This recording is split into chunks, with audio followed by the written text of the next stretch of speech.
Hey guys, nobody is here but me and Judy because I got home earlier than I expected to, and Judy told me that it had been pushed to 10:30, although it probably won't start till 11. I have not checked yet,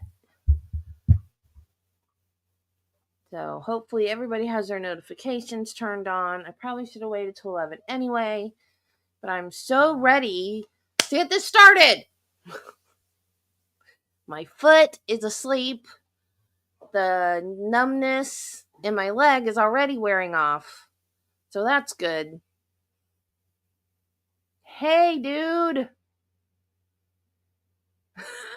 The spinning fan. Okay. Um Carla, yay. Um I thought for a minute I was going to be like Tim Conway in that dentist sketch.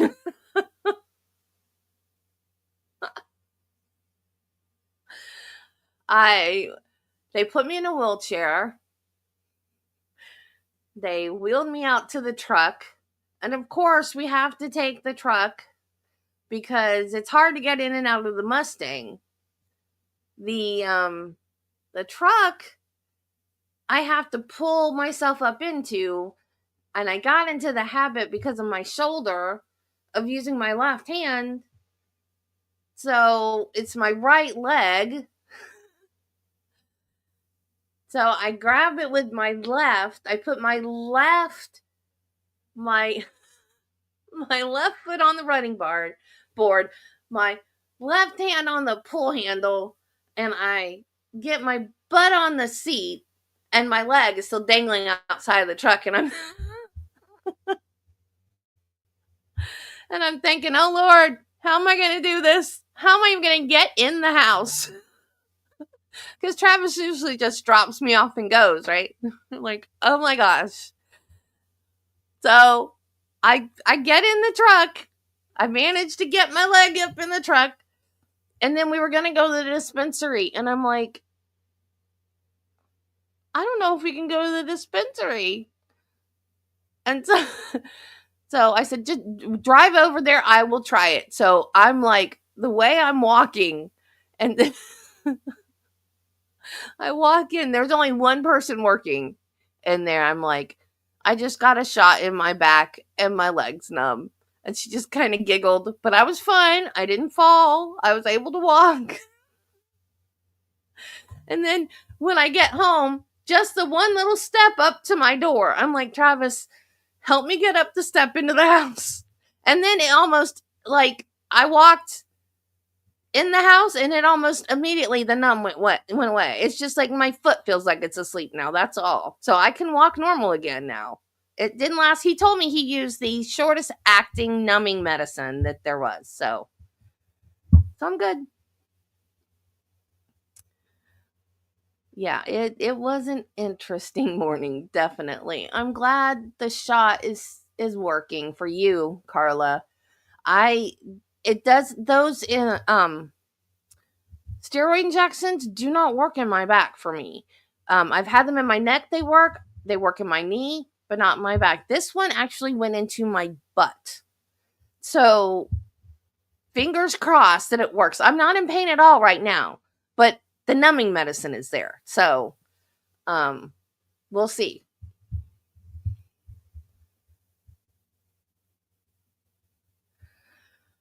Okay, let's see. I don't even have YouTube pulled up yet.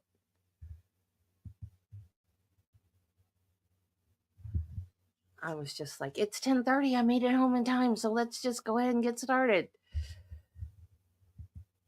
Let's see if my computer and StreamYard want to play well together.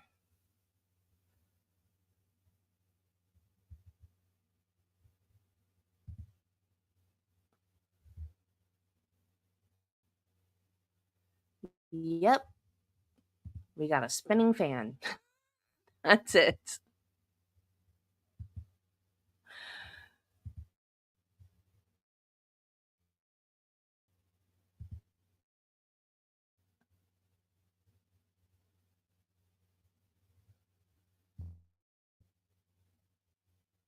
And I'm not even going to look at chat.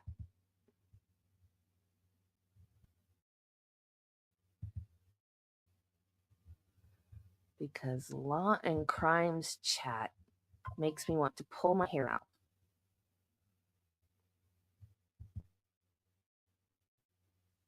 Come on, StreamYard. I don't have anything else. I literally just sat down. I have two things open, StreamYard and YouTube. Seriously.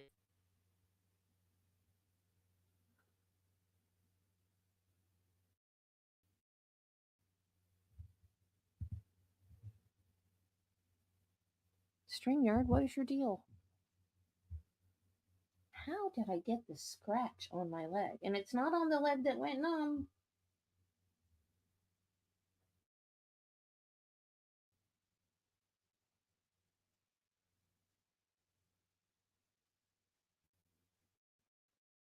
Well, I guess if StreamYard's not gonna, there it is. I was fixing to say, I guess you guys are just gonna have to watch me.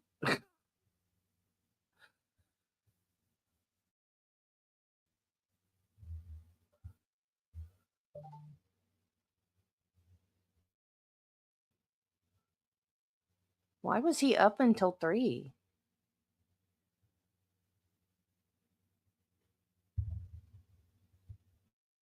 Yeah, it's not gonna let me share comments.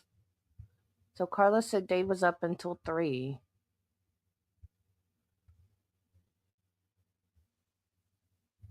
See, I didn't even try to do anything that there and it told me to wait. And now it's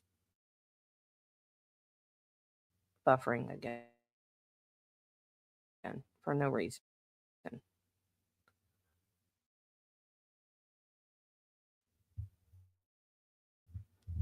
It's time to clean the computer out again. I know that I can do anything. State makes me see. Didn't realize that it was a medicine to drink. So, but I think I'm gonna try to wean myself off the morning dose. But it's my restless leg medicine. So my voice isn't in sync. It's StreamYard. StreamYard is being stupid today. Okay, reload StreamYard.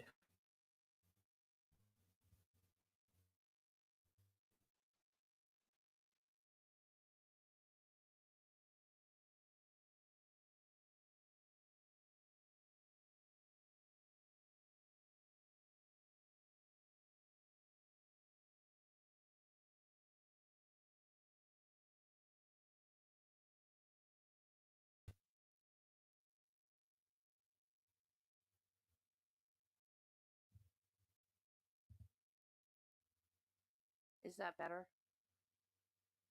Hey, Terry.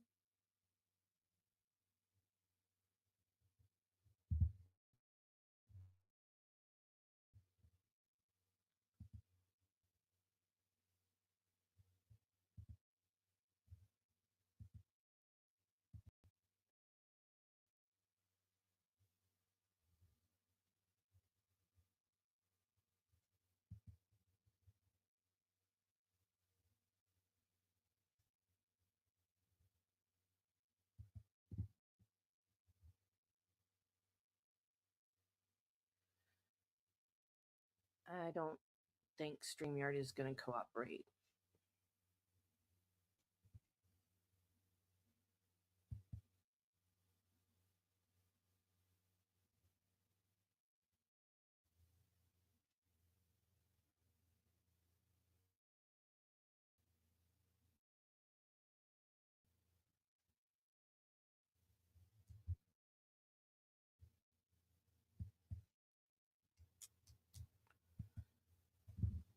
On the way to, I was a little nervous falling asleep while we were watching the hearing today.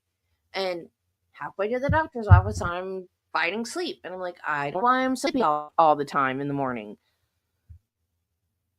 And I think it's my restless leg medicine. And I don't want to have restless legs because that is the most miserable thing when you're trying to sleep and you can't keep your legs still. Self off of it. StreamYard, why do you keep telling me to wait? I'm not trying to do anything.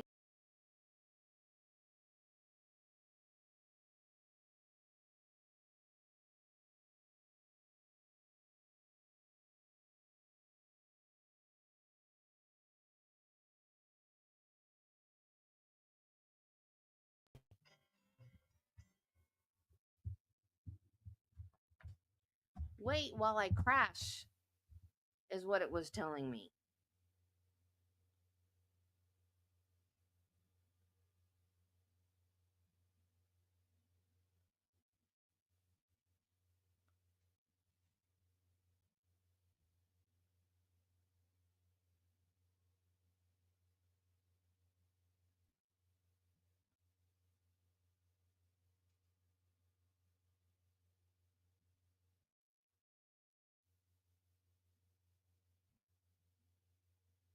That's weird. Judy said Recovery Addict is buffering bad. He doesn't use StreamYard. Is it just YouTube then, maybe? Screwing everything up? YouTube, get your crap together. I wonder if it's because everybody's watching Karen Reed with bated breath. Because everybody's interested in government corruption. I actually met somebody this morning that never heard of the Karen Reed case. I was shocked.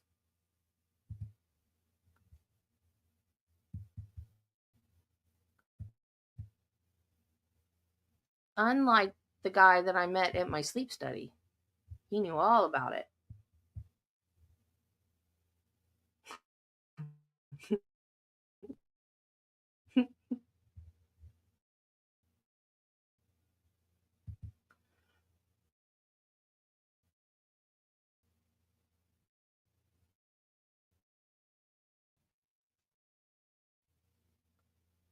It's not common interest.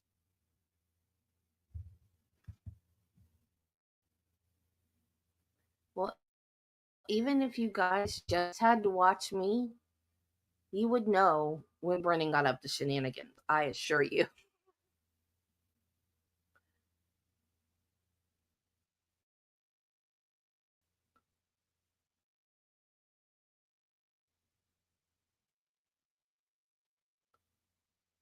I'll live trial hearing. Yeah, if StreamYard will cooperate, maybe. Yes, straight talk. I know. My phone bill is due. Yeah, I know.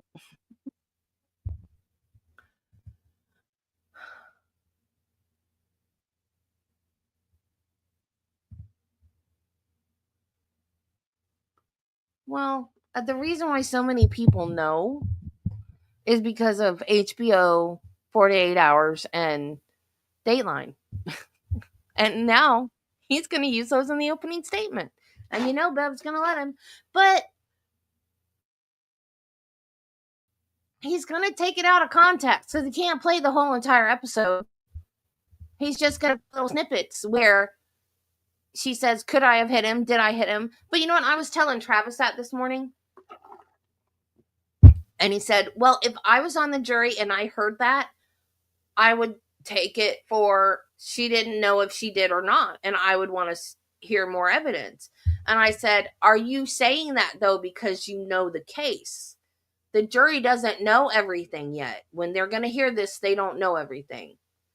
And he said, yeah, I'm saying that if I didn't know anything and I heard that, I would say, yeah, I need to know more evidence. That's not going to convince me that she did it. And I said, are you sure? And he said, yeah, I'm sure. So, but I don't know. Can you really say that if you know everything? I don't know. I hope so. To me, it seems like someone's going to say, oh, well, she just admitted that she could have done it. I don't know. I'm worried about her. I'm worried about her. Guys, I think my scalp psoriasis is coming back. I'm not happy. That's why you see me scratch my head all the time.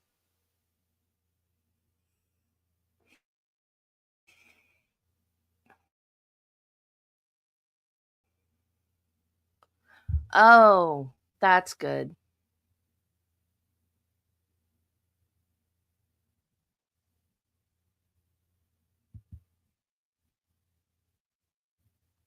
Yeah, because in the HBO documentary, I guess they're driving to court because they're all in the car together, and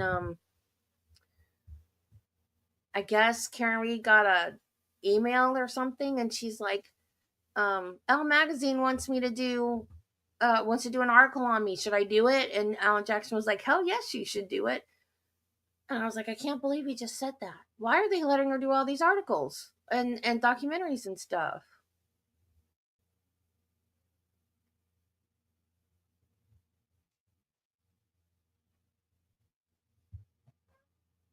Lori Vallow tried to do The Rule of Completeness. I'm only watching bits and pieces of that one. She wanted her whole interrogation in, and they wouldn't let her. You're unmuted. Yay. Oh, wait.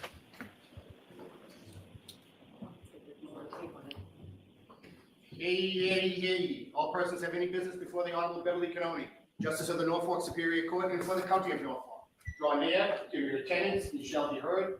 God save the Commonwealth of Massachusetts. This court is now open. You may be seated. I'm going to Judge try 22-117, the Commonwealth versus Karen Reed. Can I have counsel identify themselves for the record? Good morning, Your Honor. Laura McLaughlin for the Commonwealth. Good morning, Ms. McLaughlin. doesn't turn into a crap show of just Good morning, Mr. Lally. Good morning, Your Honor. Hank Brennan for the Commonwealth. Good morning, Mr. Brennan. Good morning, Your Honor. Alan Jackson from the street. Good morning, Mr. Jackson. Good morning, Your Honor. Elizabeth Little, also on behalf of Ms. Good Reed. morning, Ms. Little. Good morning, Your Honor. Robert Alessi on behalf of Ms. Reed. Good morning, Mr. Alessi. Good morning, Your Honor. David Unetti for Karen Reed. Good morning, Mr. Unity. Good morning, Your Honor. Victoria George for Karen Reed.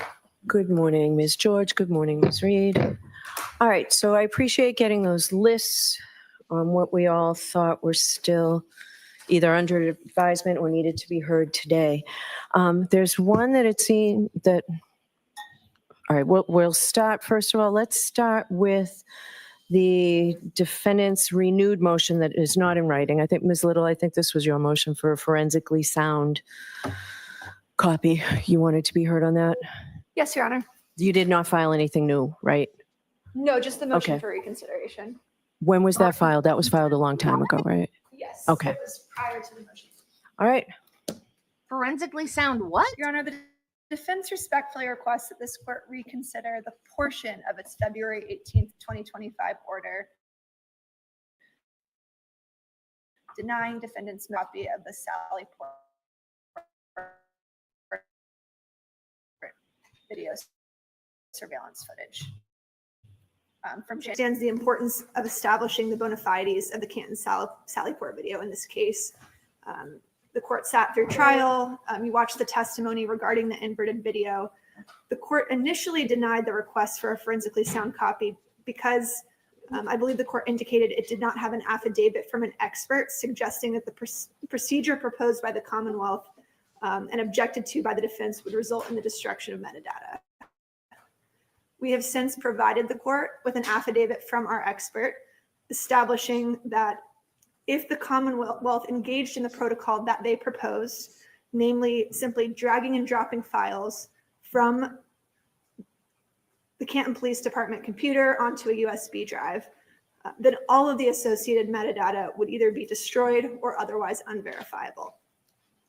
And of course, right after we filed that affidavit, the very next morning, the Commonwealth went ahead and dragged and dropped the files from the Canton Police Department computer over to a USB drive. That damage has been done. It can't be rectified, but there may still be some metadata and available evidence on the Canton Police Department computer that our expert can glean if that data is properly imaged. The import of this video surveillance cannot be overstated. This is a seminal issue at trial.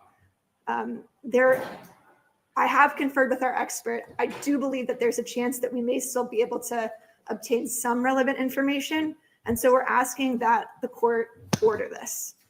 I would also note that after the hearing on this specific issue, the Commonwealth produced a new report. That report was dated February 27th, 2025. And in that report, Canton Police Department Sergeant DGM Pietro claims for the very first time that he was responsible for downloading all of the Canton Police Department surveillance video, in this case, onto the detective drive at issue. So that's everything from January 29th. That's incredibly important. We don't have all of that information, and we're asking the court to order that that be properly imaged for our review. Okay, thank you, Mr. Brennan.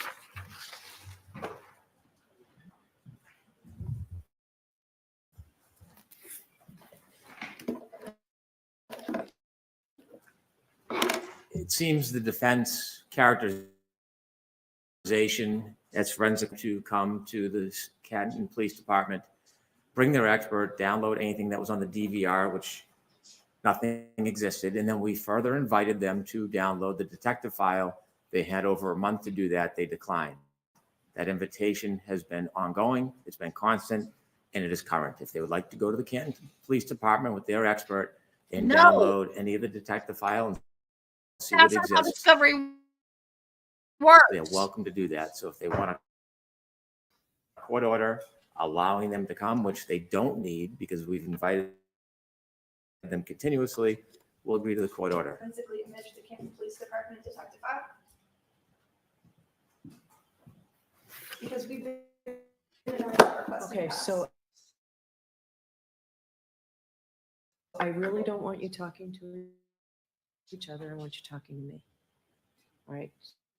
So you asked the question to me. Detective file because it contains files wholly unrelated to this case, and it would then intrude upon private information and other investigations. They can go to the detective file and they can download everything to do with this case, but they cannot have a photo image of the entire detective file of the Canton Police Department. You need to turn over. All right, so the next motion we're going to do is just impose something about how Ms. Reed will get there. Have the two of you talked at all about how we're going to do our view? Two sides talk? Kind of talked about the logistics. I'm happy to do that. I don't think that it's a very lengthy conversation between Commonwealth. Right, but we have to make arrangements, so that was something that I Put her in asked the you car to and drive her figure there. out. Why is this hard? You say Ms. Reed wants to go on the view, she can go on the view. How do you propose that's done?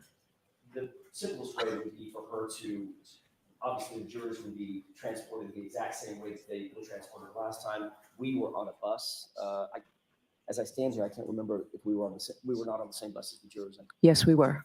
We're just separated by seats, by Right. distance. I don't know that would be the best protocol. I think the better practice would probably be for the defense team to arrive at the same time, follow the bus in a separate vehicle, which we can provide. And Ms. Reed would be separated from the jurors the same way that the defense counsel was separated from the jurors and the Commonwealth was separated from the jurors, but just be there and able to observe the same circumstance that we observed last time. So I'm not going to allow all defense counsel to come in a separate vehicle because then it will be the Commonwealth in the bus with the jurors. We need defense counsel. One defense counsel can go in a car then separately with Ms. Reed, That's and the fine. rest will be on the bus. That's fine. Figure out when you want to do this view. Mr. Brennan? The only issue that was of difference was whether or not the motor vehicle would be at the address. The only reason I had reluctance, I thought it was unfairly No. prejudicial to the defense. If they They decide, want it, right? You want the vehicle there at the time? We do. if they want it there, then I'll be agreeable. Okay. That was my concern Well, at the time. they- But that's less certainly is fine. hard. I'll agree to it. Okay. The date of the view, I didn't know if the court wanted any confidentiality in the date of the view. I would like to talk to. So why don't I see Counsel Tybar about this anyway? How generous, Brennan.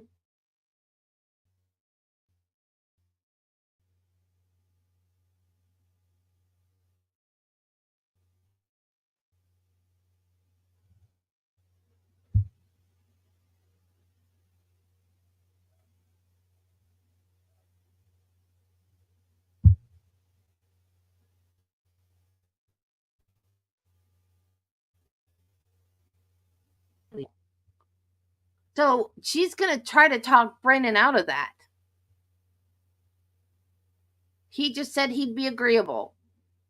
Why do they need to go to sidebar? Why?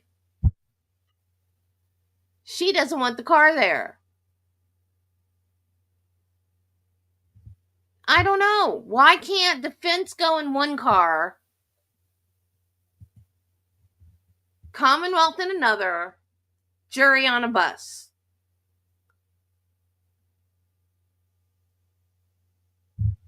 That makes no sense to me. And why is there a big freaking deal about how Karen gets there? She's not in jail. She's out on bond. I don't understand why there's a big thing about how does Karen get there?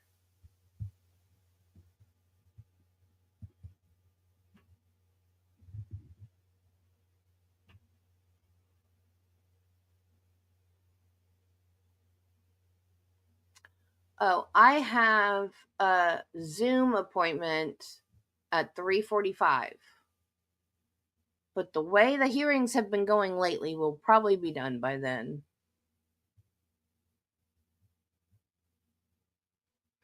Yeah, I don't think they should be either. They're not going to be allowed to talk to them or anything. So why do they even need to be in the same bus with them?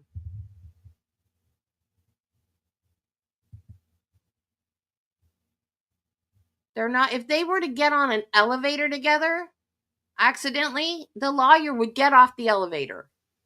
If they can't be in an elevator together, how can they even be in the same bus together? I don't understand.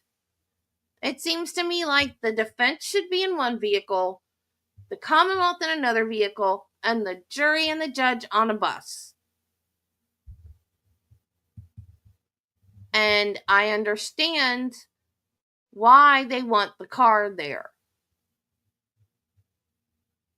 And I think it's good that Brennan decided to be agreeable for once.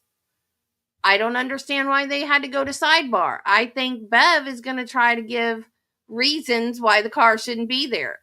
And that's not her place. If the attorneys are agreeable, then she should say okay and move on.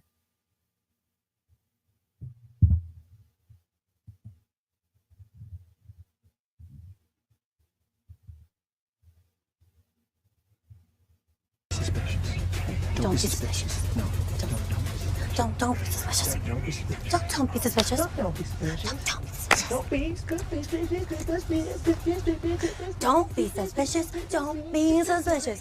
Don't be suspicious. Don't be suspicious. John Ralphio? Come to take his sentence home! Come, Rabbi! To take his sentence home! To take his sentence home!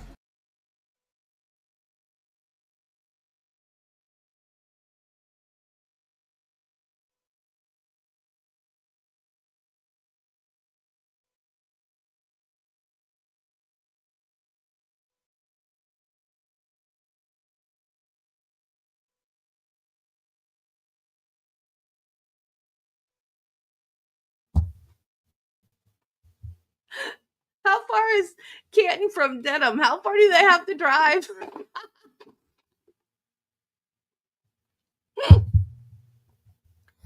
Parks and Recreation.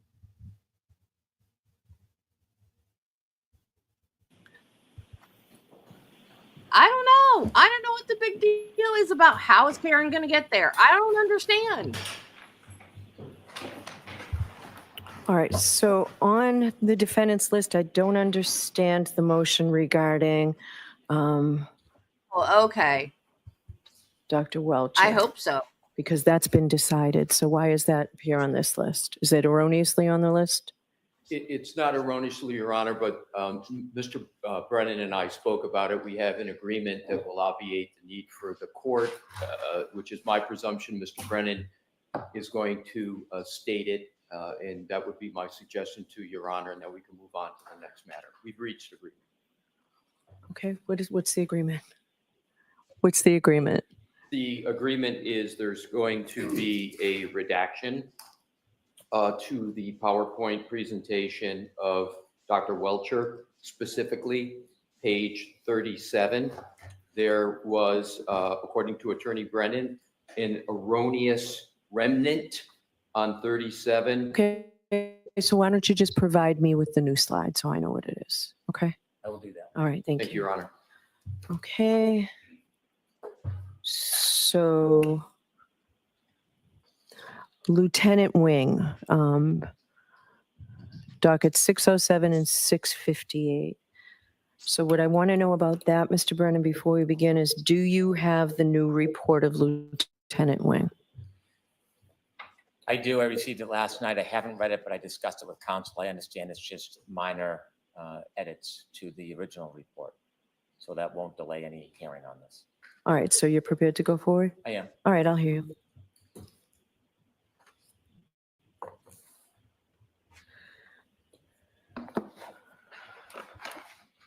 Your Honor, the defense proposes Mr. Wing as a dog bite expert. I think it is too late to ask for a Lanigan hearing. The trial's upon us, regardless of whether or not I think I have standing for it. I do not want to delay this trial in any way. However, there are concerns about the qualifications of Mr. Wing. He has no experience in pattern recognition analysis. I see no training on his resume. I will not hold the defense to the standard they've tried to employ, that he is not a medical expert, nor will I rely on Dr. Russell saying she's the only qualified individual in the country, but rather this person should have some qualification to come into court and give an opinion that a abrasion is supposedly a dog bite. It doesn't appear that Mr. Wing is a certified trainer. It doesn't appear that Mr. Wing has ever testified in court before. And so to expedite the matter, Can y'all see the smoke coming out of my ears right now? rather than look or seek a Lanigan hearing, I think it would be helpful to have a short voir dire regarding his qualifications before he's presented as a witness, so the court can determine whether or not he is in fact even a qualified witness in this case.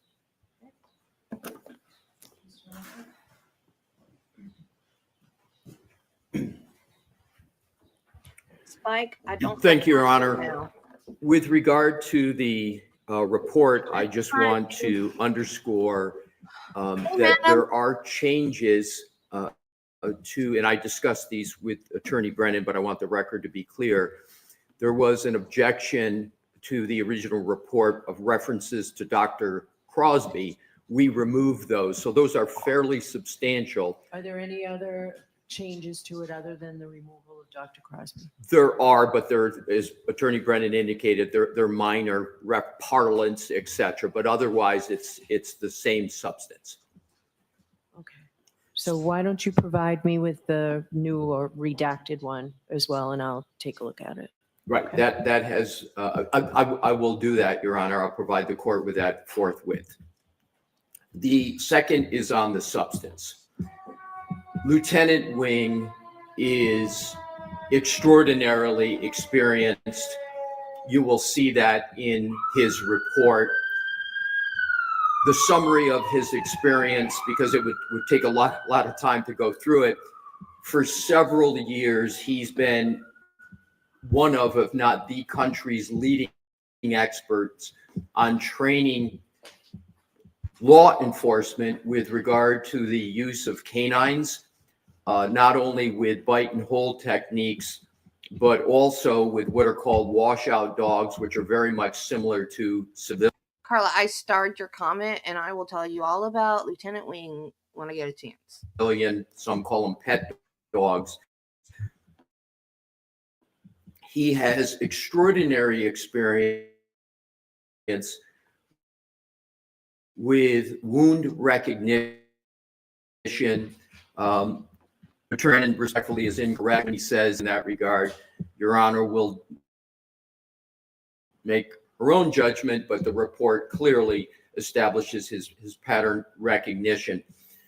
His methodology, unlike that of Dr. Crosby, is stated in his report, and in addition, he cites two specific studies for his report, including pattern recognition.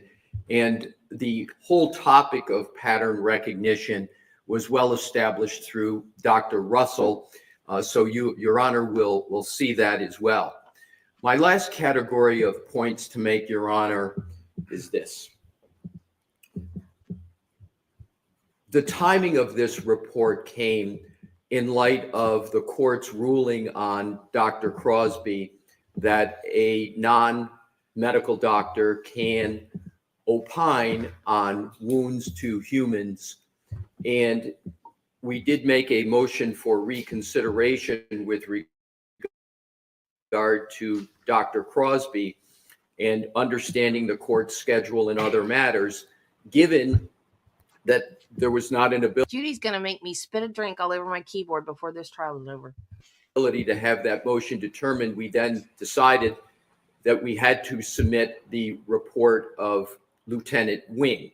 We want to make clear that Lieutenant Wing is being offered not as a sur rebuttal, but as part of the defense's case in chief. And it is part of that in light of the March 6th order of the court with regard to Dr. Crosby. The aspects of behavior in combination with a wound recognition is different from Dr. Russell. There is overlap, but it's different. And the bottom line here is that the approach of Lieutenant Wing and his qualifications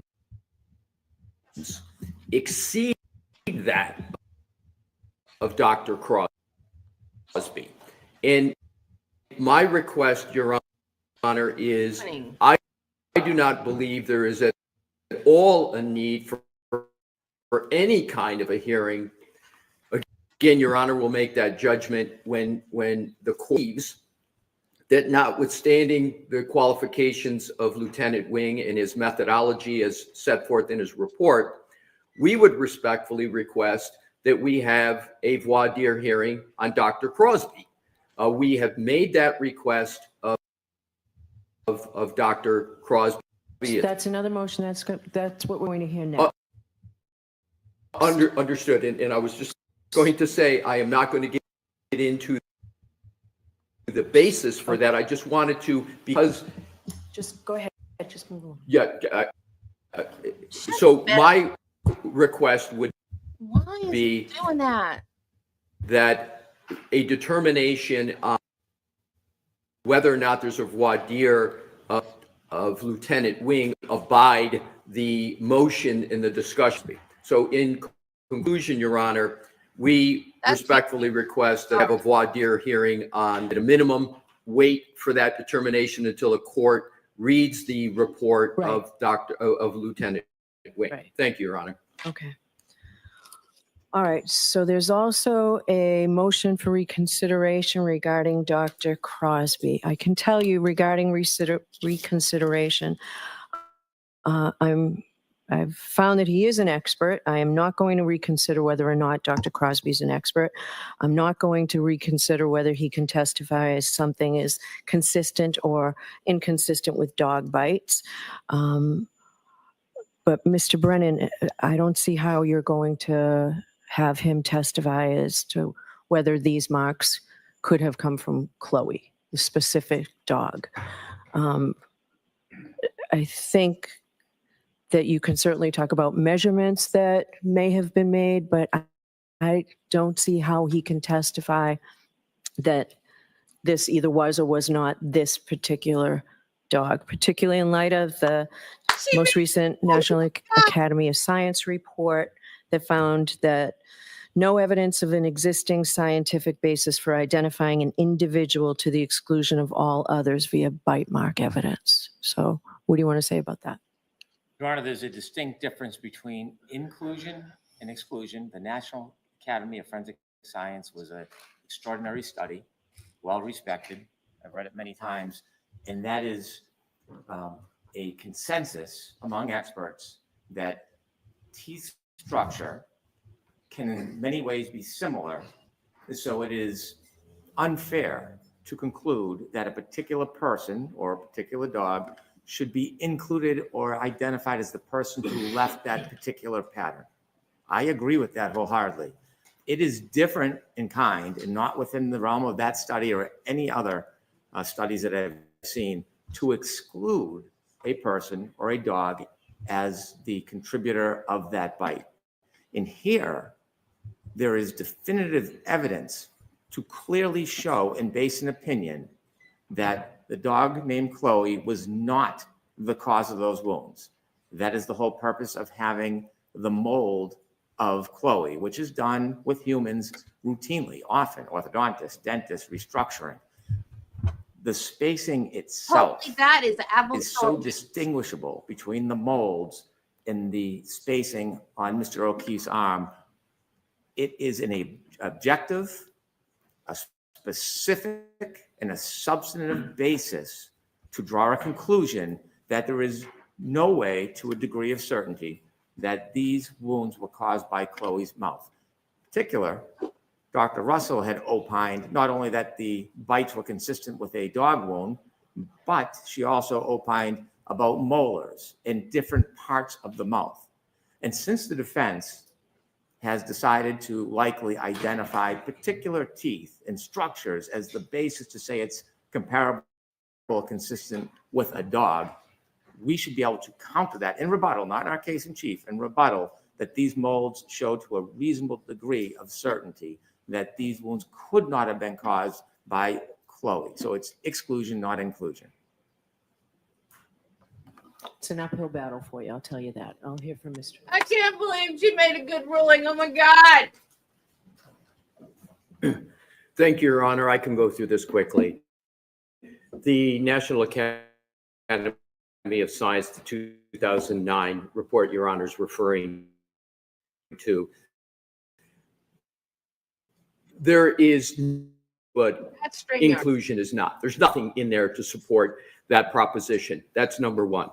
Number two, with regard to the opinion of Dr. Crosby, he did use a mold, but he didn't use the overlay. In the NAS, I'll shortcut it, 2009, the only way you even get to discuss it is you have to have the mold and the overlay. Dr. Crosby doesn't have the overlay. So even not considering the first point I made, where that's allowed for humans, you need a mold and an overlay. So there is no basis in science that with certainty this could not be close. Inclusion, exclusion distinction that Mr. Brennan tries to make is nowhere rooted in the NAS study. And the point that Your Honor made and that we have made consistently is that there's little difference between inclusion and exclusion when you get to the methodology that's employed. So we, Your Honor, would support what Your Honor's question, comment was in the beginning, and that is there should be no discussion with regard to Chloe on inclusion or exclusion basis. Thank you, Your Honor.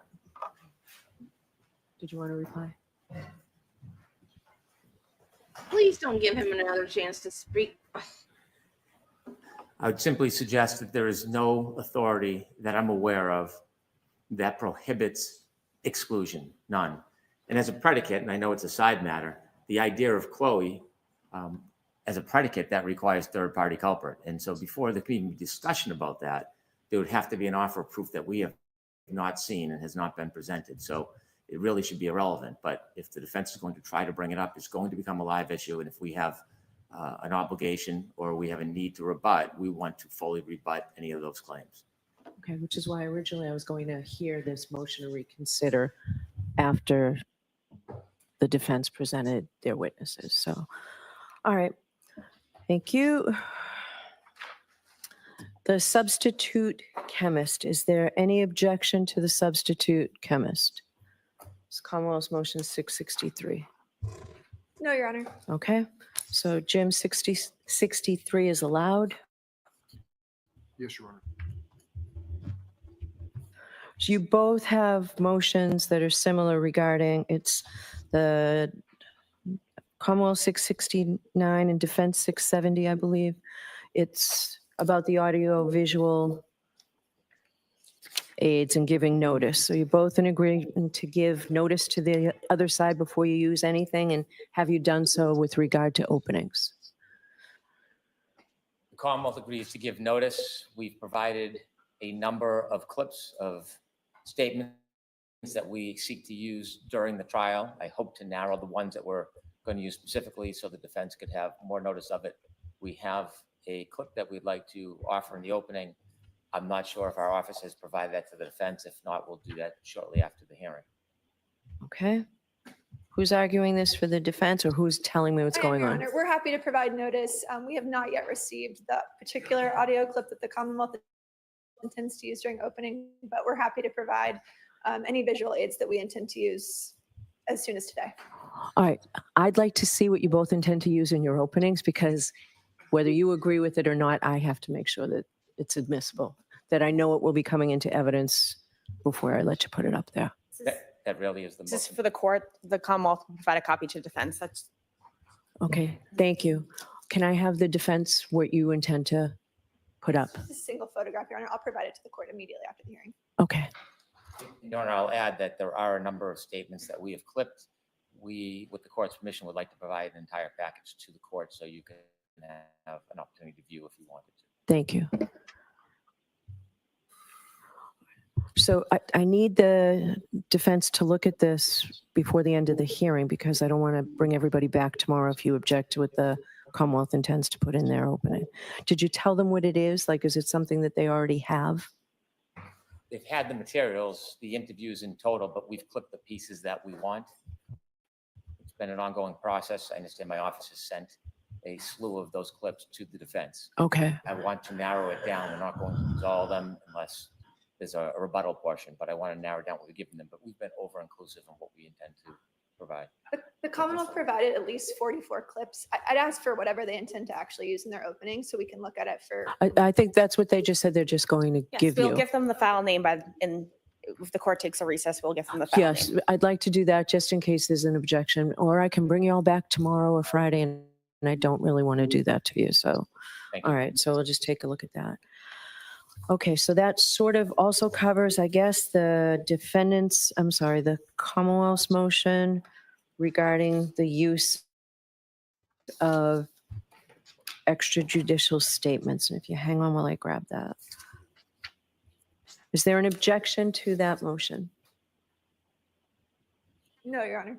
Okay, Can I make a note? yes, please. The defense, I'm sure, is aware, but I want to point out as part of that motion, we're asking to have an independent reader, someone who is not an officer or involved in this case. I don't expect there'll be any emphasis or drama in the presentation Okay, of text messages, but I think an independent reader is fairer, more objective, and we'd like to have that independent reader take the stand at times throughout the case when we want to introduce certain text messages that don't involve a participant. all right. How are you going to find this person? But we could have somebody playing close from the state police, or we could find somebody that's agreeable to the defense. But I think it would be best if we have an independent reader who's available throughout the trial to play that role. Okay, May I have a moment, Your Honor? yes.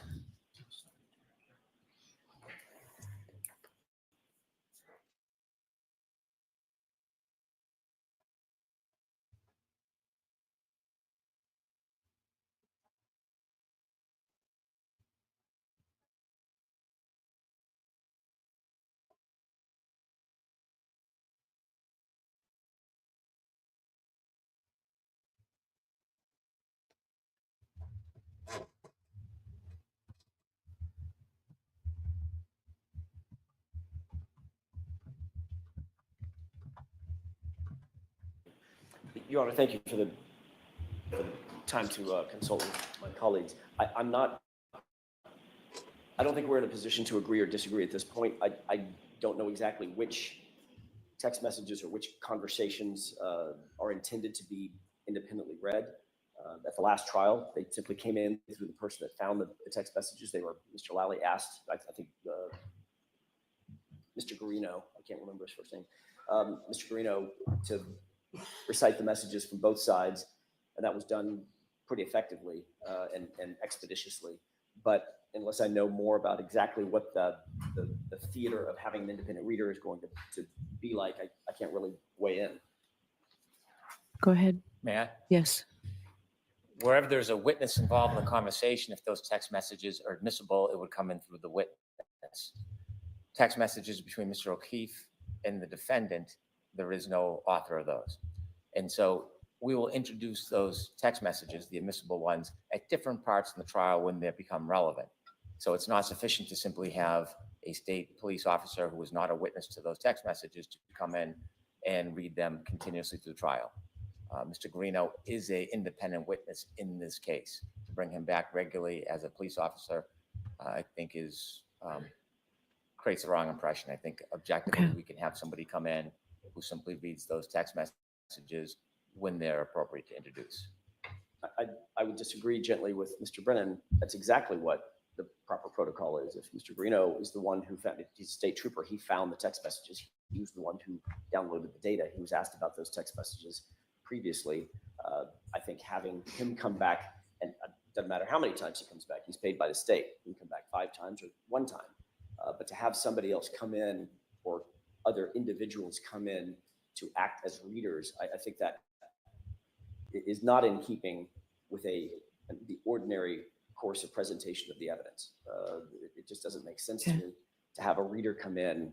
It seems to add a theater to the text messages that are inappropriate. I don't know who these individuals would be, and the text messages are admissible because they're their statement of a party opponent, and the other is the context of the statement of the party opponent. So I don't see any reason to change the protocol that we had last time.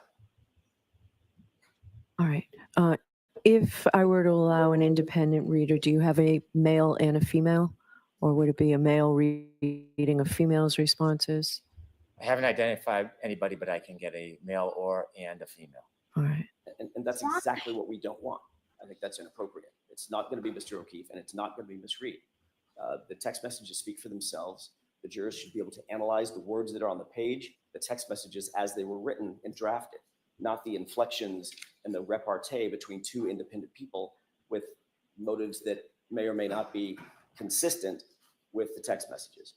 As we all know, it's a very, very different circumstance to have a text message communication with someone and have a conversation with someone, for instance, telephonically or verbally. People talk about it all the time. Things get lost in text messages. Having them read by a state trooper who found them. So it can be perhaps not a state trooper. That's all. I understood it to be to take out all infliction and completely that. Right. I heard Mr. Brennan say the same thing. I don't know that that's actually what's going to happen. And this lends itself to sort of a theatrical presentation that's complete. He hadn't been fired yet before the other hearings, so they didn't know. Now they know. Unnecessary and could be incredibly objectionable. And then once it's done, it's done. But those aren't the texts they're talking about. They're talking about texts between John and Karen. All right. I will consider it. There'll be no inflection. That would be inappropriate. Thank you. All right. Defendant's motion for specific discovery, paper 638, Jimmy.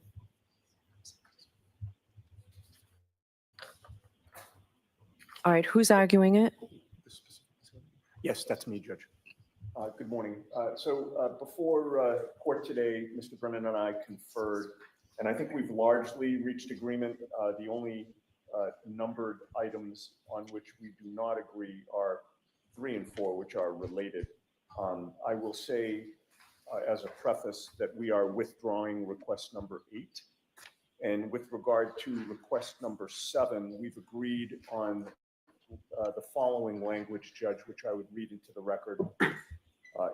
Number 7 would be any indication of a witness willing to change testimony in exchange for any consideration. With that, I would ask the court to allow the motion. With regard to 3 and 4, I believe that we should receive information if there's a witness who has expressed to the Commonwealth either a refusal or a reluctance to testify in this matter or to cooperate in any way. Okay, there's no authority for that in Rule 14, correct? We believe that it's consistent with Rule 14, which is why we've made the request. Okay, where? Where in Rule 14 or the reporter's notes? Relevant and discoverable. It applies to a witness's credibility, motives, intent, and that's the basis on which we make the request. Okay, I'll hear from the Commonwealth. Number 5? Yes, with regard to number 5, we also talked about modifying the language. Mr. Brennan had taken it down for us. Any information of any witness regarding promises, inducements, or rewards to that witness. Okay. Mr. Brennan, regarding 3 and 4, what's the Commonwealth's position? Your Honor, that does not go to motive or credibility. It is not within Rule 14, should not be discoverable. It's irrelevant. It doesn't show any bias on behalf of the witness if they had any reluctance or concerns about testifying. I have been very broad in my agreements regarding discovery. Anything that is Rule 14, exculpatory, even their specific requests, which extend beyond Rule 14, I am more than happy to give them. But I think 3 and 4 are personal, irrelevant, and have nothing to do with bias or credibility. Okay, thank you. All right. The ARCA witnesses, motions regarding that. So where do you stand, Mr. Brennan, with what has been provided and what you might think has not been provided? There are 2 issues. There is the discovery that we have requested in the past. At this point, I stand unsatisfied with that discovery production. And then secondly, there is the limitations that should be imposed upon ARCA based on what has been provided pursuant to reciprocal discovery.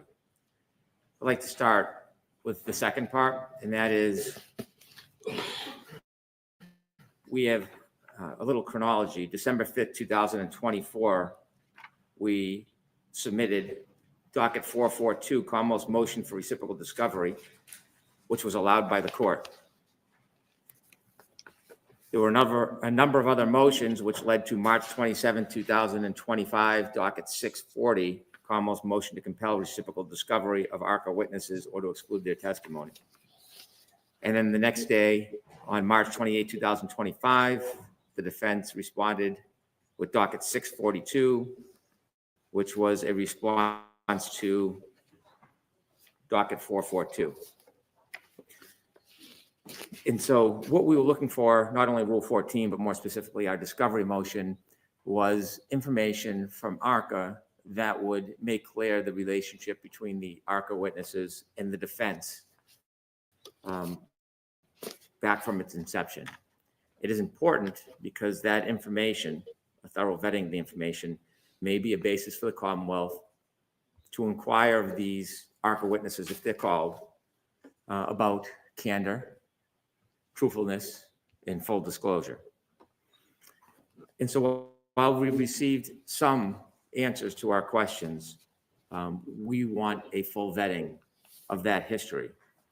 On a prior date, the court suggested that perhaps we could have a voir dire, not regarding their qualifications, but regarding this very issue about the relationship between the witnesses and the defense. That is one viable option. My concern specifically is if they are subject to a voir dire the day before their testimony, they're traveling from out of state, they will not have with them documents and other items which are necessary for the Commonwealth's review and likely use during the examination. And so if the court was to maintain there would be a voir dire the day before the hearing, I would ask for an order from the court to order ARCA to bring the discovery that was ordered in the Commonwealth's discovery motion back on December 5th, 2024. The response by the defense, a large part of it is that it's not within their custody or control. And so these items I expect would be in the custody and control of these ARCA witnesses. Or the There are a government. number of specific items which we sought in our discovery motions. Those items include communications, billing, emails, text messages, etc. And so those documents, if we do not obtain them in advance or the day before the witnesses are set That's nothing to to do with testify, we will never have an opportunity to send them home to get the materials that are relevant. So if the defense position is not in their custody and control, then I ask the court to order the ARCA witnesses to provide that information prior to the voir dire so that we can review it. Secondly, the defense has provided that they have retained the ARCA witnesses independently. We have received no new discovery other than communications and emails. What is concerning is that in the notice from the defense, there is some suggestion about the ARCA witnesses potentially rebutting or commenting on Mr. Welch's testimony. Discovery deadlines have passed some time ago. It would be inappropriate at this point to have any new opinions, any new information, any new reports. We have been steadfast from the beginning of this case, early on, about discovery deadlines. And so my expectation is if the ARCA witnesses testify, they would be required to testify pursuant to the February 12, 2024 report, and they would not be able to provide any further opinions, any further ideas, or any further reports. So the two things, to simplify it, that I'm looking for is for the court to have that voir dire, again, for a limited purpose, to order ARCA witnesses to comply with the discovery order that the court has already imposed, and to have ARCA limited to the discovery that was properly provided before the discovery deadlines. Those are my three requests. Okay, who's arguing this? I will not.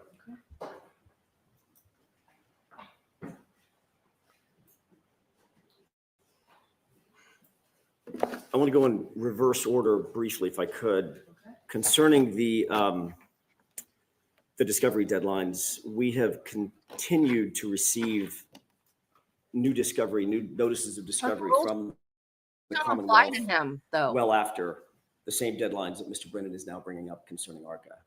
They filed their notice of completion or certificate of completion long ago, and we have consistently received new information from their experts, new reports, amended reports, redacted reports, additional information. Both sides understand that discovery is an ongoing situation, sometimes out of our control. To that point, on March 26, 2025, we received for the first time official notice from the United States Attorney's Office and the Department of Justice that we, the defense, or either side, the Commonwealth as well, were free to engage ARCA directly as expert witnesses in this case. On that same day, we contacted the Commonwealth. Actually, the very next day, we contacted the Commonwealth and provided them information that we would be and had engaged them. We've provided the engagement agreement. We've provided them with all discovery that we have appropriate thereto. And insofar as, or to the extent that any additional testing and or analysis is completed by those experts, because keep in mind, it's only been, we can count it in days that we've actually been able to engage them.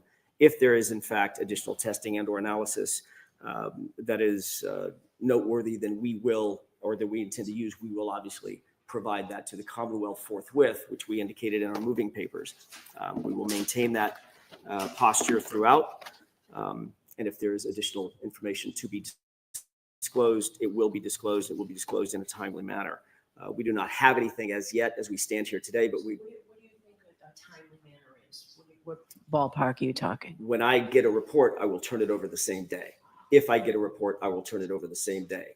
If I get a new analysis, I will turn it over the same day.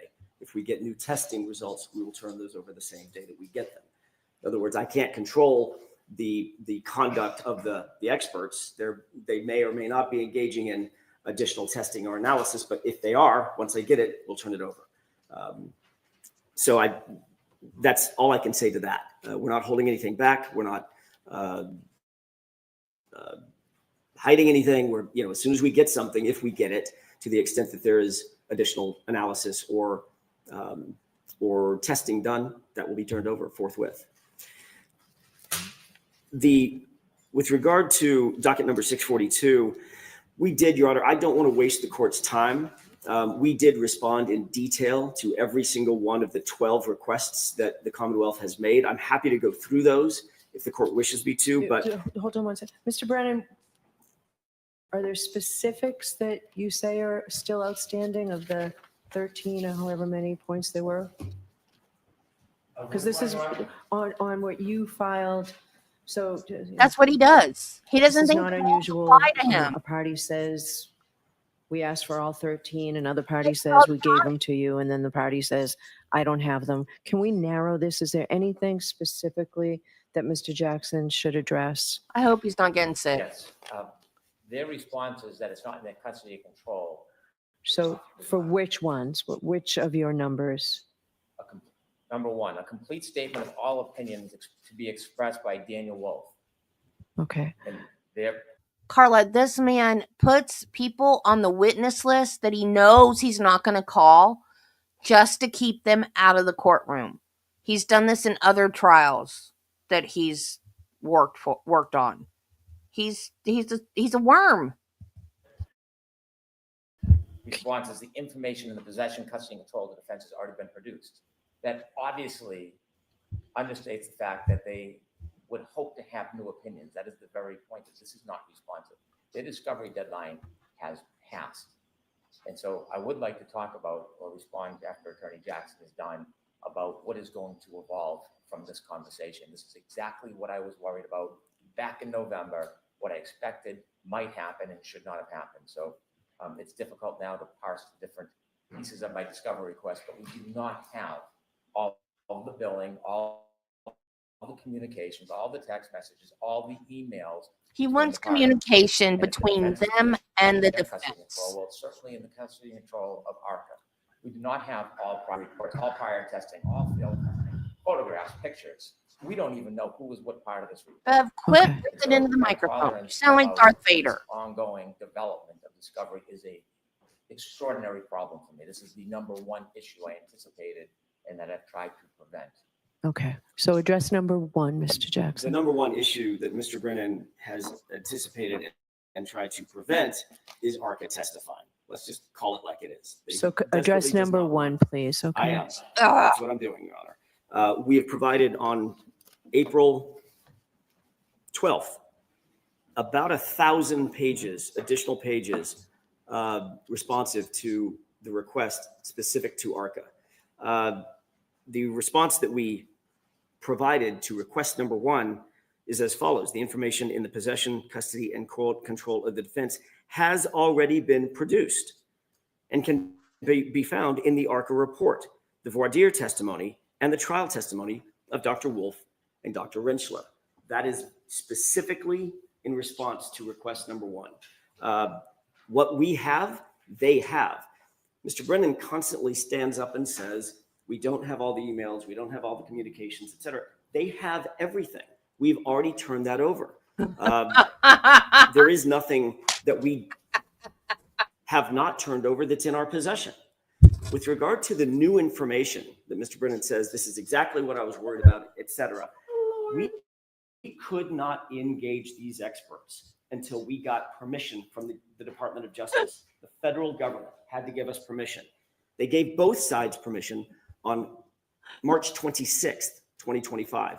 We immediately, March, I would put that on a shirt.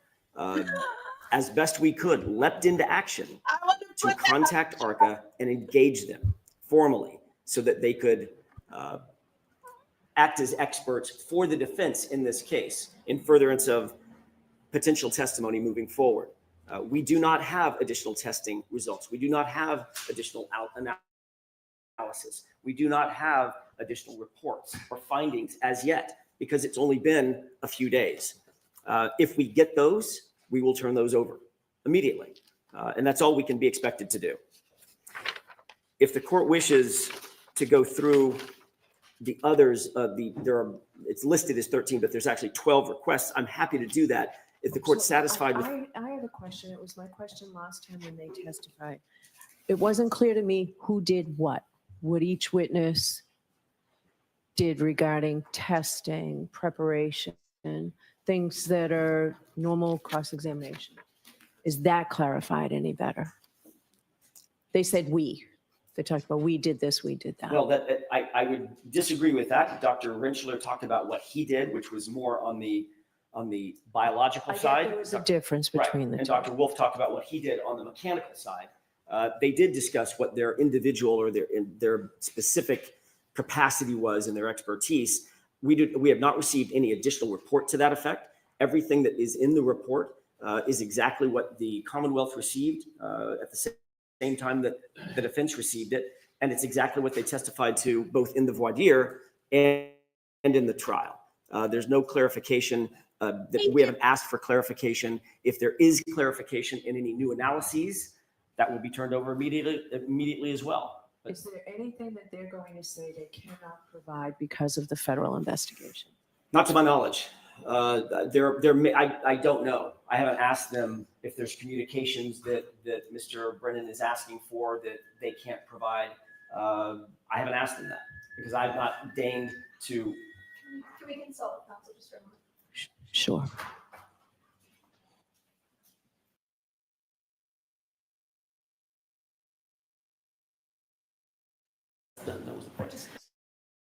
Right. Ms. Lou was.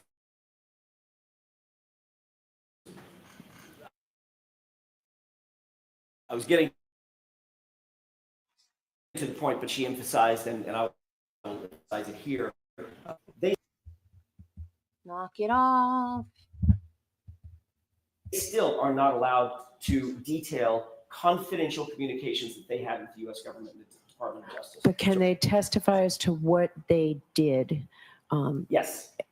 That is on. That's Can on the they table. testify under what direction they did these things? Well, they can certainly testify to what they did. Absolutely, that is on the table. Every bit of testing, every bit of analysis. But why they did it?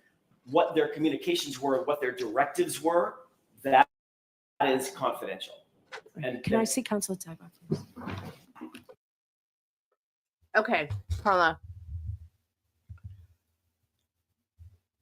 Okay, the lady dog bite expert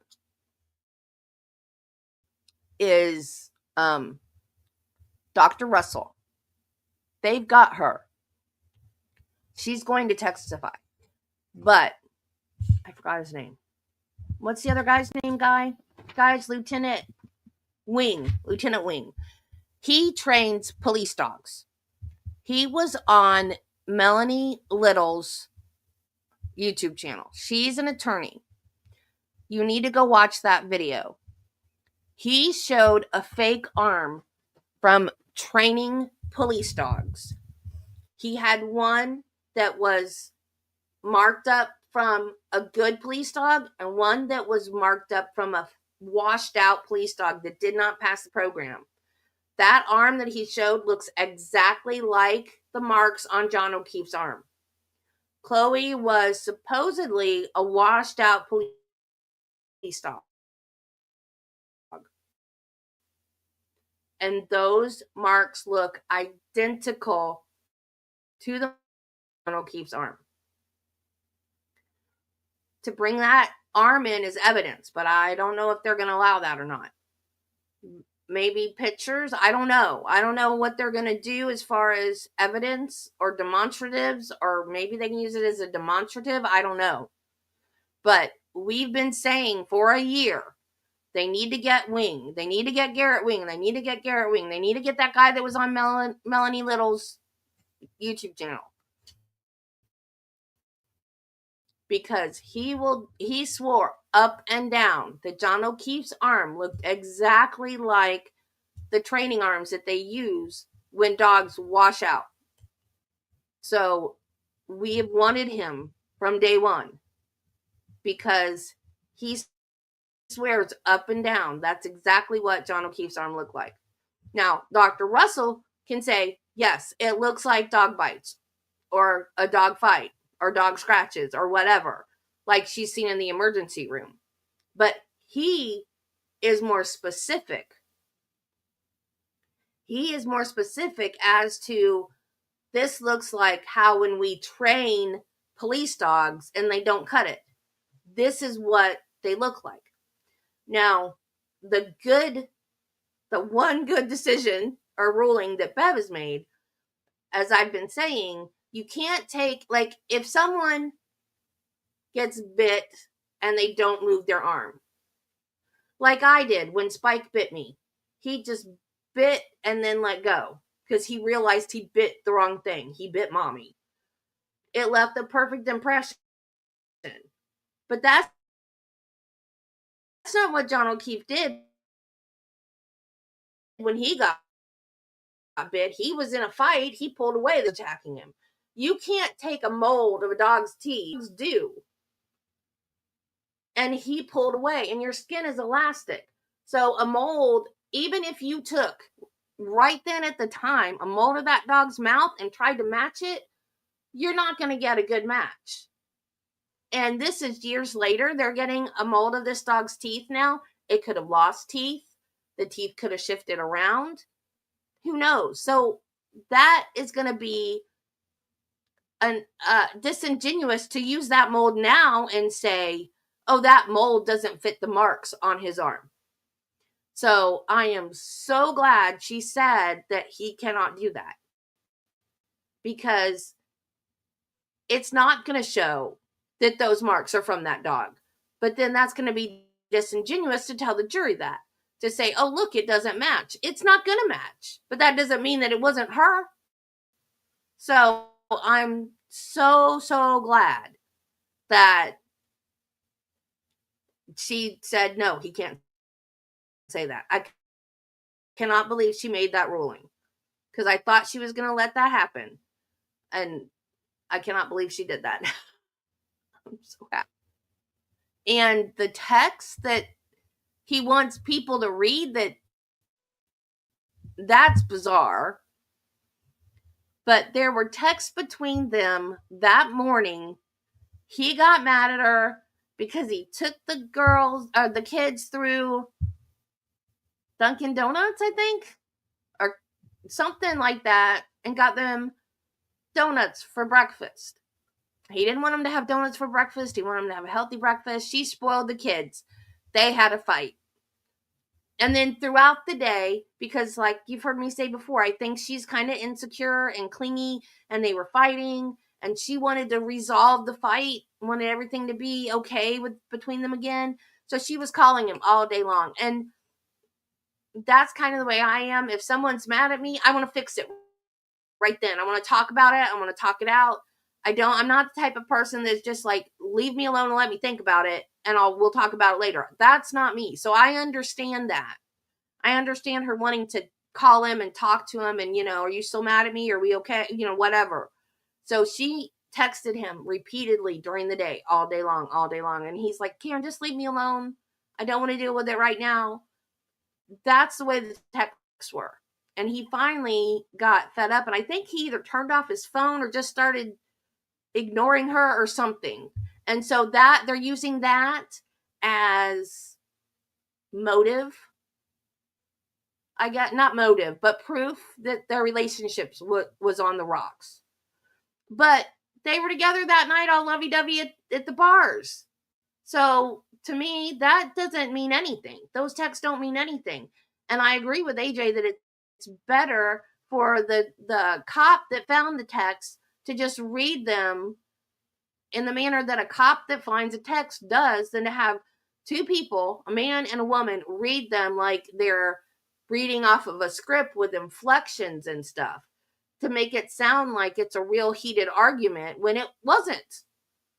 So I agree with AJ. I get what Judy's saying about, oh, no, not MSP. I get what you're saying, but I think it's going to be better if the trooper just reads it off like he did in the first trial, rather than have two people up there putting in inflections in places that they don't know there was inflections there and stuff like that. So those are the comments that I started. I hope I covered everything.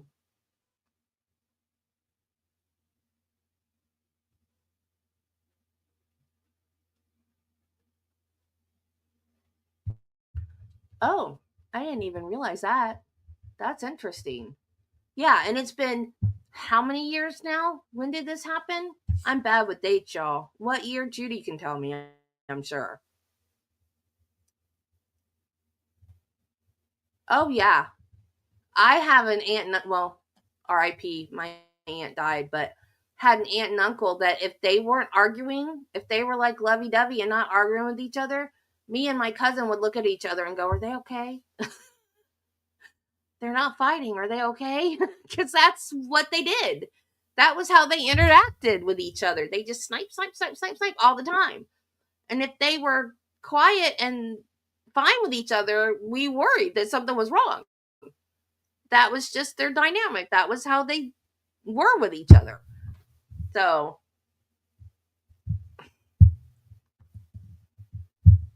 and that doesn't mean 2022, 3 years ago. 3 years ago. Yeah, that dentition in that dog's mouth could have changed. Absolutely.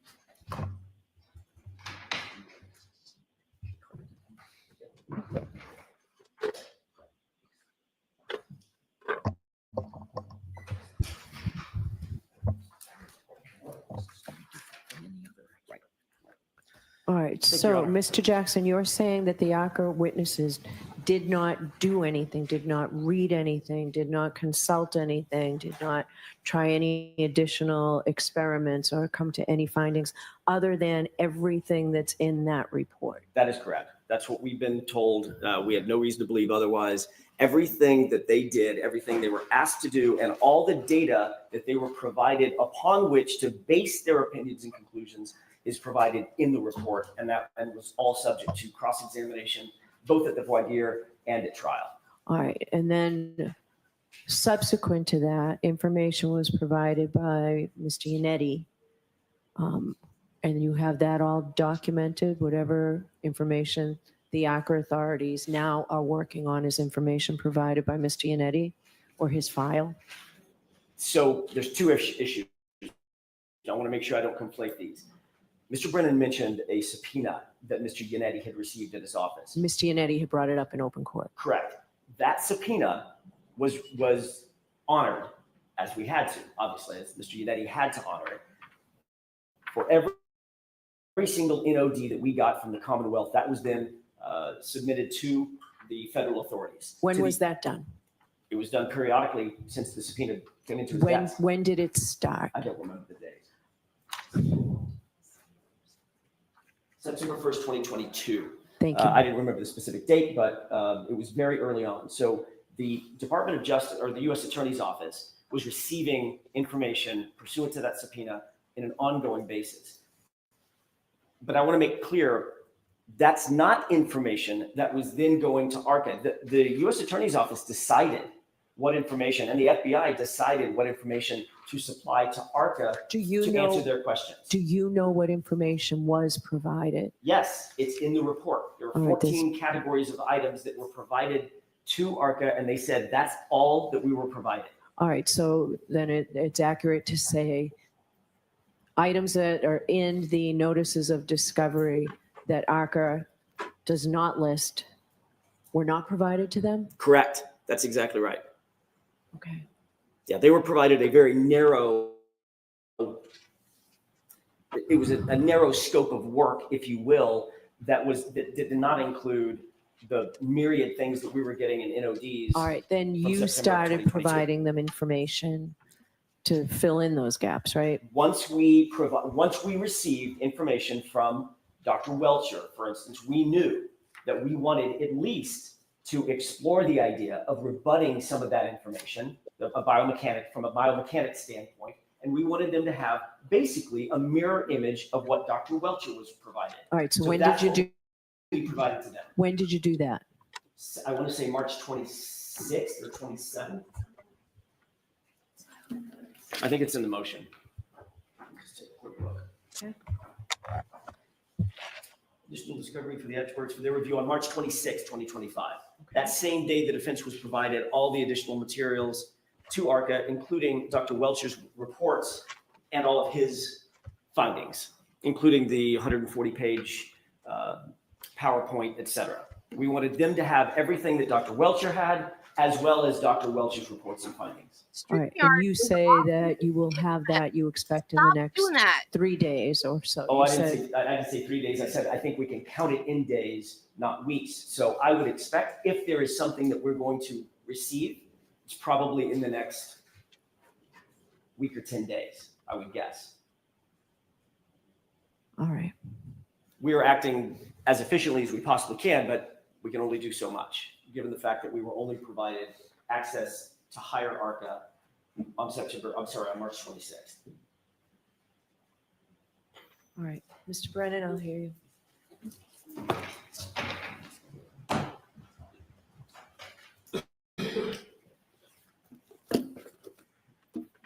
This is the very issue I've been concerned about since the beginning of this case. And I've made every effort to alert the court that I had a concern, in fact, that I anticipated this very thing would happen.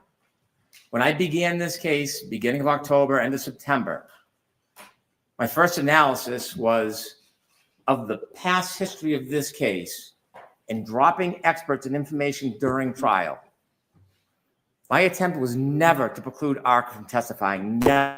But it was to preclude the defense from trying this case by ambush. And it was my primary concern. And that is why I filed motions from the beginning of this case. Your Honor must remember, I was filing notices of intention, notices anticipating, things that are not routine because I knew this very thing would happen. We had ARCA witnesses where I still do not believe we have had full disclosure. Regardless of whose fault it is, I still do not believe we have full disclosure. Not just for the basis of opinion, but regarding communications between the defense and ARCA. That's why I filed this motion for discovery. And when the defense responds, it's not in their possession of control. That's why these ARCA witnesses who've made representations to this court about not knowing the defense and the limited interaction with the defense, they need to be held accountable. That information should come directly from the ARCA witnesses if the defense can't or won't produce it. Then why did you make a motion to exclude the ARCA witnesses if you never wanted to exclude them? You lying snake. I believe there will be information that ARCA has if you order them to bring in all of their communications, email, phone call records, billing, and text messages. And if it exists, I would like to see it. I think I'm entitled. The ARCA witnesses provided a report that blurs the roles of the parties. I can live with that. I can accept that. The ARCA witnesses provide a report that does not have a lot of information about their study and notes. I can accept that because I have prepared for it. But what I haven't prepared for is for the defense to wait until the last minute, then move for a tour request, which they know will take time, then provide information to ARCA on the eve of opening statements, and then expect to come in with new opinions and information and reports after we've already given an opening statement. It's not only trial by ambush. It not only takes away the Commonwealth's ability and right to prepare, it creates a disadvantage that information and argument is already made to the jury without complete information that they should have had. They could have retained any expert they wanted. They didn't have to wait for ARCA witnesses. They've had 3 years. They could have retained any accident reconstructionist they wanted, but they waited. They moved with a TUI letter on February 7th, 2025. Anybody with experience, including the defense, knows it takes time. If they really wanted the ARCA witnesses, they could have moved in November. We gave Judd Welcher's CV in November. We met our discovery deadlines, and they were hard. There was more we would have done or wanted to do, but we couldn't because we honored our obligations to the court and the discovery orders. We provided the discovery. pursuant to the orders so that they would be held to the same standard. And now we hear they waited until February 7th, 2025 for a tour request. Think of the irony. Think of who he defended and now who he's trying to prosecute. Think of the irony of that. And now they're giving new information to ARCA to come back and potentially give new opinions that we have no ability for our experts to evaluate. We have no ability for our experts to then go through and conduct more testing. That one I don't know. Sorry. This is the core of preparing for the case. They had that obligation. And so now to allow them to do this, it's not an aberration. This is a continued pattern from the last trial. They have their ARCA witnesses, they have their report.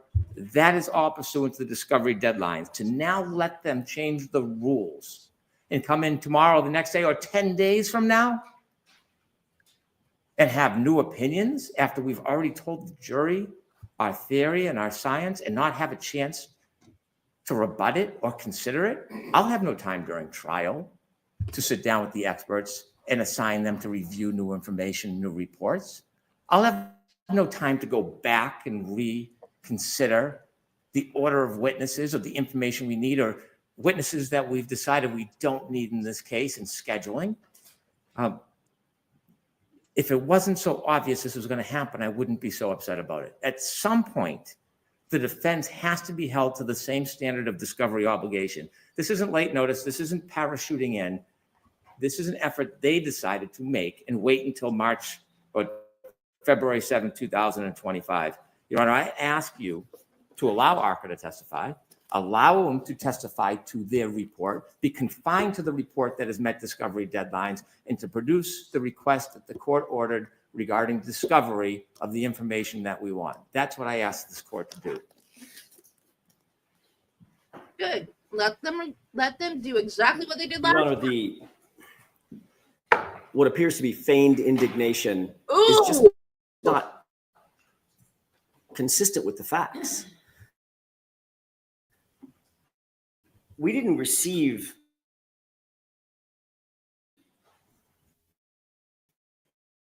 Judd Welcher's report on January 31st, 2025, and we read it for the first time the next day on February 1st. Nobody's been dragging their feet.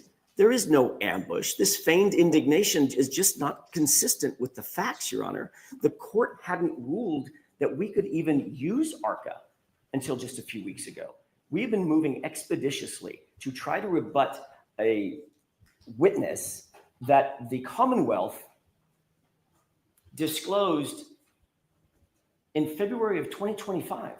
By mid-March, we asked for a TUI request. We asked for a TUI permission, or asked permission to engage them through a TUI request. That does take time. We did it expeditiously. We weren't waiting for some advantage. As soon as we got the request approved, we immediately, that day, engaged them, and immediately that same day provided the Commonwealth notice that we had engaged them and we intend to use them to, at the very least, to address Judd Welcher's testimony or his reports, the last iteration of which we got on March 24th. So if you want to talk about dates and chronology, what's good for the goose should be equally good for the gander. Mr. Brennan has been consistently providing us with new discovery. I have my room key right after his certificate of compliance has been well done, the ink is well dry. We have a right, we have an obligation to address and to meet his new discovery. For instance, Judd Welcher's opinions and conclusions, with rebuttal opinions and conclusions, if we can. And I want to make sure that we're not conflating two separate issues. One is the information that ARCA had outside of any of our control. Nobody in this courtroom could have reasonably controlled what information they had. But you did say that's all listed in the report and there's nothing more. I was just about to say, the communications that they had with U.S. Attorney's Office, I don't have any access to that. That's confidential. But I do know what they provided to them for their analysis. That is all listed in the report.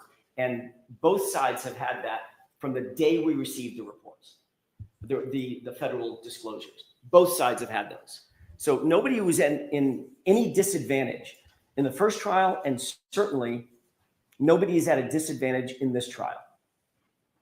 We're simply trying to meet our obligations as we could within the confines of the rules that were set up in no small part by the federal government. And now those strictures have largely been lifted, and we're moving forward as expeditiously as we possibly can.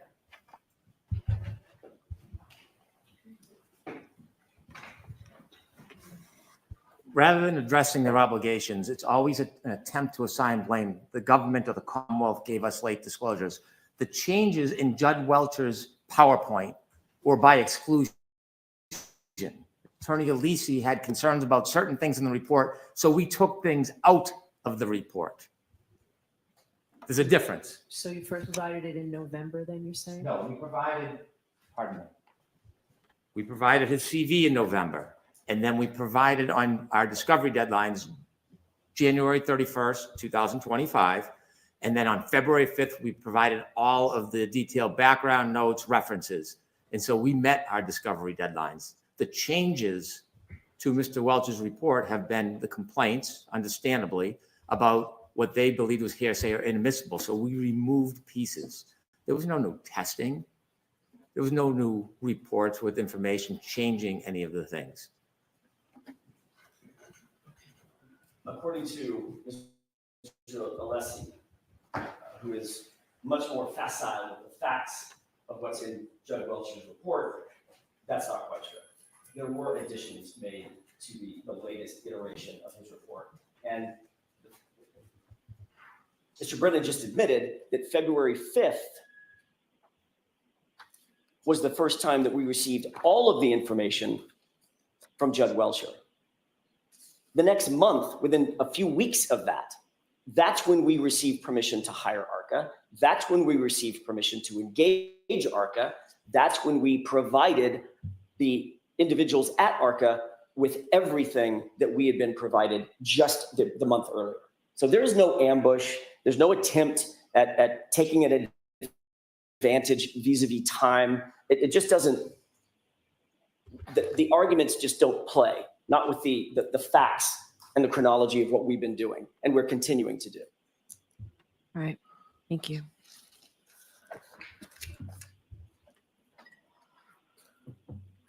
I think is the only thing left the motion to sequester Aiden Kearney to remove him from the sequestration order. Is that the only thing that's now left outstanding?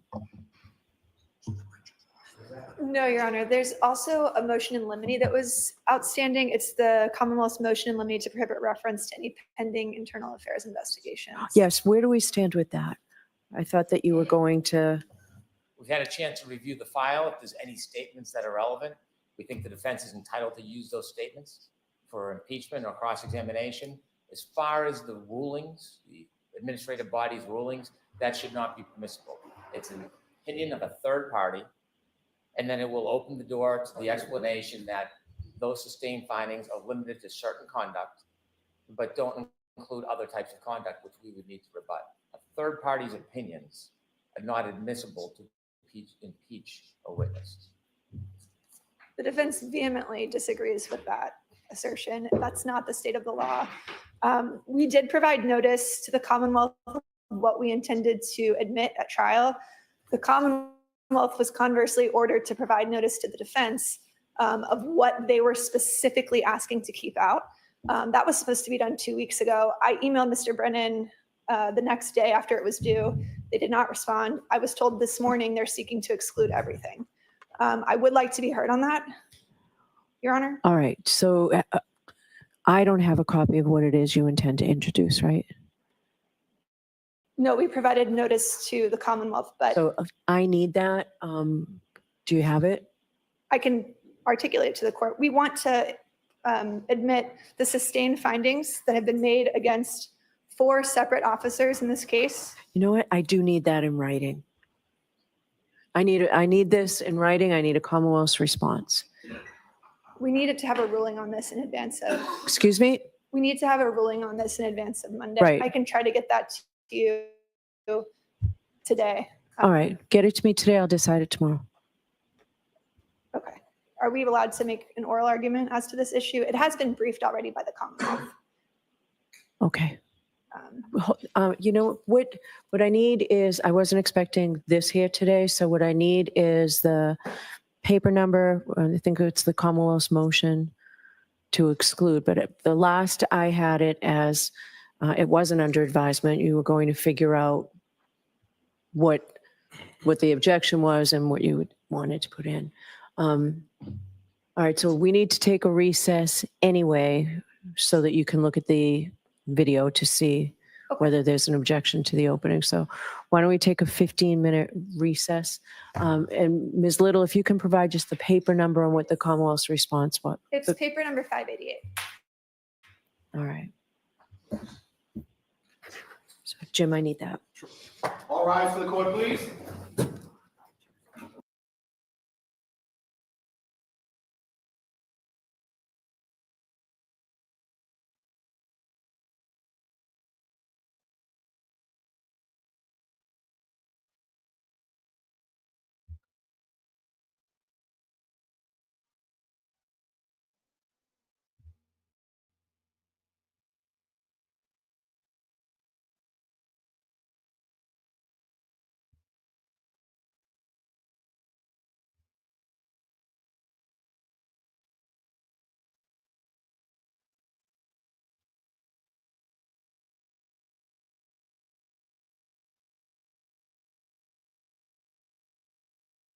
What are we going to do for 15 minutes?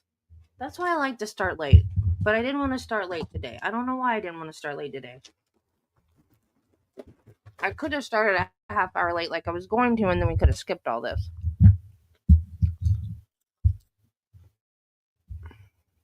I don't know why I'm eating pretzels for lunch. I had that sleep study, so I told Travis to get me like a little snack bag of pretzels. Because I usually eat a bedtime snack, like a healthy bedtime snack. But that's usually like cottage cheese and fruit, or like, I don't know, something healthy. Like, and that usually needs refrigeration. So I didn't know what I could get to take with me. So I'm like, get me like a little bag of pretzels. He got me this.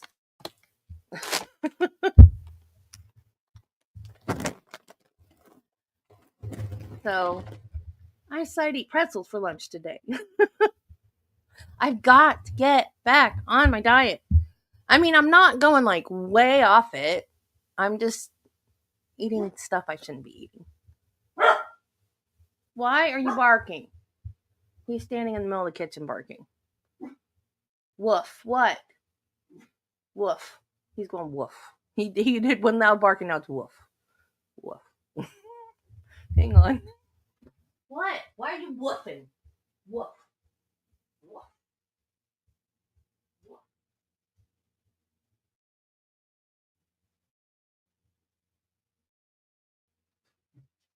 Woof.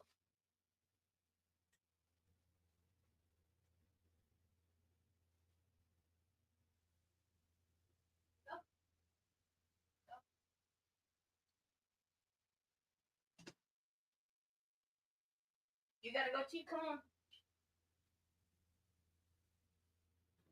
Come on. Hurry up. I got things to do. Hurry up. Hurry up. Hurry. Go. Go. Go. Let me go.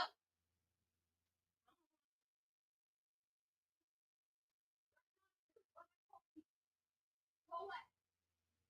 My dog will have to go out. You need to go.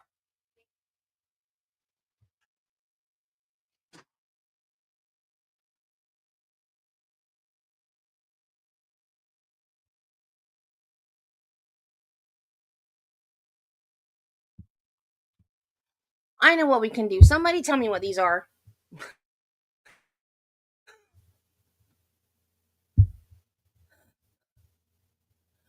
I call these loquats. I have no idea if that's what they are. My dad called them loquats, Japanese plums. I had, when we lived next door, because we used to live next door, I had my trailer next door. I think I already told you. I had my trailer, and then when my dad passed away, and then my stepmother lived here, when she moved out, we moved over here.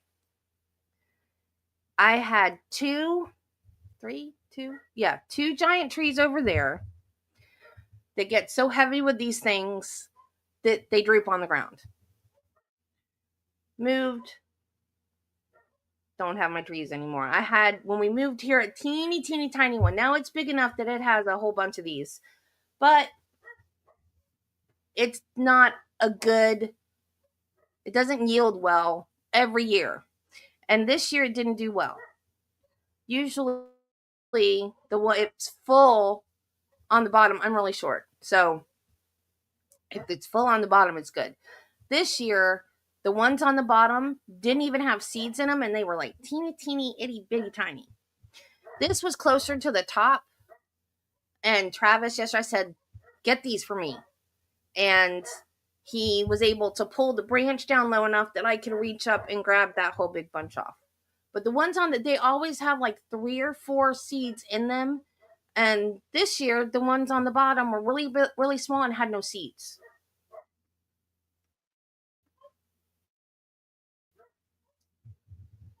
But the seeds look like that. This one had 3 in there.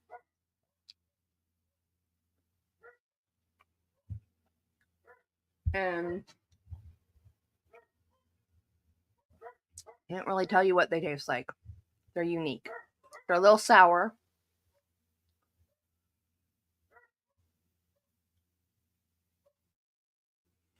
But I was told that that's what they make plum sauce out of. Like at Chinese restaurants when you get plum sauce. But I'm not 100% sure. I'm not 100% sure that that's what they are. I didn't even know. I had them for years before I even knew they were edible. And Belle was eating them one day. And I was like, what are those things? Because they fall on the ground, you know? So she was eating them up the ground. And I just pulled one off the tree and ate it and went, oh my gosh, these are delicious. And I've loved them ever since. I like to live dangerously.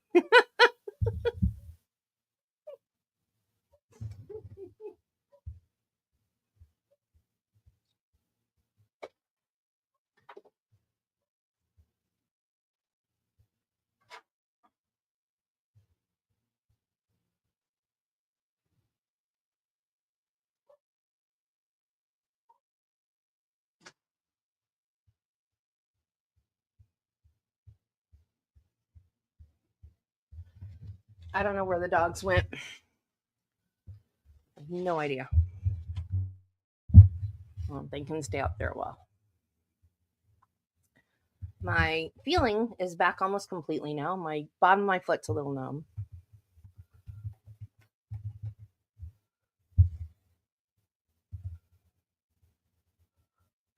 Oh, I was right. They are loquats. Cool.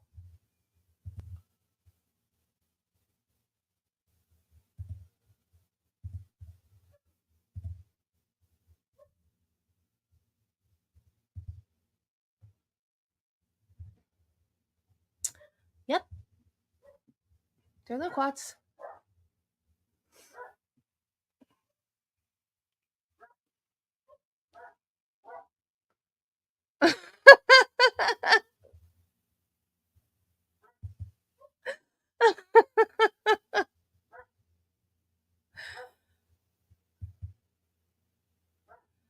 I don't know why I didn't just do that before. Because I always call them loquats, but in the back of my mind, I'm like, I have no idea if these are really loquats that I'm eating.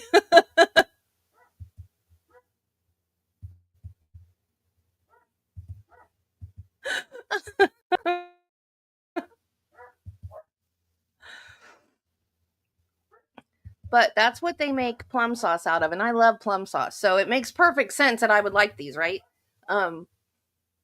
But Travis doesn't put anything on his Chinese food, and I'm always like, give me plum sauce, give me plum sauce. So I usually have a stash in the fridge because they always give me a handful of packets, you know. So. Oh, they're at the front door. Okay, mommy. Where's Belle? Belle.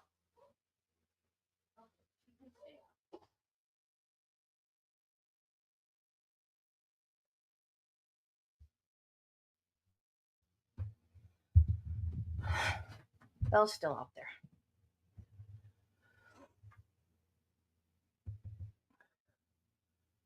I'm allergic to nature. I don't go outside. Now if it's water, like if I'm in the springs or I don't know what the water does. If I'm around I like if I'm in the springs or the river or the ocean or I'm fine. But if I'm outside doing anything else, I have an allergic reaction. I don't know if maybe the water washes away the pollen.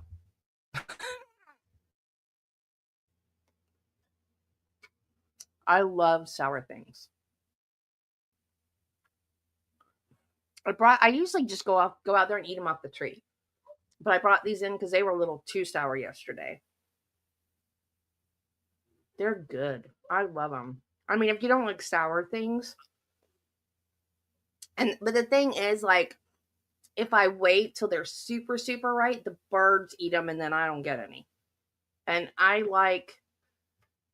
don't know why. I like just going out there and eating them off the tree. Like, and I don't like them cold. So to bring them in and put them in the fridge, I tried that once. Like, I picked them all off thinking the birds won't get them. So I picked them all off the tree and then I put the bowl in the fridge. And then I was like, no, they're not good cold. I mean, I guess if I had always had them cold, they would have been good, but I didn't like them cold. So I just go eat them off the tree. I love fruit.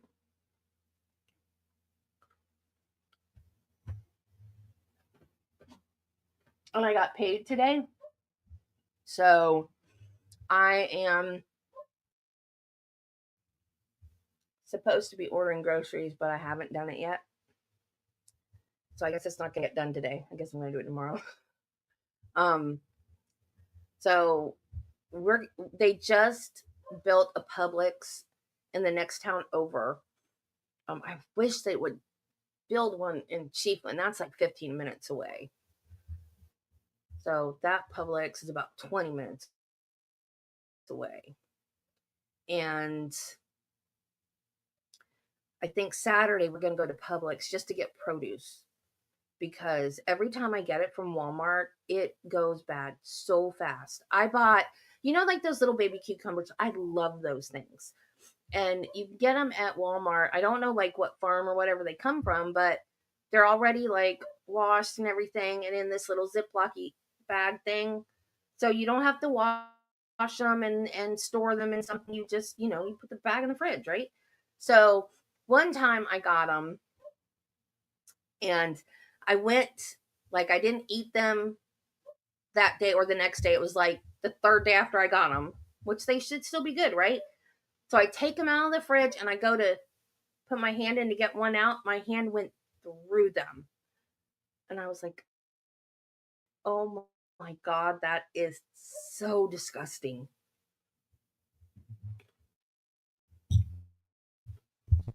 Pause time. Oh, we didn't pause that much.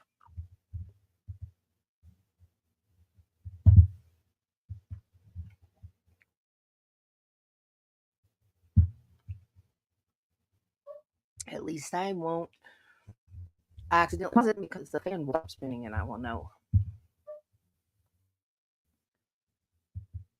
Well, it could be if I can get the right comment to show. It might be. Imagine. Deeper, they get more orange.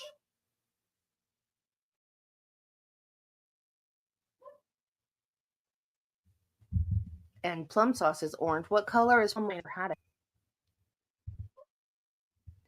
I've never had muscadine wine. Why does muscadine sound familiar?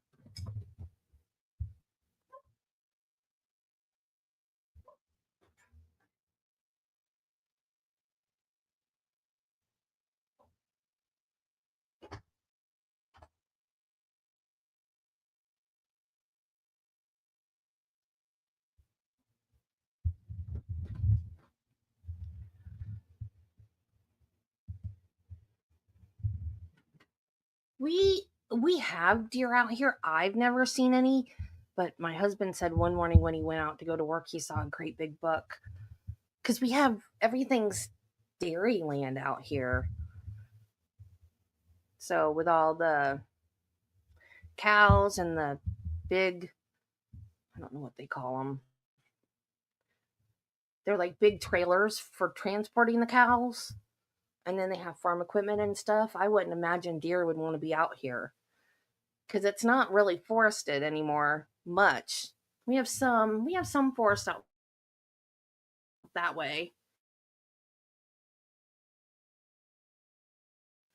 Um, but it's still on dairy property. So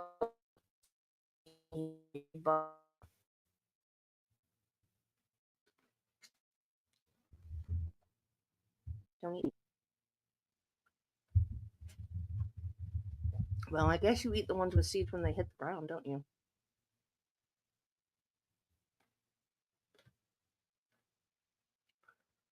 I don't. I don't know why you like these, but you sure used to eat them. That's how I found out they were edible. Don't bite. Good girl. Watch her not eat them anymore.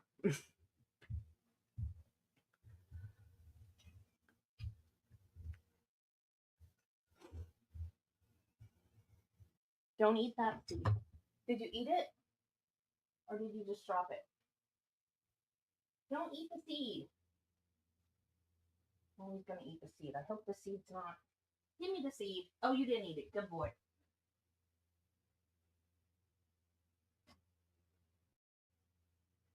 You don't like them anymore? Okay. That's why I gave you a small one.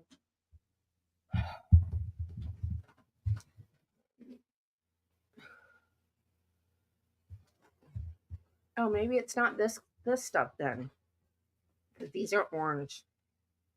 And plum sauce, Japanese, or not Japanese, plum sauce like you get in a Chinese restaurant is orange too.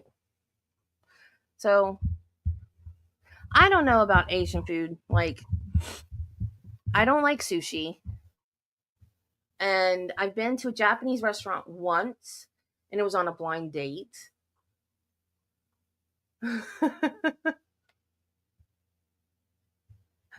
um,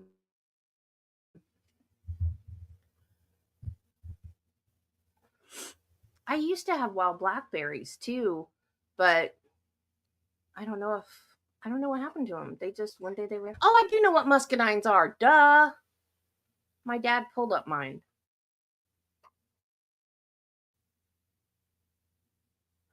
But I've never had muscadine wine.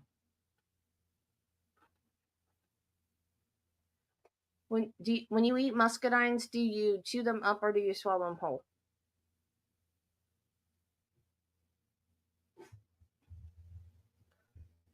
Because my family would just bite them and squeeze them and swallow them whole. When I was a kid, I would bite them, squeeze them into my mouth, and then like bite them and then like maneuver them around in my mouth and get all the seeds out and spit the seeds out and then chew them up. And then I would scrape the skins with my teeth and then bust the skins. It's like older. I would just squeeze them out and swallow them.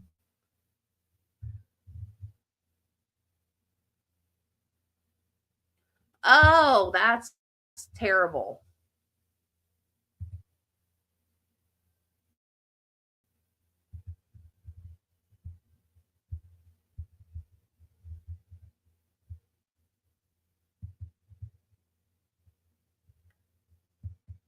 Yeah, sometimes I chew, sometimes I swallow it. But usually, when I was a kid, though, I always chewed them up because I was like, "What's the point of just swallowing it? It's a grape. Why are you just gonna swallow it?" But sometimes it's like get the juice out of it really good and then just swallow it rather than to mess with all the little seeds inside of it.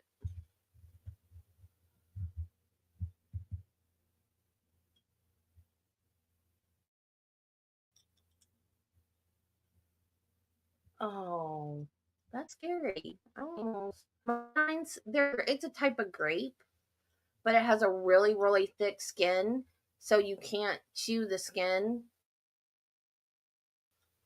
And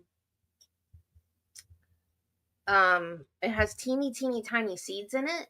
So the way my family ate them was they would put them in their mouth and like bite to pop the skin open, and then squeeze it, and then kind of swallow the juice, and then like just like swallow the grape.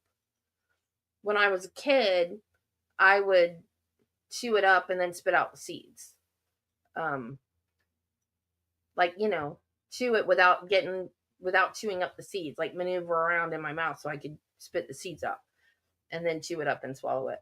And then I would scrape, because like inside that hull, the inside the skin is still good, like grape meat, and I would like, and I guess I still do. I haven't had one in so long. Um, I would scrape out the hull with my teeth because it's got good, really sweet inside of the skin. And we had a vine in our front yard. And one day my dad I guess he got tired of mowing around it. And he just pulled it up. I'm like, Dad, what'd you do with my grapevine? Why'd you do that? I was mad. I used to just go sit under the grapevine and just eat them.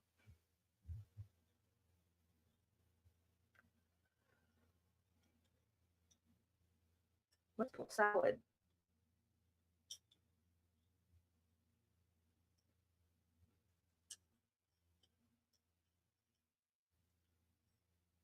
Muscadines are, well, I was going to say they're bigger than regular grapes, but they're really not. I guess it depends on the type of grape.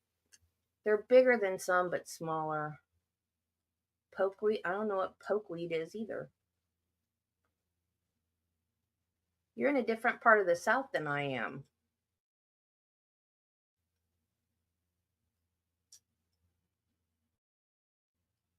And yes, I am in the South. We're part of the South. I just learned the other day where I live used to actually be part of Georgia.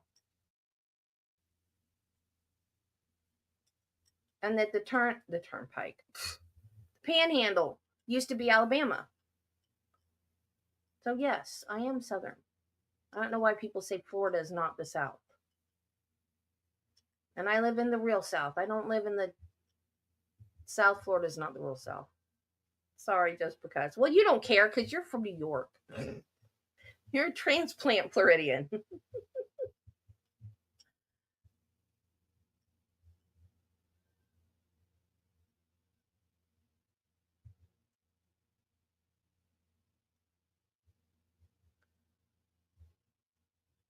Oh, yeah.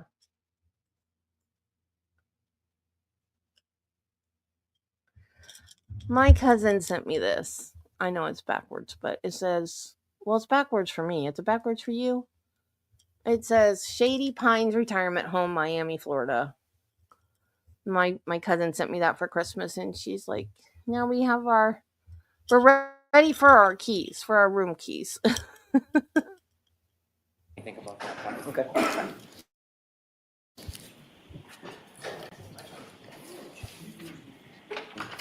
Come on, StreamYard. There we go. Put us back in session, you may be seated. You're close enough to visit, Jill.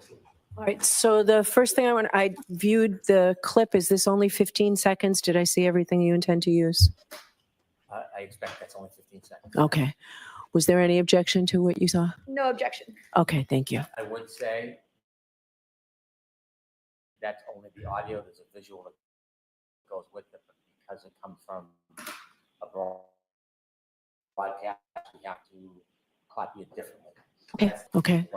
All right, were you as well, Ms. Little? Yes, we were able to see the video and we have no objection. And I did also provide, there's only a single photograph we intend to display. It will be an admitted exhibit. I provided a copy to council. I will also send that to the court as well. Okay, thank you. All right, I'll hear you on this motion. Ms. Little, I'll hear your response to the Commonwealth's motion. So during the break, we had an opportunity to discuss this issue with the Commonwealth. Okay. I believe we are in agreement on most of the issues. Okay, They have agreed that we are allowed to bring in the sustained findings as they relate to Trooper Proctor, Trooper Buchnick, Detective Lieutenant, and Detective Lieutenant Tully. okay, The only issue that we need to work out, Your Honor, is with regard to Kevin Albert. And so we will continue to discuss that. I'm not as concerned in terms of timing with that particular issue. okay. If the court will give us, another day or two to discuss with the Sure. Commonwealth, if there's a remaining issue, we can address that promptly with the court.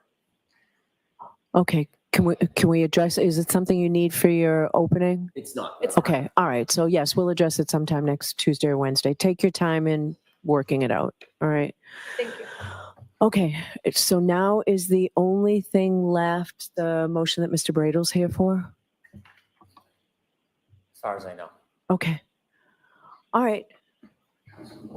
Morning, Mr. Bradle. Good morning, Your Honor. Okay. So, Jim, you have that.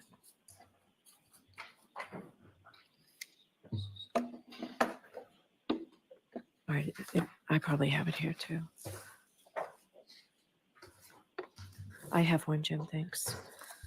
All right, I will hear you. Let me just ask, Commonwealth, you're moving to, sorry, Mr. Brennan, you're asking for sequestration on all the witnesses other than the ones that have already been decided, right?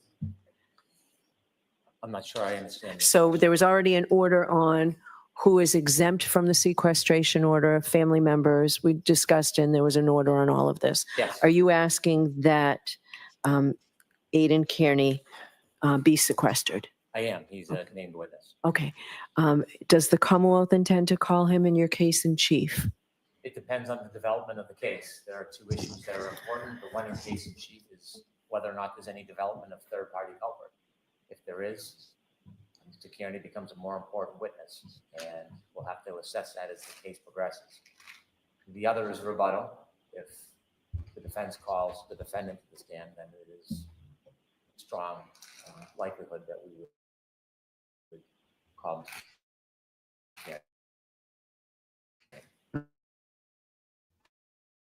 Okay. Those are two things that I can't anticipate at this time.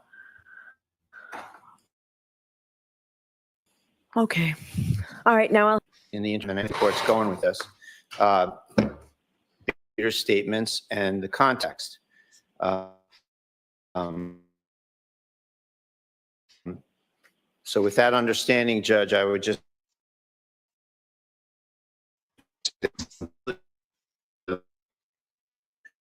Carney, who for the record is in the second row here today. Can I just ask, if he were to call your client, would he take the fifth? Yes, Judge, and I just should clarify for that. Okay. That is under the government's, the obviously well-established position of Norfolk County law enforcement. What we contend is a twisted interpretation of the witness intimidation statute, that seeking to contact witnesses, seeking to question people is witness Okay, intimidation. so just focus back on. So the answer is yes. I'm sorry. The answer is yes, Judge. Okay. So let me hear from you on that, Mr. Brennan. Sure. Under the government's interpretation of this statute, Your Honor, the government is seeking to first. No, I'm sorry. What I said was, I'll hear you, Mr. Brennan. And you Oh, I'm sorry. But that's okay. I don't want to hear about Got the it. witness intimidation statute, other than if I don't sequester your client, I would be inclined to do just like I did before. The witnesses who are the subject of the indictments, Mr. Kearney will have to be outside the courtroom when they testify. We anticipated that, Your Honor, and, I won't say that we would agree to that, but I understand the court's position there, and I can see that would be a resolution the court might land on. Okay. Now I'm going to let Mr. Brennan speak, and then I'll hear you again, Mr. Bradel. Thank you.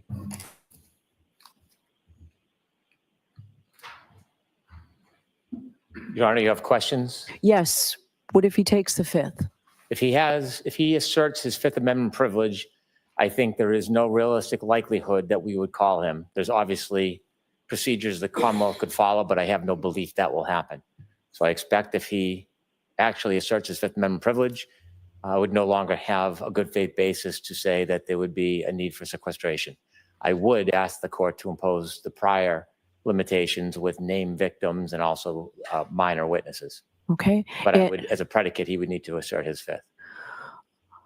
Do you need that to be done formally, or do you want it to be done formally? I do. Mr. Bradel, do you want to do that now? Judge, I'm happy to assert that on his behalf.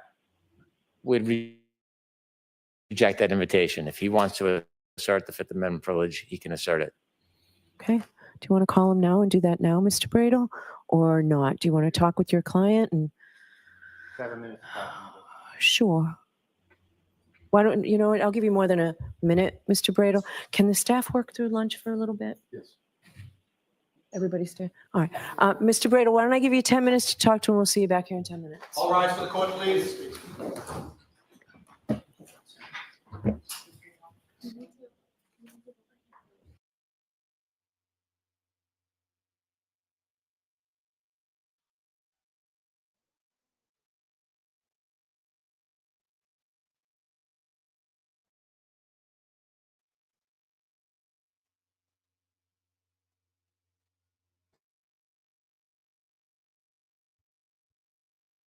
I don't think she's going to take the stand.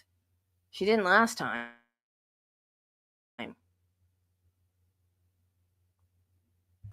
Okay.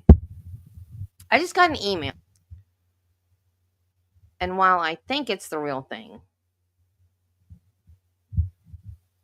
because I did have it at one time,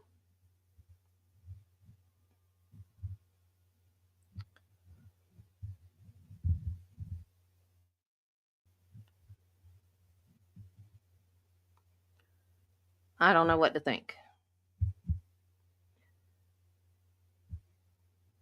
Because it says it's a receipt. It says, thanks for choosing us. And it says that it's been renewed for the next 3 years for $490. So it gives me a phone number to call. So I called it.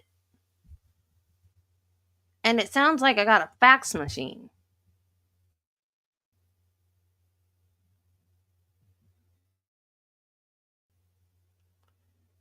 So I sent them an email at the email address it gave me, telling them not to renew it. And I checked my bank balance and no money was taken out.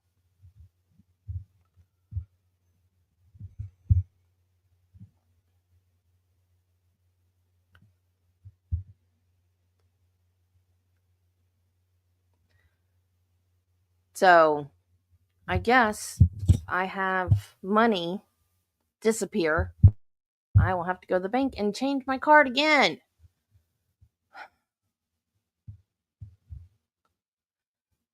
Last time I had to change my card, it was from some stupid diet gummy thing I ordered.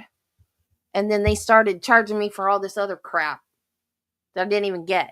I didn't get any of it. And they just started charging me for crap.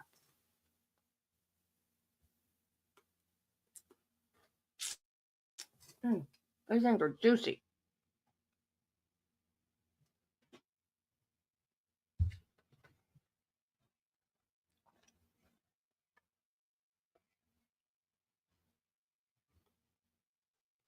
He ain't gonna call Aiden.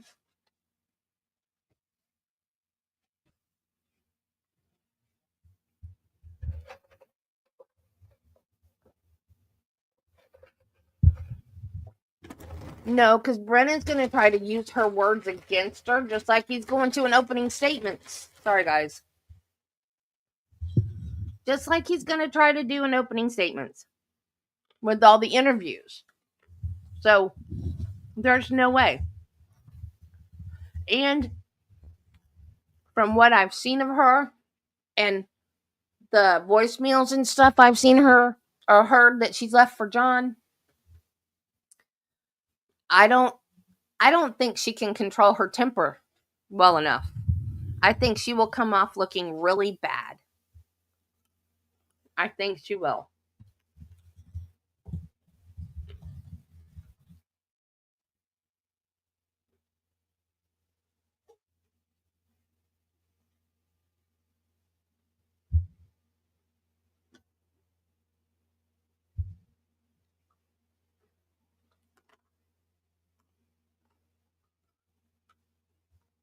I think I might have.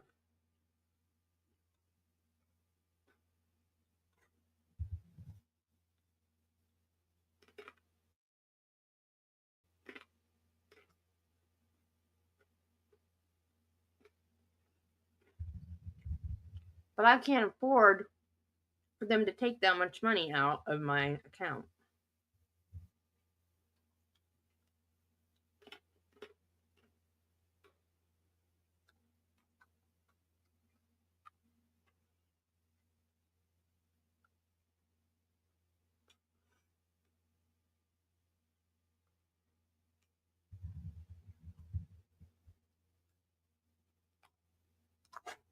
Oh, I know he won't.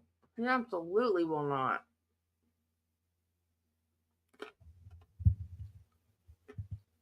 I'd actually like to see him go up against Brennan. That would be very entertaining. But I'd rather watch him cover the trial.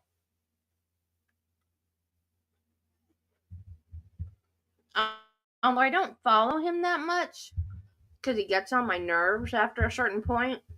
Like, I'll go to watch something that he's covering, and then halfway through it, I'll be like, don't be like that.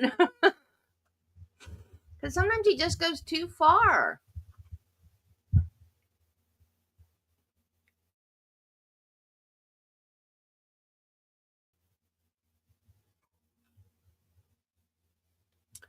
The other day, okay, he really, really is. I rarely have a complaint about anything he does. going,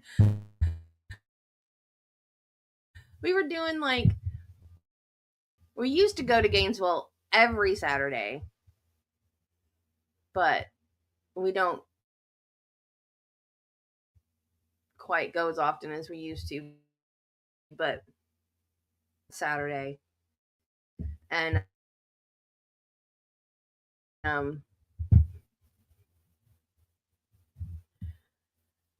I went out to the truck and he was going out to the trunk. I forgot something. I was coming back in. My foot got hung in a weed, like a great big growth. He's been having trouble with the lawnmower, and he has been trying to do everything he can think of to get the lawnmower running again because our yard is a mess and it's spring and it's time to start mowing again. So we were going Harbor Freight. Well, yeah, I did the video about the hot dog that I had. So we went to Harbor Freight. He had a flat tire on the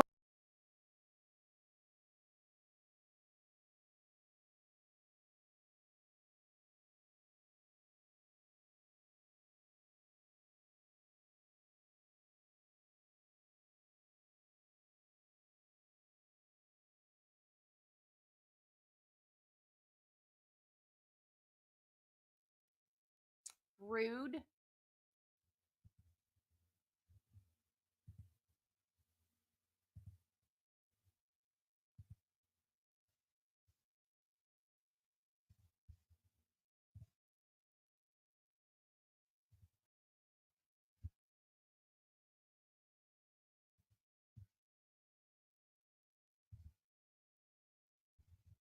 So I don't know. I guess there's some special tool you need to change a tire on a lawnmower.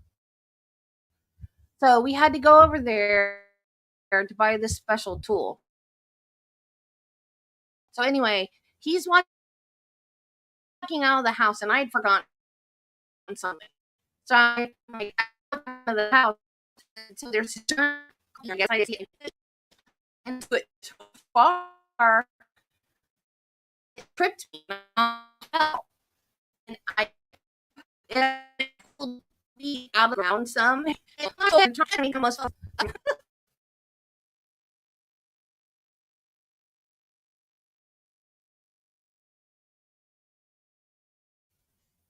like thanks Travis.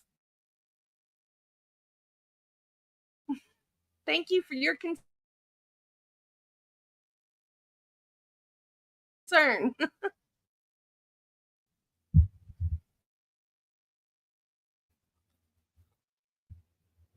I could do that.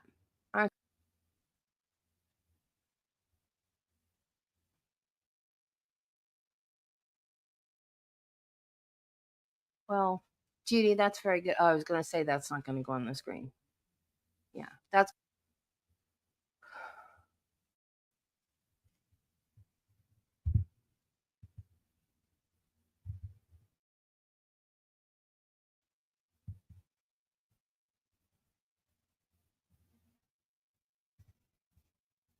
I have been messing with dogs, so now I kind of don't know where we are in this hearing. They're still talking about Aiden?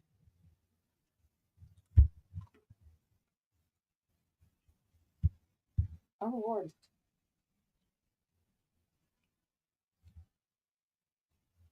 Spike, are you okay? He's not begging for food anymore.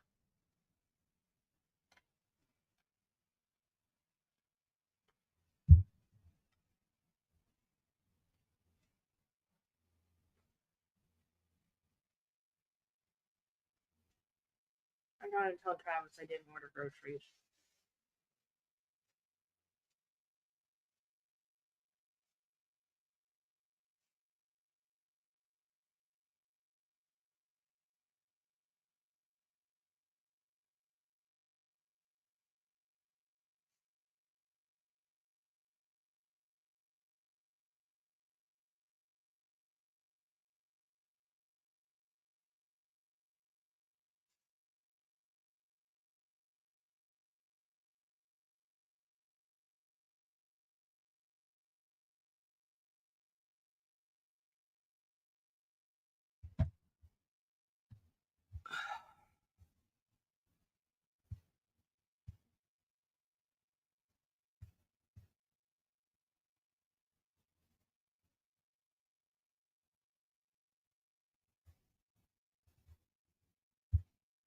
Yeah, like there was one I started watching him. I don't even know if I'm subscribed to him. I started watching him when he did the video about how it would be impossible for her to back up at that speed to hit him. And I was like, oh, this is so cool. A journalist that is out there, independent journalist that's out there doing experiments to try to prove what could and couldn't be done. I thought this guy's pretty smart. And he is, but he's like so freak Karen Reed that he gets blinded, I think. Because I can't remember who it was. Julie Nagle's brother, maybe? He like saw him at the beach or at a park or something. And he just wouldn't go away and leave him alone. He just kept on asking him questions and kept on and kept on and kept on. And the guy was like, I'm going to call the police. He's like, fine, call the police. I'm just asking you a question. And I just don't feel like that's right. You know, he didn't do anything. He was just the brother of somebody that was there that I think it was Julie Nagle's brother. He was just, or somebody's boyfriend. I don't remember exactly, but he wasn't even there that night. That's not cool to me. I mean, I think he has good intentions. I like the man. I don't have anything against him.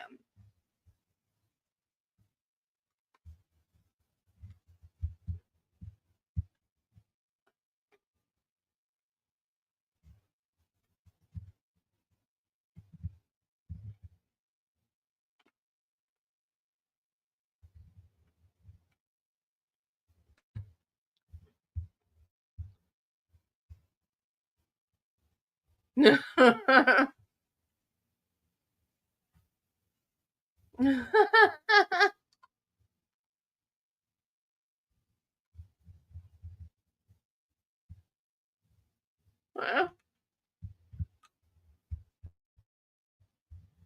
I didn't open that email on my computer, so that's a good thing.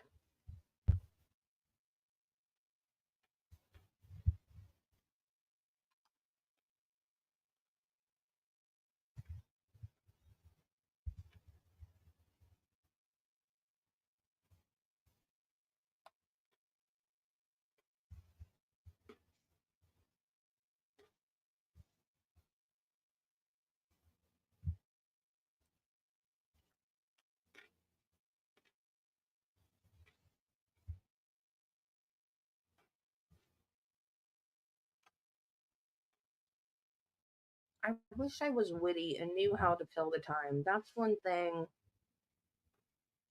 I'm not good at. So I tell personal stories and then I lose people, except you guys who love me. It's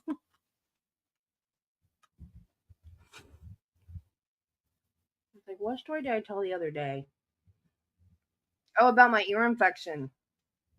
I had like 12 people, and then after I got done with my story, I had like 4. I was like, oops.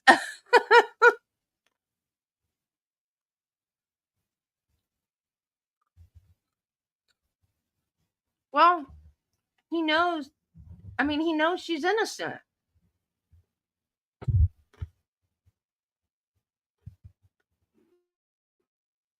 And I get why he's been charged with witness intimidation.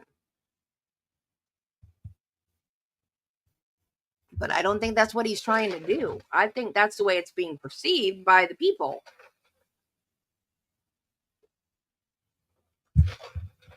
I don't know. You might disagree with me on that. I don't think he's trying to intimidate him. I don't know, maybe you think that that's what this means, but I think he's trying to get them to see it differently, but not intimidate them. I think he's really trying to make them take a step back and think about what really happened that night. But I think he's going about it in such a way that they do feel intimidated. So I think they are perceiving it as intimidation. If I don't want to say if I was Turtle Boy because I don't want anything to do with journalism, but I wouldn't handle it that way. I would not be. What I feel especially bad about is that people that are supporting Turtle Boy are being mean to John O'Keefe's family. Those are the last people we should be being mean to. Because they really believe that she did it. I want justice for John O'Keefe and his family, but not at the expense of Karen Reed, because I don't think that they did it. I would love to see the people that really did it get held accountable, but I don't think that's ever going to happen.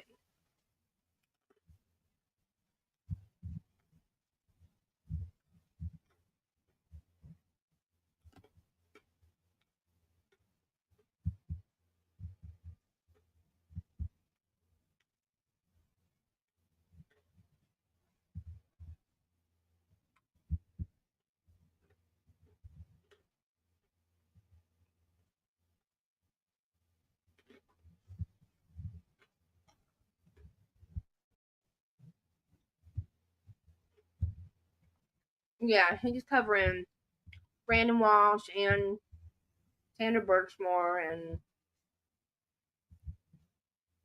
the doctor guy, right? I didn't follow any of that one. Judy, didn't you tell me he got guilty? Got a guilty verdict?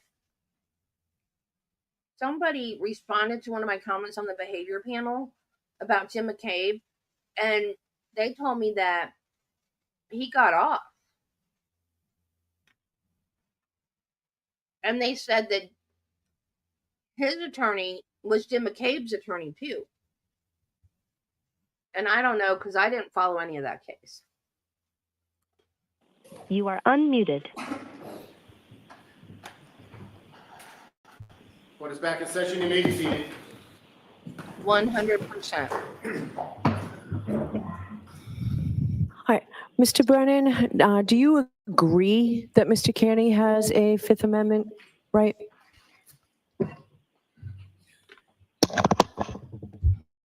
I think he has a Fifth Amendment privilege. I don't know that he has a Fifth Amendment privilege to all questions we would ask, but the content that we would go into, I think he clearly would have a Fifth Amendment privilege. All right, so you're not asking for a Lumen Martin hearing?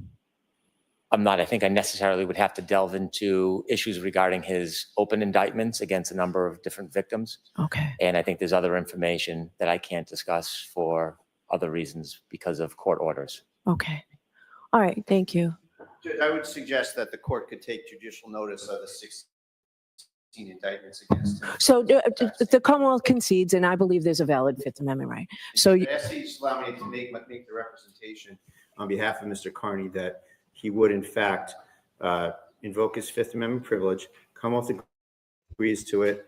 I ask that you just allow me to make the representation and leave it there.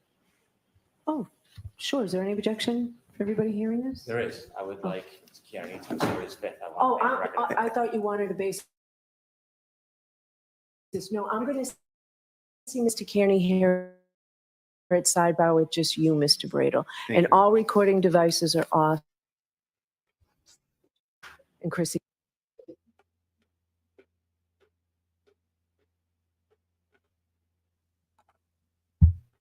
What now? I'm so confused. What is happening?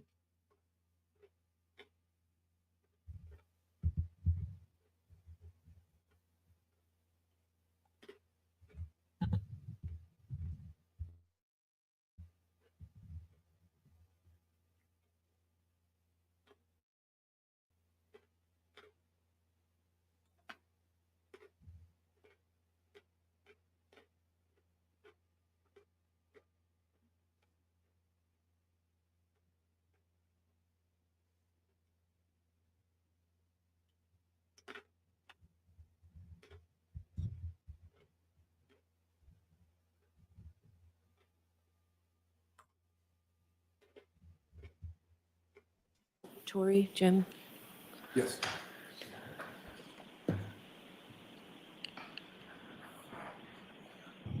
All right, so Mr. Brennan, I've just had a colloquy with Mr. Carney, with his lawyer present, obviously.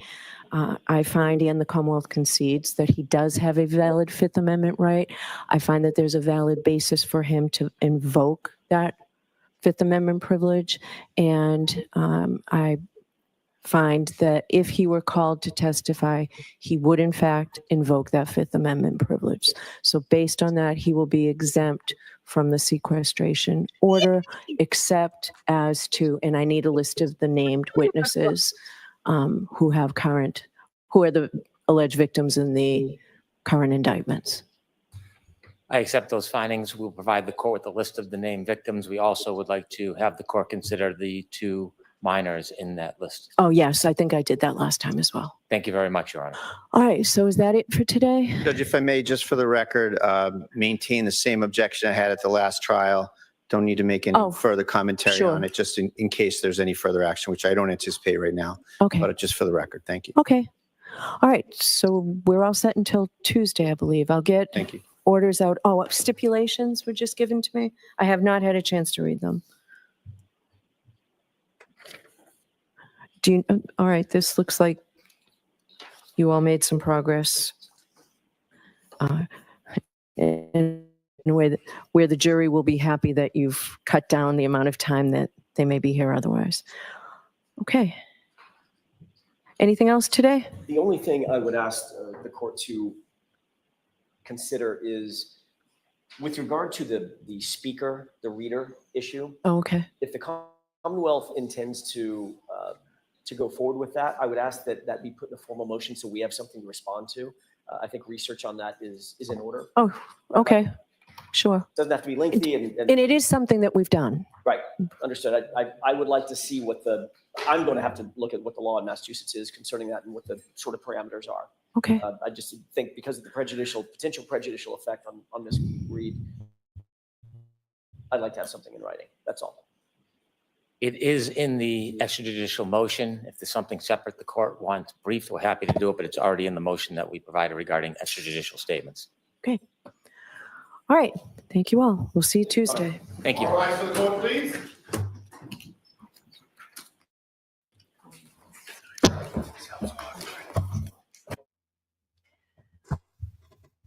Wow. Hell froze over twice today. See, somebody told me that his attorney got him off on manslaughter.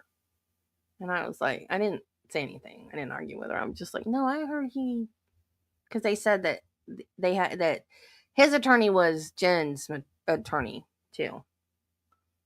All those, I kind of feel bad about all the nasty comments I left on the behavior panel. I need to calm down first before I make comments. Because once I get started, I can't stop.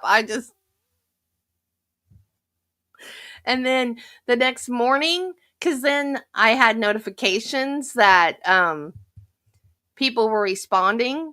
So I got mad all over again. So I was sitting here waiting for the stream to start.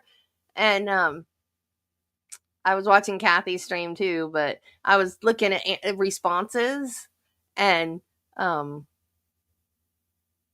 don't know. So I said something about letting the dogs out or letting one of the dogs back in or something. And I went, I'm busy. Like the mad at YouTube just went right on to Travis. I'm sorry. I'm sorry. I'm sorry. Sorry.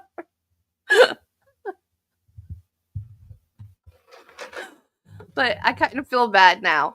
But it's always Mark. And I even said that on one of the comments. I'm like, that's why Mark's my least favorite. I love Chase, Scott, and Greg, but Mark's my least favorite. But it's like in one of the other ones, Mark was like, why are they even talking about a busted taillight? I'm like, Mark, that's the entire case. The busted taillight is the entire case. And I get it. They want to go in with no preconceived notions about what's going on. But they need to know some of the stuff or they look like idiots. And then someone said, I don't think Mark looks like an idiot. He's an expert doing his expert job. I'm like, whatever. I'm glad you like me sassy because I'm going to get sassy. Absolutely going to get sassy. And the last trial, I was a mod on another channel, so no one saw me sassy. They just heard me sassy. But, okay. I'm not going to say this word on YouTube because I don't want to get in trouble.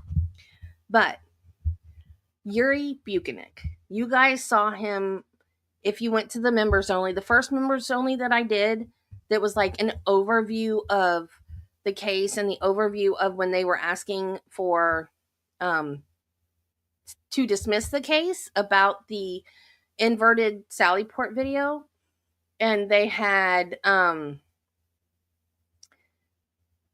Buchanan on the stand and they were talking, like they did the whole first part with the Commonwealth questioning him and they never said a thing about it being inverted.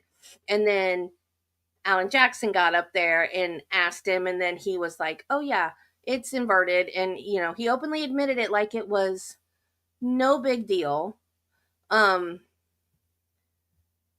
So that guy's name is Buchanek. And they asked one of the witnesses, what was her name? Julie Albert? Is it Julie Albert? Who was Chris Albert's wife. And Chris Albert is Colin Albert's dad. Brian Albert's brother. He's the one that's a town councilman that owns the pizza place. So they asked her what his name was. What Buchanek's name, or who interviewed her, or something like that. And she said, well, I think his name was, and she said a bad word. And I did not know what this word meant. It's a word that Turtle Boy started calling him. and it stuck. And she accidentally set it on the stand. And the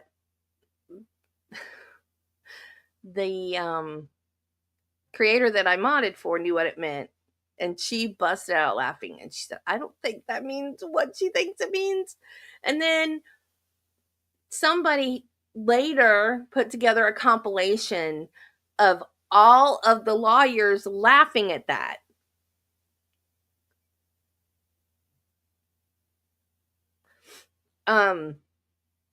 So I was like, I have no idea what that means.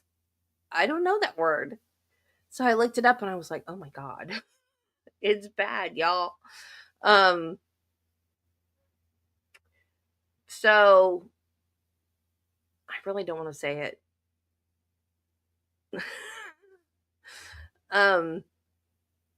So people kept putting it in the chat, like the rest of the trial. And we said, please don't put that. We don't want to lead it again in trouble. Please don't put it in the chat. Don't say it anymore. And one day I was like fed up. And I just popped off and I was like, quit putting it in the chat. The next person, and like caps, the next person that puts it in the chat is getting timed out. You guys are infants. And that's the way I said it like that in my head, and I'm like typing furiously, all caps. And so we had a mod chat. So I had lost my phone that day, as I often do. And I was like, oh my God, I just lost my mod status. Everyone's going to be pissed at me. I'm done. This is over. So when I finally found my phone and I opened up mod chat, everybody's laughing at me. Everybody's laughing at me. They're like, calm down, Debbie. It's okay. It's okay.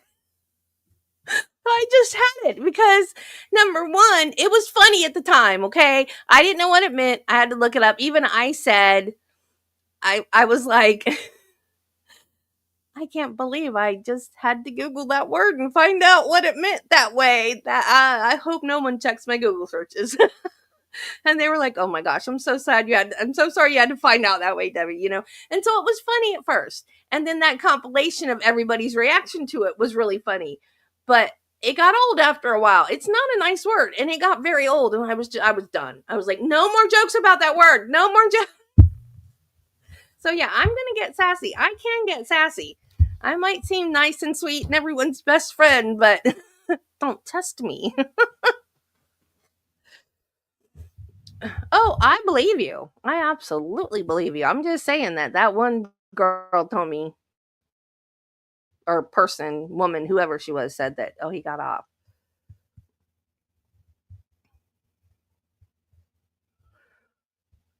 Who are you referring to?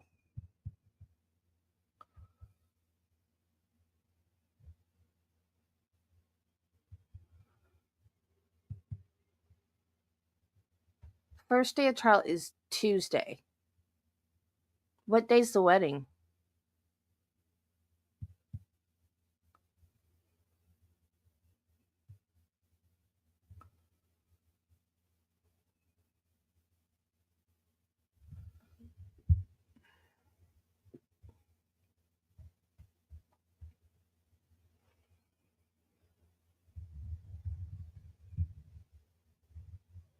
Oh, it was Nicole Albert?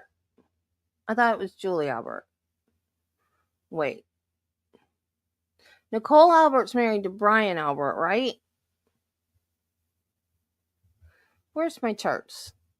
Oh, I can't get to my charts now. StreamYard will protest.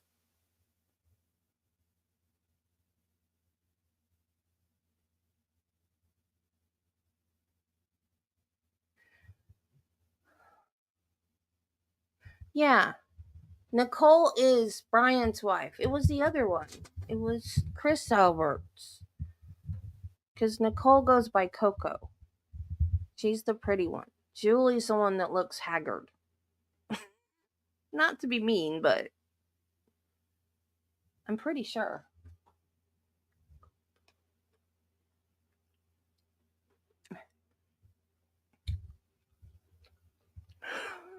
That looks like buckache. Close enough, though.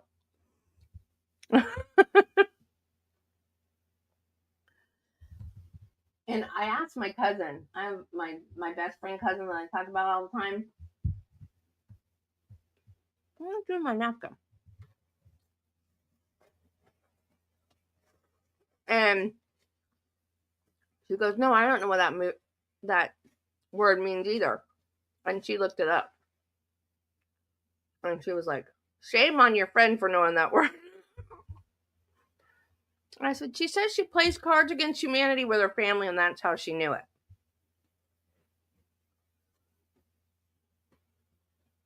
Oh. Yeah. And Nicole has like the light brown hair. Nicole looks like put together and sophisticated, and Julie looks like she's been running around after a 3-year-old all day.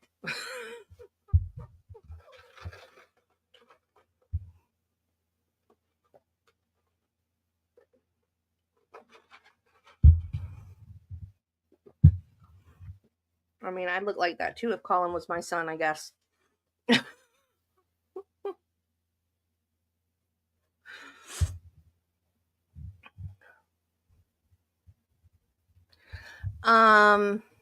What time is it?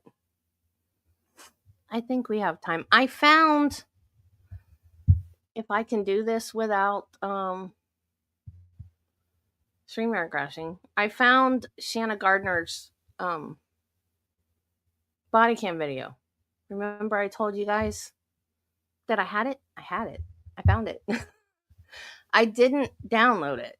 I just put it in a watch later playlist.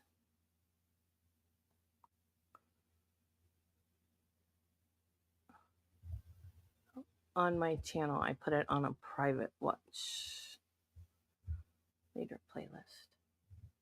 If I can find it.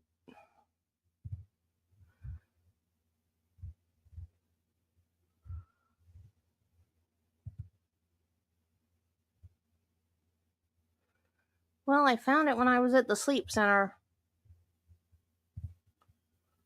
I was like, oh, there it is. I knew I saved it.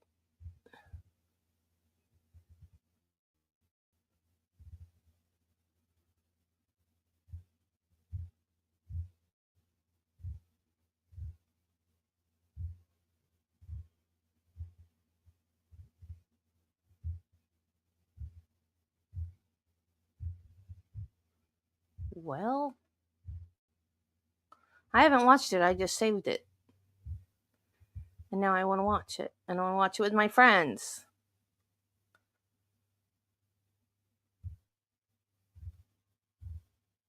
And of course, now I can't find it.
Well, darn it. Now I can't find it. Oh, there it is. Oh, I see what I did.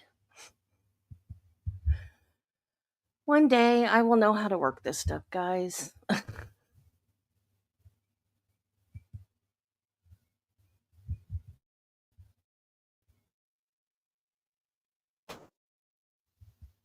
I found it.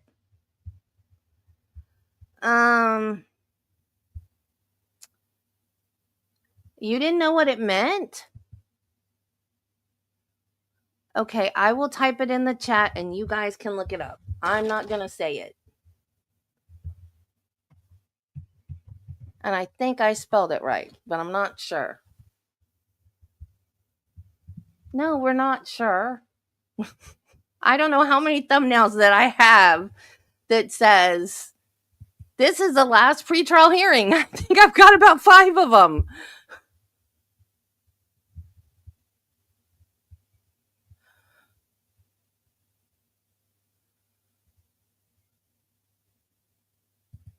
Okay, we have just enough time to do this before my Zoom doctor appointment.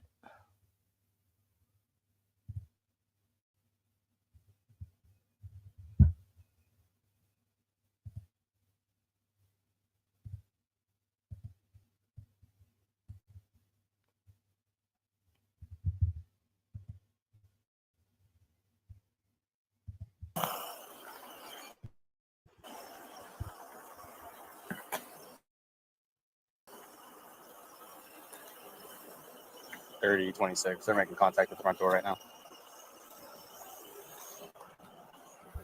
Okay, this is Shanna Gardner's body cam arrest.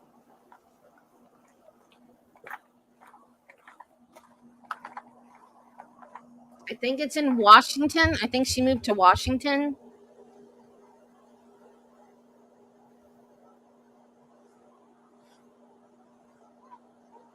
Oh, yeah, it's nasty. It's nasty. And she called him that on the stand.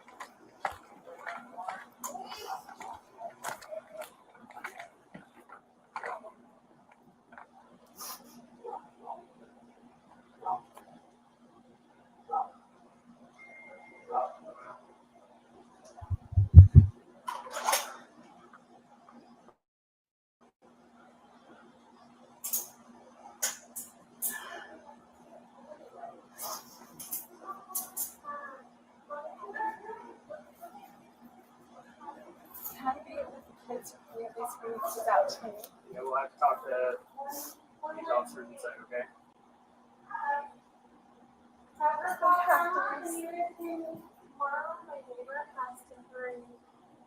I'm here, Shanna. I'm outside. Oh, they're gonna call you. Oh, yeah. And I. You want me to go get her shoes?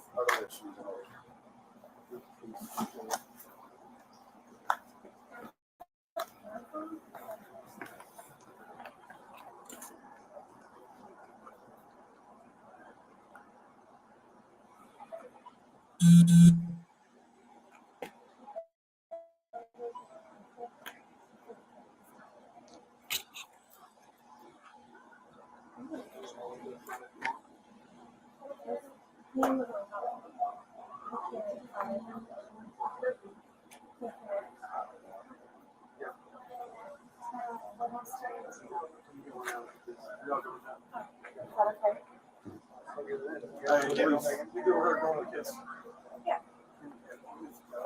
Thank you. Sorry. Do you want me to go get her snacks? Yeah. Yeah, is that okay? Is that okay? I hope this isn't boring. I haven't watched it yet.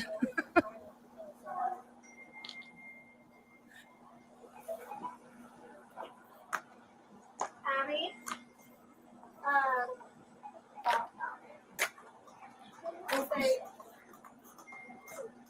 You have orders on the Instagram that is managing for you. You have orders to just have grandma help you get into. Where are your jeans, Mom? I know where they are.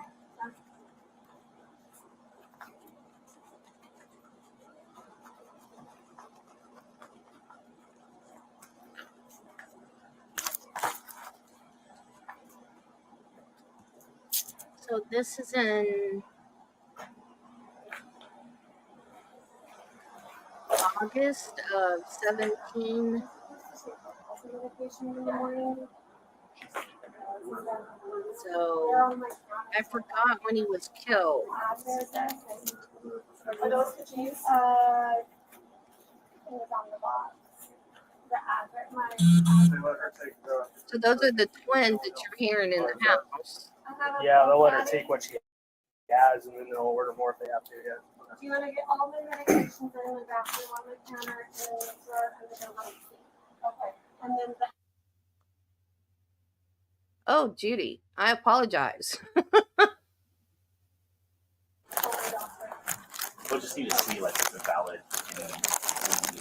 Oh, the app there is like a disc that you inhale the ozone powder, and it doesn't have the person. Yeah, that's a medical person that will value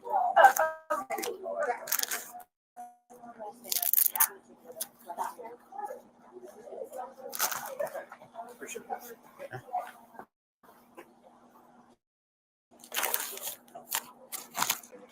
You guys smile for the ring there. The guy one good smile.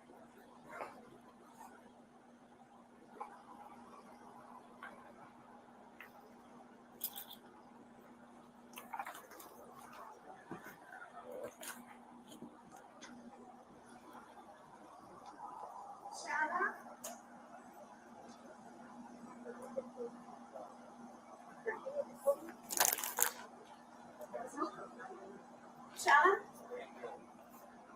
She's in the bathroom changing. Oh. So they're gonna need the prescriptions in their pill bottle. I've only got one day in your pill caddy, Shannon.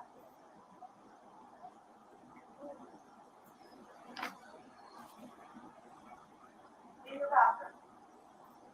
Okay.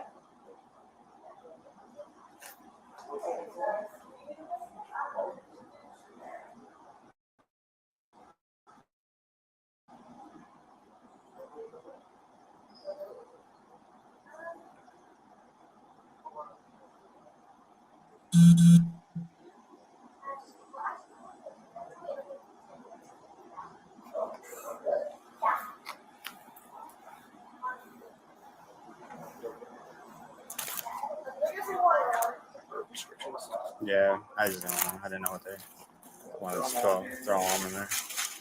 All the properties to be taken. Grabbed like 5 of those yesterday. I don't know.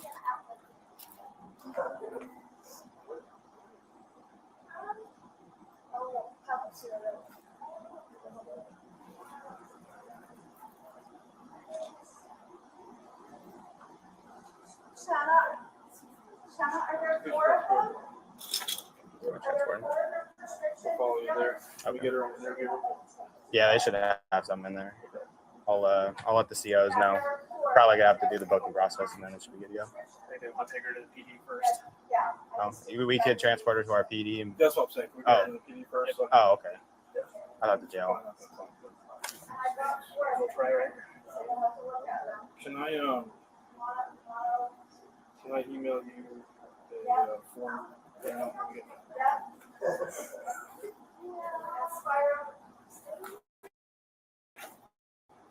Are those the 4? Are those the 4?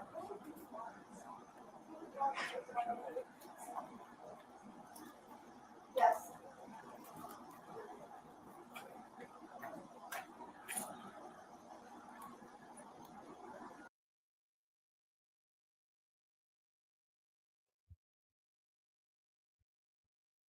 You just turn the sound off.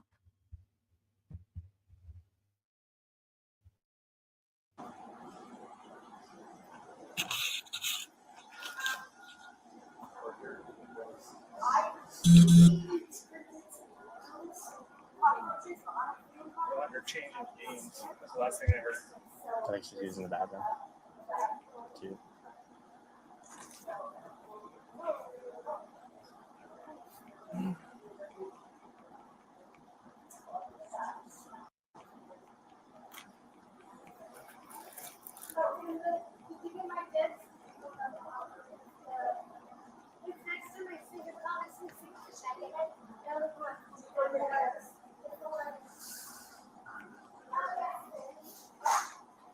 I don't know what this asthma stuff is, but it's powder they buy, won't let it in the jail.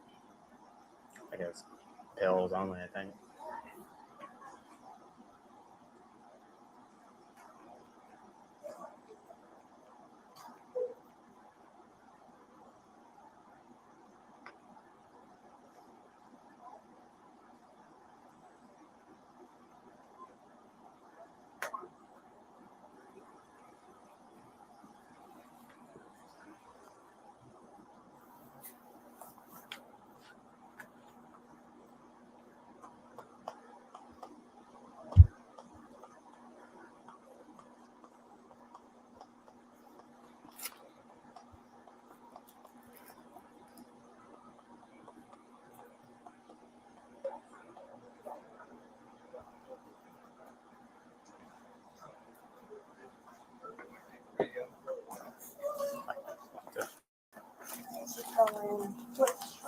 It's gonna be the white vehicle back there.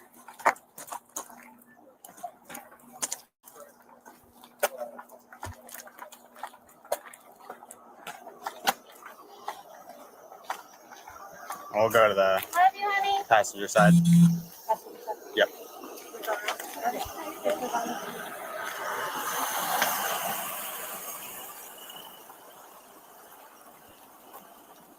Stop.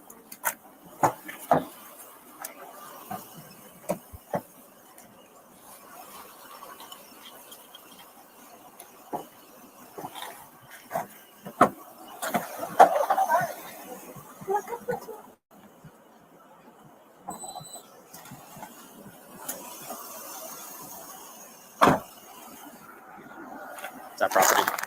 Medicine. Good. That's your medicines. I don't know if they all want to do with it, but most of them are prescription. So we'll follow you over to. So, detective was saying going to the PD. We do have interview rooms. Perfect. Within the PD, so we could take her over there. That's yeah. And pull her out.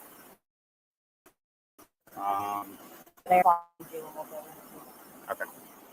Okay.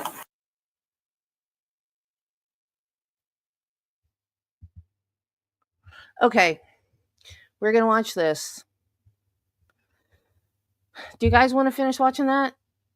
If you do, we can watch this and then go back to that.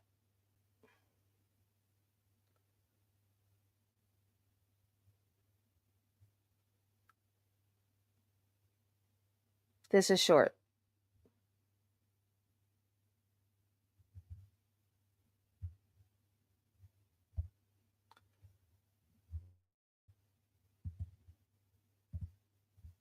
I hope I don't get in trouble for playing this, but I'm gonna play it.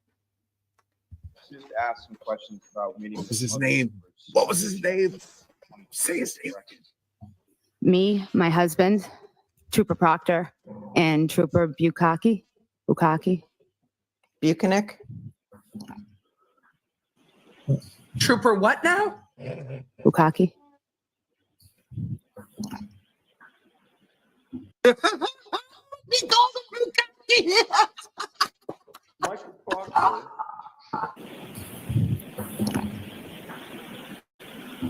Brandy just. I don't think that's his name. That's who I think I that means something else that she doesn't Michael intend. Proctor. Bukaki.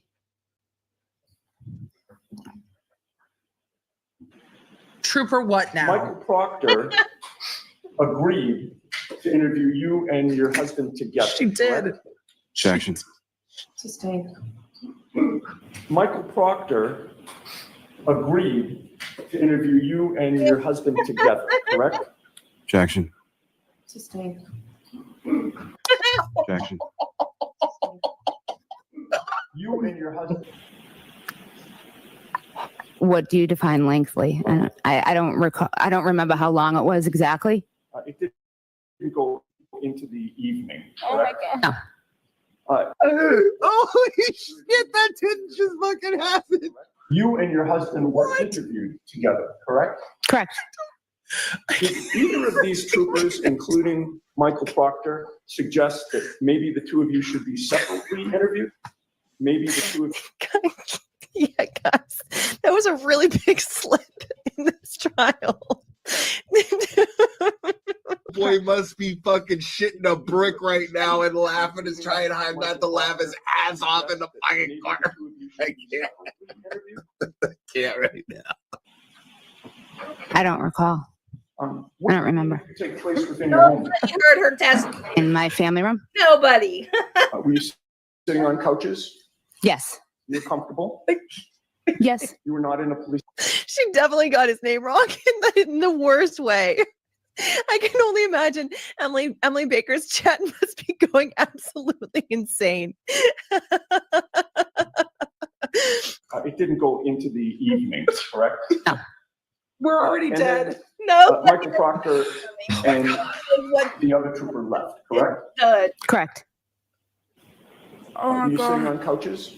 Yes. You were comfortable? Yes. You were not in a police interrogation room, correct? No, I was not.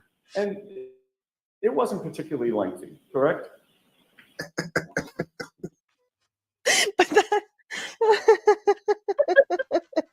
Oh, that was a bad one. That was a really bad one. Okay. Yeah, I hope the video doesn't get flagged. And then Michael Proctor and the other trooper left, correct? Correct. Then at 6:17 p.m. that same night. What do you define lengthily? I don't That's what she recall. said. I don't remember how long it was exactly. I mean, I'm not gonna keep saying it, but like, yeah, Matthew Baxter. Yeah. Okay. All right, you guys. Let's. Shortly after you had been interviewed, you called Michael Proctor's at 17 that same night. She called him Sergeant Bukaki, Detective Trooper Bukaki. That's my name. I thought that was a joke. Shit's gonna get clipped and blasted all over fucking Twitter, Facebook, everywhere. Jesus, lady. Okay, so that was from Aussie Insider's channel. She has much more like that. So go check her channel out. And what did I do with Shanna Gardner? Crap. Let me find it again. We'll go back to Shanna Gardner.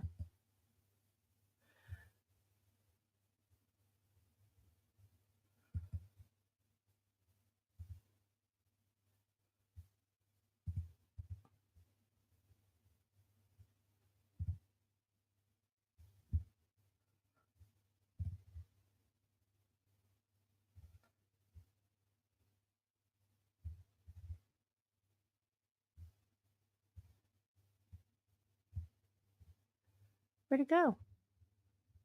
It was just here a minute ago. There it is.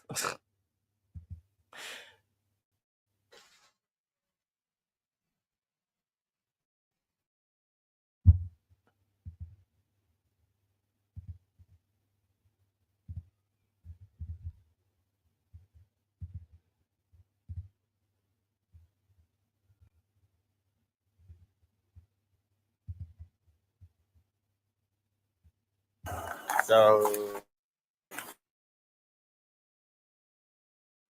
detective was saying going to the PD, we do have interview rooms Perfect. within the PD, so we could take her over there, That's pull her out. Bring her there, and then we'll follow behind you, and we'll go. Okay. So just a heads up, I don't know if the jail is gonna take anything not in the bottle. Okay. Otherwise, it looks like everything else. I'll give you all up to whatever you guys decide. We could try, but I think the jail will probably say no to that. That's fine.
This is West 30. Could you pass me the SP primary, please?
This is West 30. I just wanted to let you know I do have one female in custody, and I'll be transporting her to the jail or to the PD. Yep. 1 second.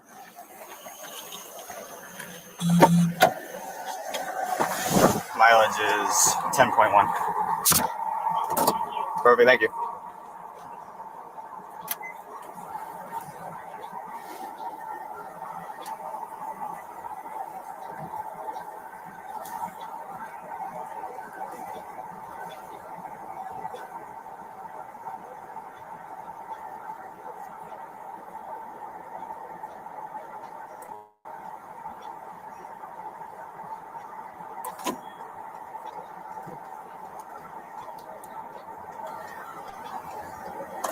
You getting any air back there? Is it hot back there?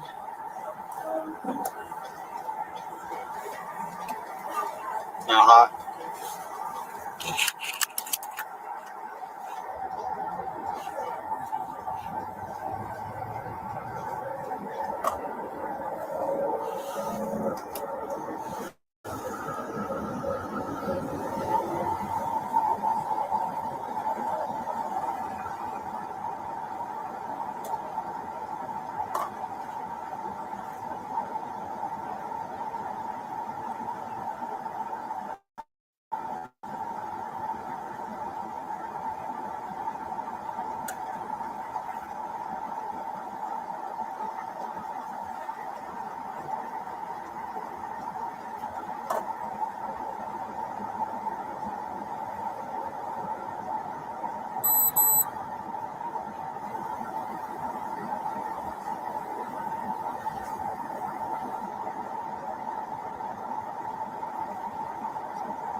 For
these guys, and then I'll head that way with you.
That's a police station?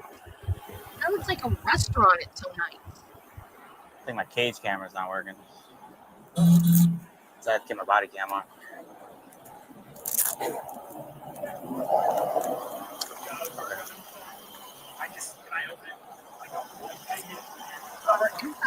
Why are there handicap spaces? Is that the police station?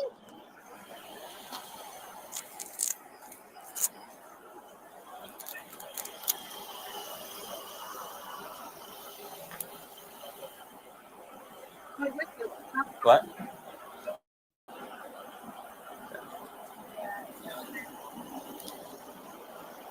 I guess if it hits that person has to work crime should be hit.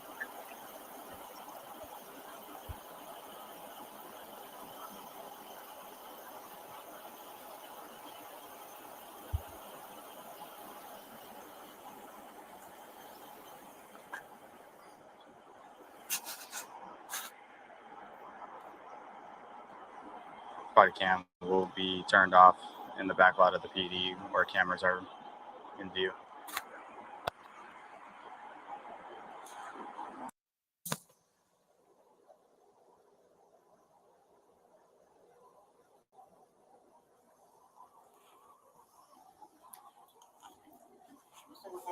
Yep.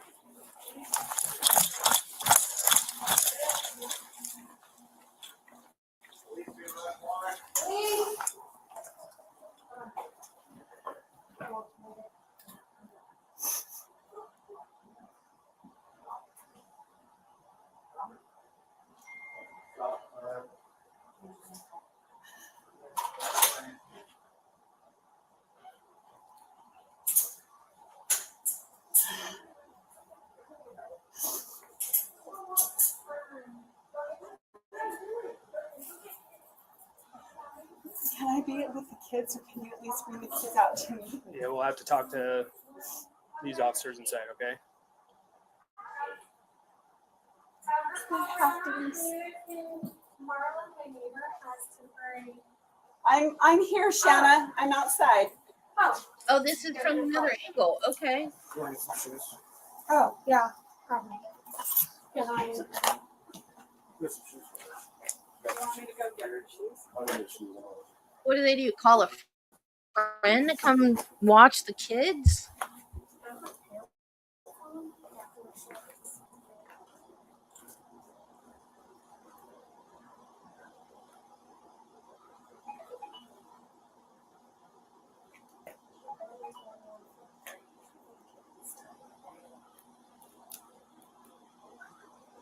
You can roll up to the front if you want.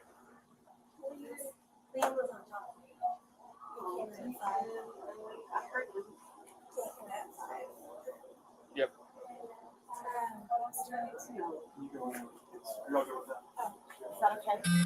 Still give it them. You guys over there going back in? You go ahead, go on the kids. Thank you. Oh, sorry. You want me to go get her pants? Which one's my jeans? Yeah.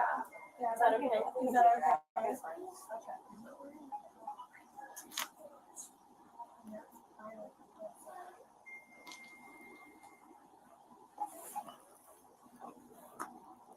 Abby?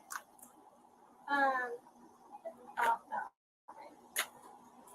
I say, you have orders on the Instagram that is managing for you. You have orders to just have grandma help you get into.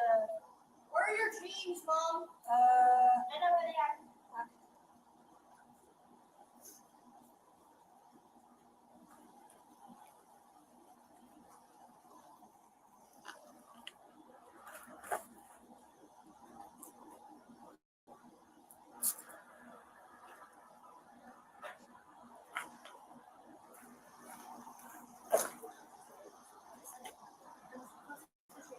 Medication in the morning. They're on my counter in the bathroom. Are those the jeans? It was on the box. The address, my They let her take prescription medication to the jail. What else? Where is that? Yeah, they'll let her take what she has, and then they'll order more if they have to. Yeah. Do you want to get all my medications are in my bathroom on my counter and then in the drawer under the right seat?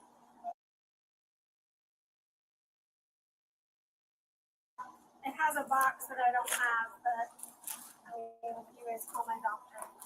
We'll just need to see like it's a valid.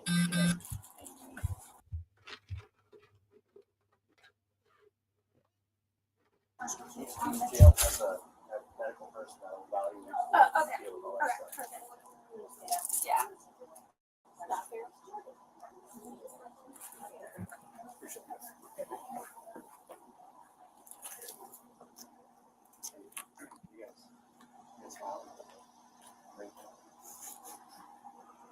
The guy one good smile.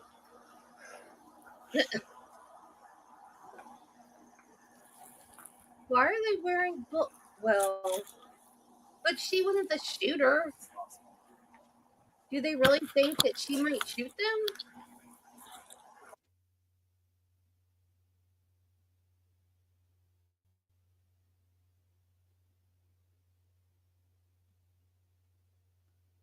Oh, is interrogation? No, interrogation would be on here because this is in Washington, right? I think. Because this is before her extradition hearing. So this should just be her booking. So there wouldn't be I don't know. Come on, show us something other than handcuffing and transporting. Show us something. We're gonna bring you inside real quick. Get you out of the warm car, right?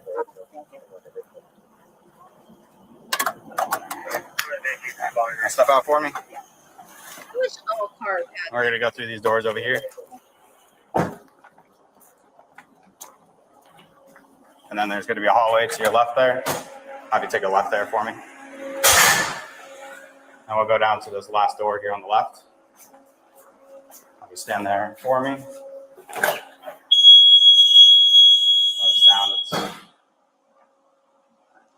And I'll have you take a seat over here. And what I'll do, actually, if you want to face the wall for me.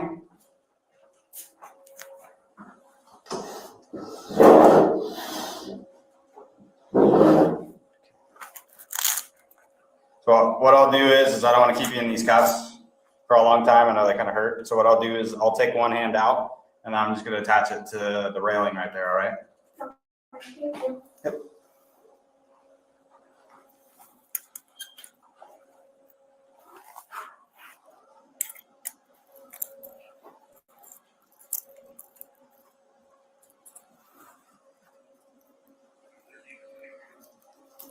If you want to take the hand, place the top of your head for me.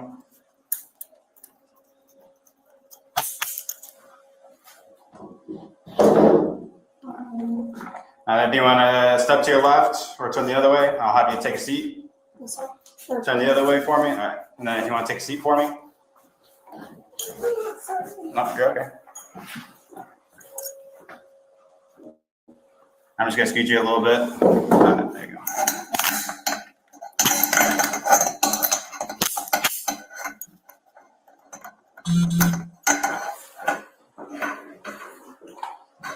And then the other officers will be in here shortly, right?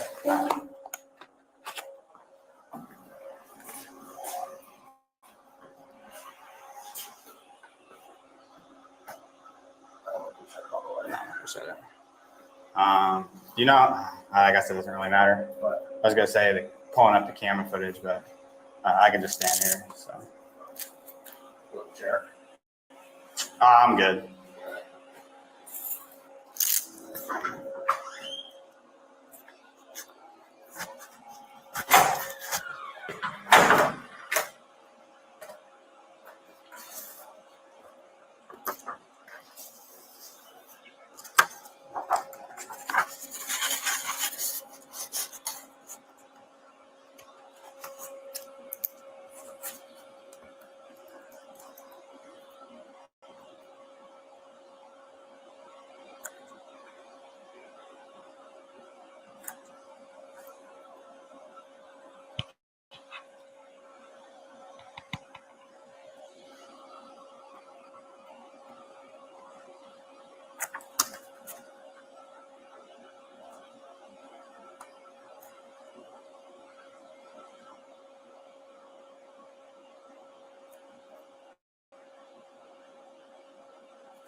Blaming. I'm just waiting to see what's gonna get. Are you gonna ask her questions? Did you Mirandize her? What are we doing? You guys haven't watched this yet. We can be bored together. I'm just filling time. I got a doctor's appointment at 3:45.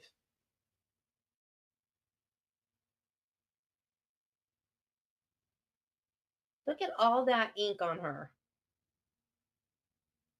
Well, she doesn't. Which one's tight? The right one. The right one's more tight. But it's okay. I'll loosen it a little bit.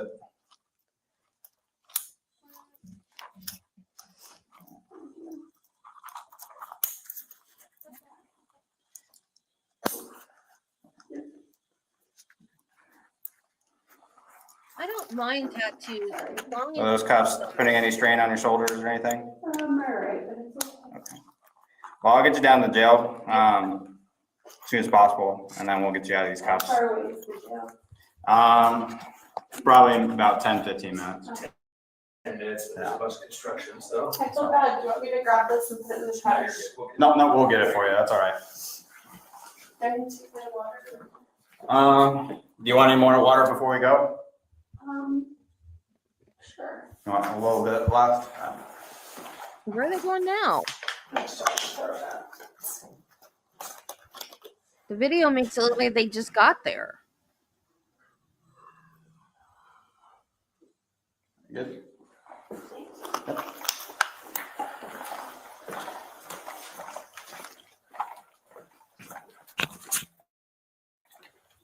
And then we'll just go back out to the same car we came in.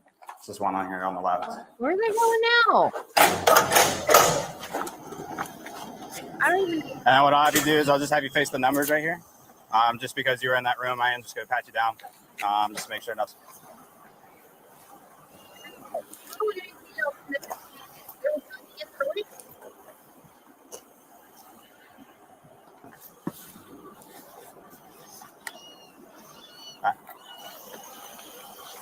And then I still do have your medications with me. Okay. So those will be checked into the jail.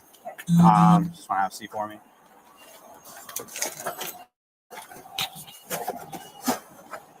I do have a question for you. It's not regards to the charges at all. Those the medication that's in that little divider. Yeah. What's in those? I can tell you what.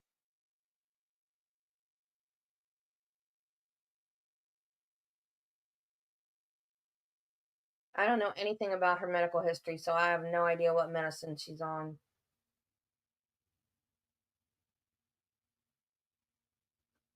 Apparently a lot for how long this has taken her to tell him.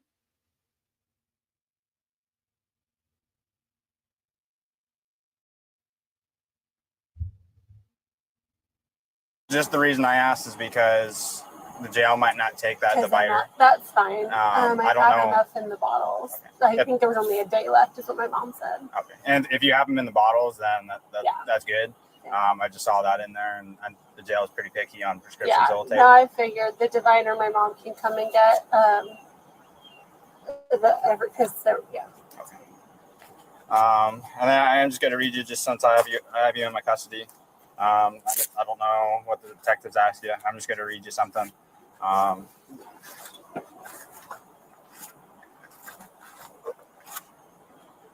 So you have the right to counsel at this time. If you're unable to pay for counsel, you'll be entitled to have one provided without charge. Do you understand that? Okay. And that's it. So I'm going to put your seatbelt on. I'll get you down there. It's hot. So hot. My vehicle can't keep up. I say it's hotter for you guys wearing all the stuff you guys have to do. And I'll get you down there so you're out of cuffs. I know those are uncomfortable. So just sit tight for me, all right? They belong to ETF? I think they're the detectives, Jacksonville. Oh, okay. But Warrant? yeah, I got the two.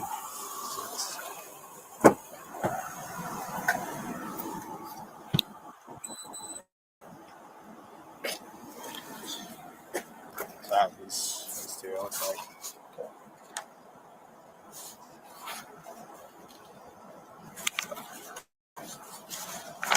like another part of the warrant.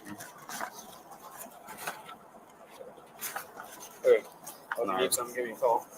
Okay. Give me a call. All right. Well, he gave me his business card, so if I have some type of document issue, I'll give him a call. Okay. I'll also give you a call. Sounds good. Just come back in.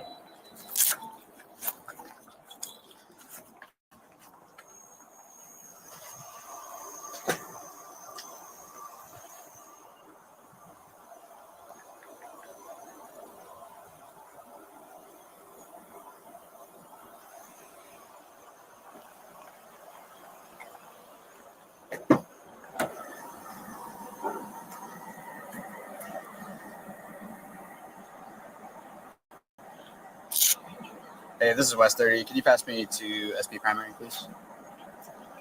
Thank you.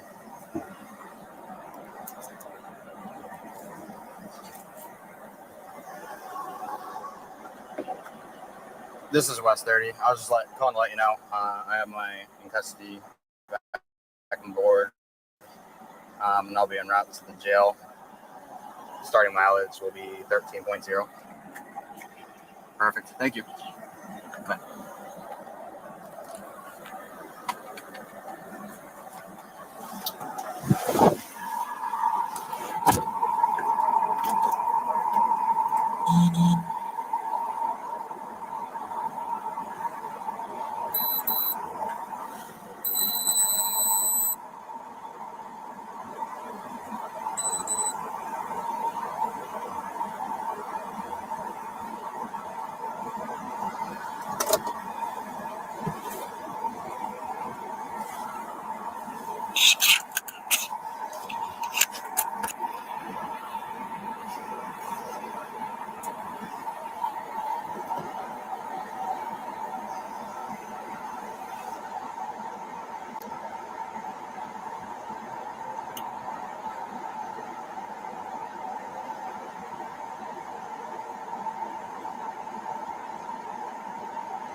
Okay, well, that was it. Nice and boring. Okay, sorry guys. I didn't know.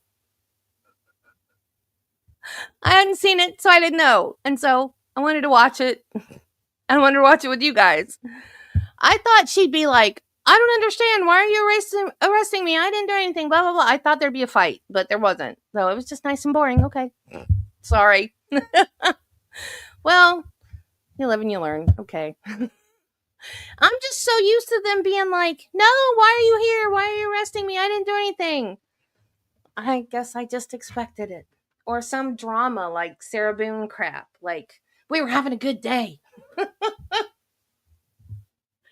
No, she acted like she was 100% on board. Like, sure, take me.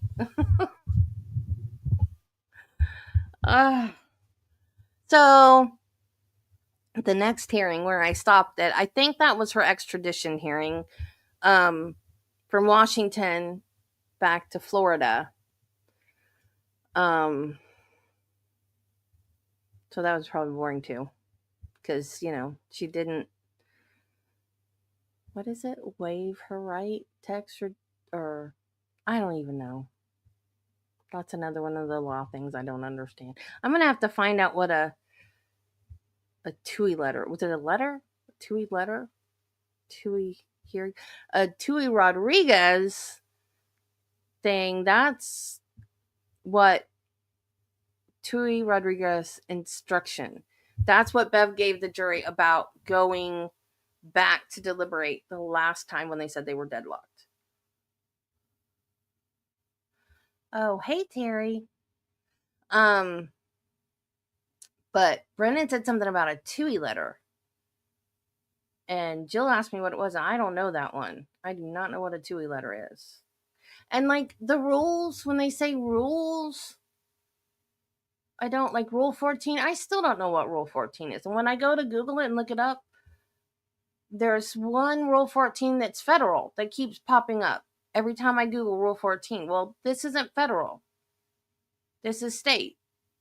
So I don't know what Rule 14 is. So every time they say something about Rule 14, I'm clueless. So there's some of these things they talk about, and they, of course they don't go into it. They just say Rule 14 or TUI letter or whatever to like shorten it. And I'm like, people are watching that don't know what that is. Explain it just a little bit. And they don't. And it aggravates me because I want to know what it means.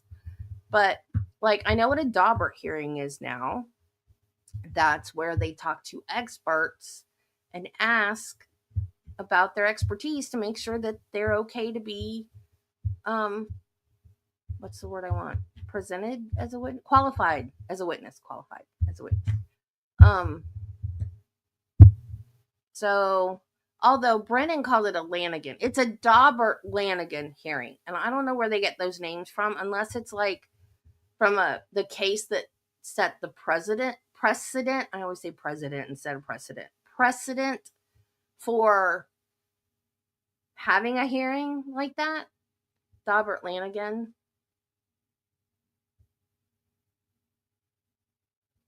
Is that what a TUI letter is? Request.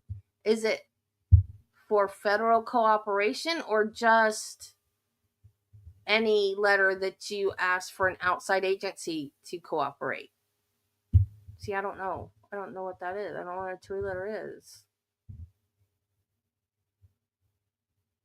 I'm slowly learning things, which is why I started my little short series.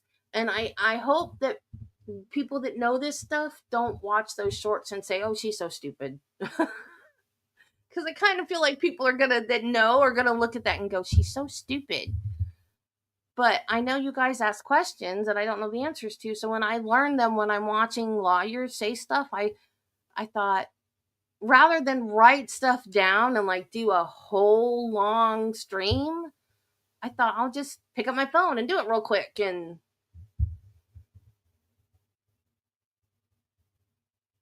oh, okay, well that makes sense.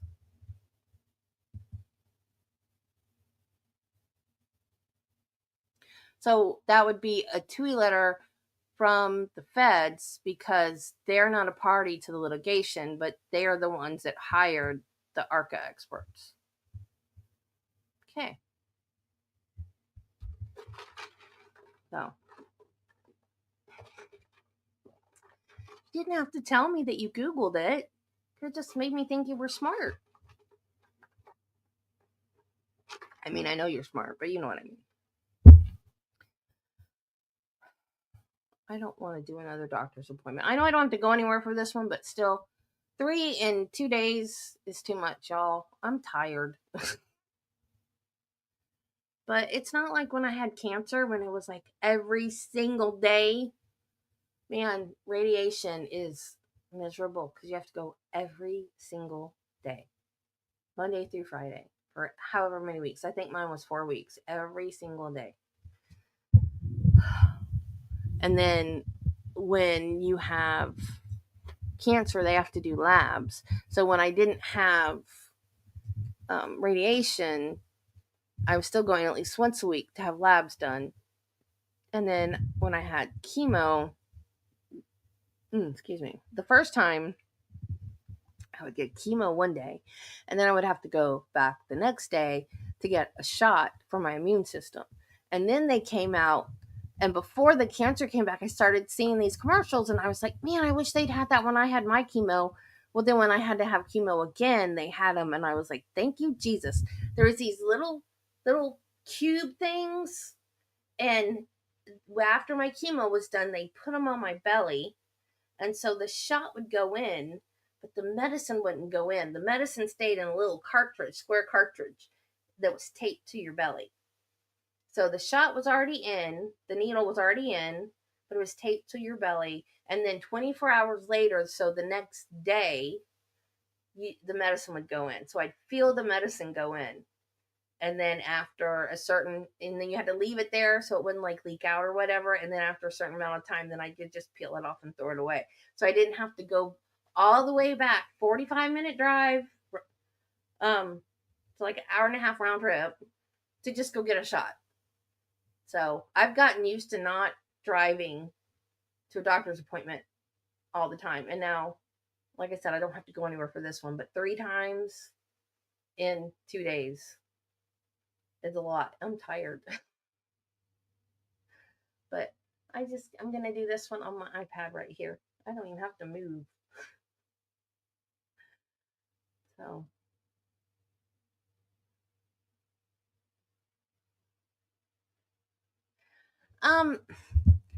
Did they even ask her anything though?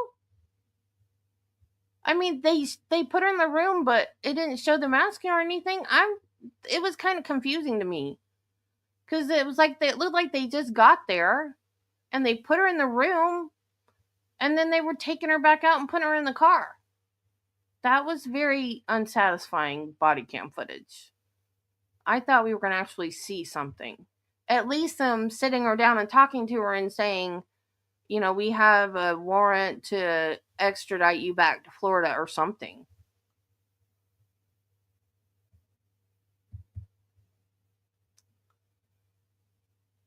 Oh, I'll be praying for her, Terry.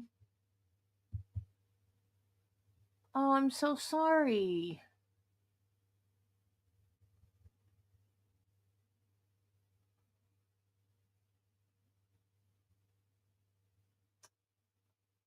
I'm so sorry. I'll be sending her prayers.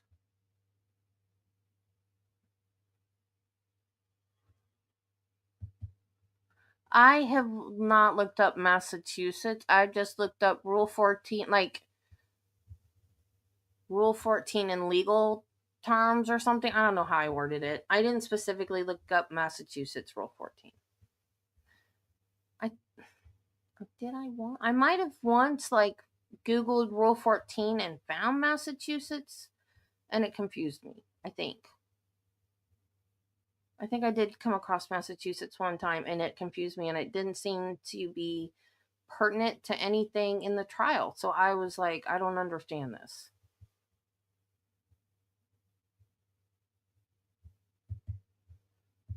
Not a problem. I was gonna say lymphedema because that can happen on one side and not the other, but I don't want to make any diagnoses without knowing anything else about her. So don't take anything I say. I'm sorry.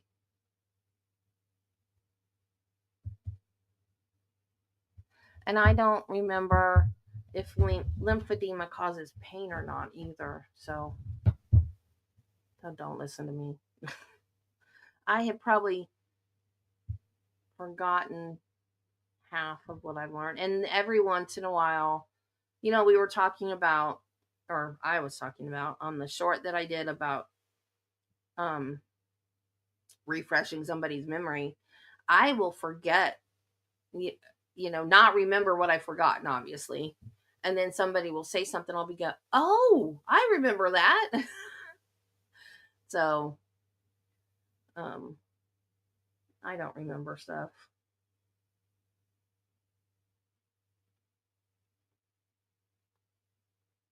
But, I'm just trying to think.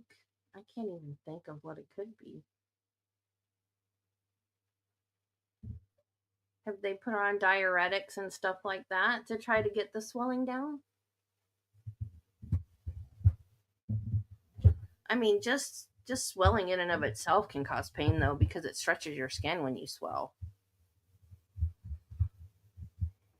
My feet swell, and I don't know why, because a lot of times when you swell, it's from cardiac issues, and I don't have any cardiac issues.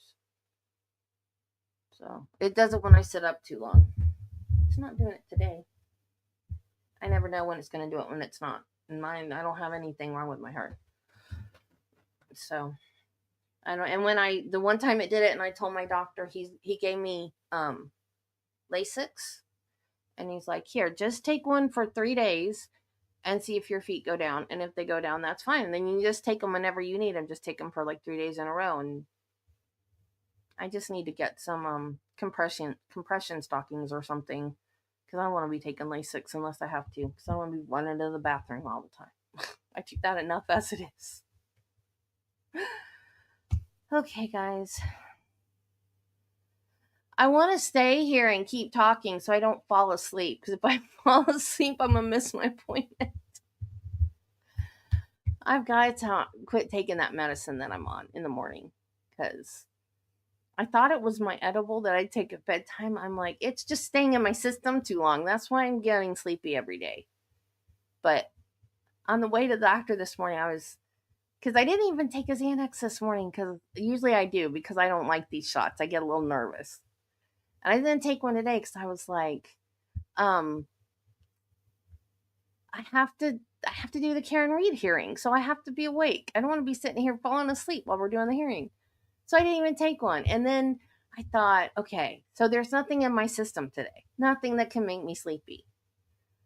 And I thought, wait a minute. And so I Googled one of my medicines, and it says, yes, it can make you fall asleep with no warning. Even if you're driving, you could fall asleep with no warning. And I was like, oh crap, that's it. That's what's making me sleepy every day.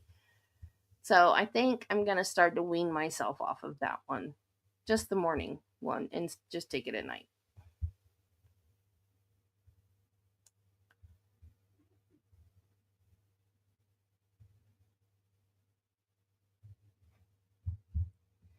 You know, I had 2 different doctors tell me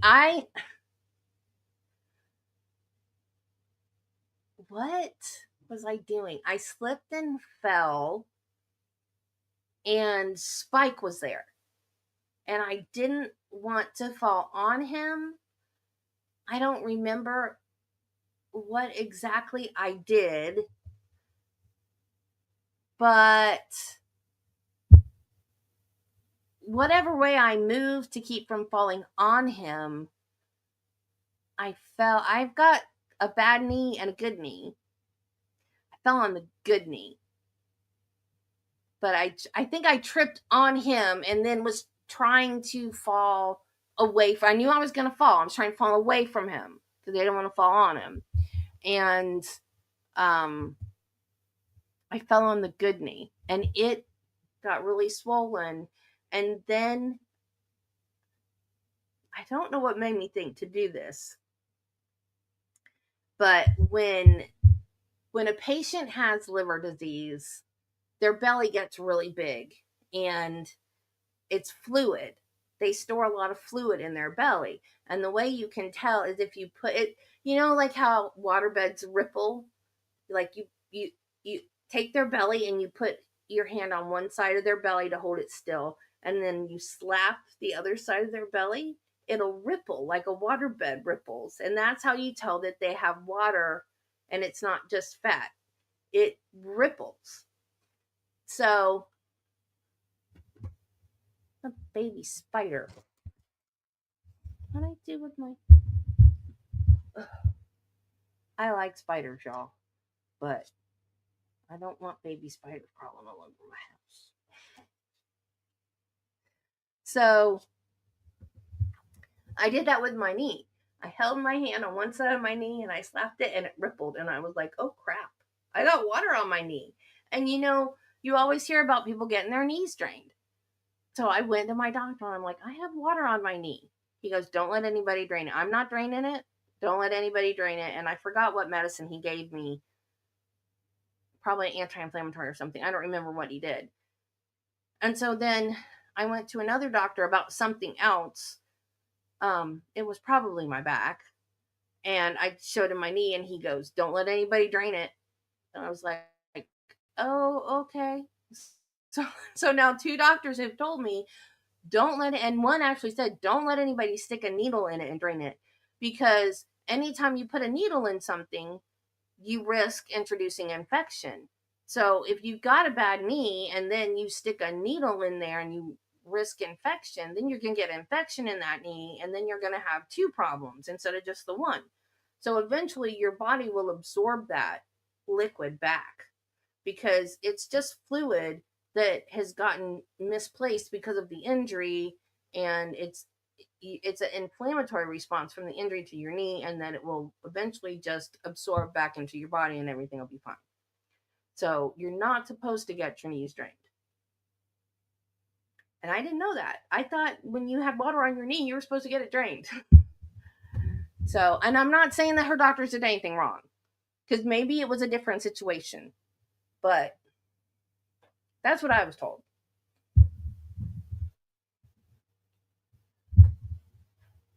What closely mirrors February 14th? Oh, Fed 14. Oh, yeah. I kept seeing federal Rule 14, and that didn't help me. I couldn't figure it out. I still don't know when they keep talking about Rule 14.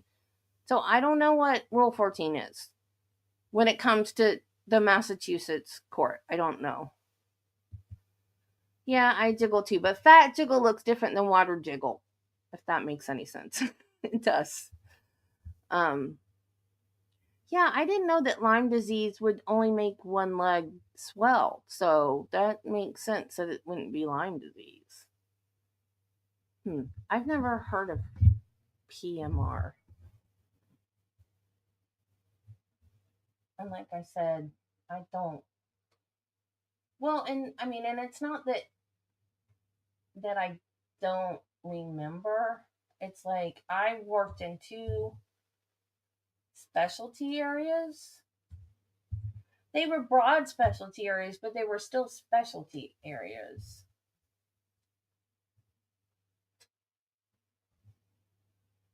Huh. An inflammatory disorder causing muscle pain and stiffness around the shoulders and hips. Oh, it's polymyalgia rheumatica. Okay, I know what that is. I just didn't know it was called PMR. Yeah, that doesn't sound like what she has.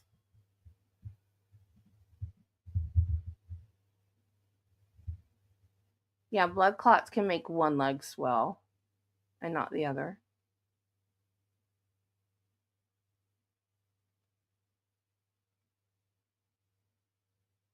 Yeah, that doesn't sound like they're barking up the right tree. I would think lymphedema before I would think any of those things. But I'm just a nurse and I've been out of work since 2010, so don't take anything I say as gospel.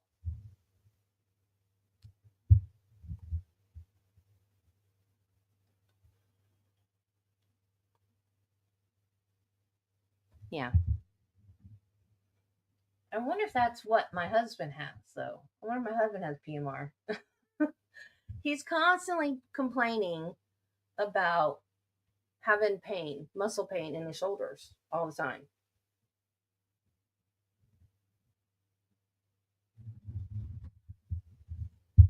Really? I'm trying to. I think it was my primary doctor and my pain management doctor that told me not to drain it. Pretty sure. But Travis he works at a feed store, and he lifts 50-pound bags of feed and loads people's trucks with it. So, depending on how many bags of feed they buy, I hope he only lifts one at a time. I hope he doesn't try to lift more than one at a time. And then he lifts bales of hay. And then when they have trucks come in, he has to get the bags off of the trucks. And I think he does that with the forklift, though. Like they're on pallets and he moves pallets with a forklift. I don't think he does that by hand. So he's always complaining of his shoulders hurting constantly. I hear it constantly. I'm like, yes, honey, I know it hurts. I had my shoulder replaced. I know what it feels like when your shoulders hurt. It's hard to I love him to pieces, but sometimes it's hard to be sympathetic. Yeah, I've had my shoulder replaced. I know it hurts, honey. I know what it feels like. And then the whole house will smell of Bengay. Or no, he doesn't use Bengay. He uses Icy Hot. Icy Hot. The whole house will smell like Icy Hot. Because he just over and over and over. I think you got enough on there, honey. Over and over. Okay, that's enough. You got it. You got it, Travis. You got it.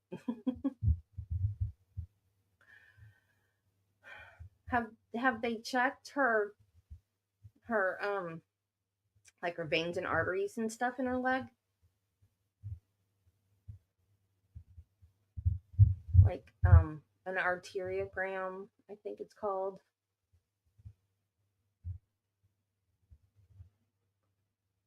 Because I would check the circulation if it was me. But like I said, don't listen to me. This is not medical advice. But I would be worried about her circulation. As a nurse, if I was assessing a patient, I'll say it like that. Make it a hypothetical. If I was a nurse assessing a patient and one leg was larger than the other, I would assess her circulation. I would check to see if I could feel the circulation in her feet. So you have a pulse on top of your foot, you have one on your inner ankle, and you have one behind your knee. That one's really hard to find though. But that's what I would do as a nurse if my patient had one leg bigger than the other. So that's all I'm saying. Not medical advice. That's just what I would do. Is it the same doctor she's been going to?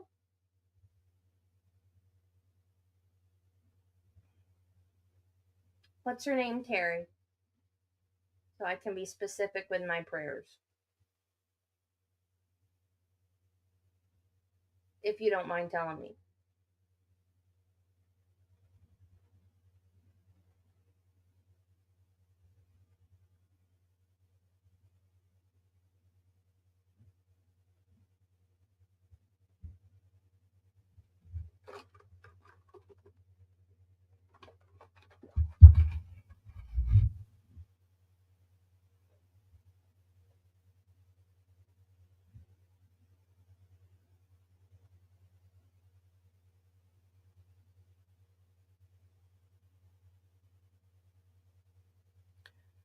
Yes, it's the same doctor.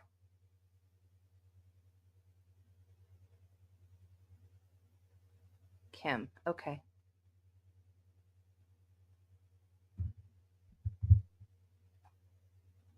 Is she diabetic?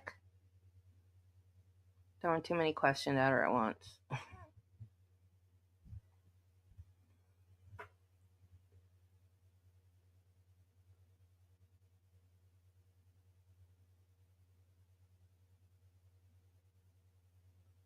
Oh, good Lord. I'll pray for her too, Jilly.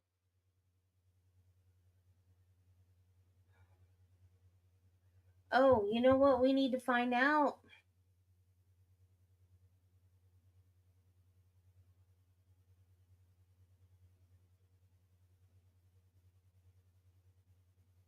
We need to find out if the Menendez brothers hearing's going to be streamed tomorrow. And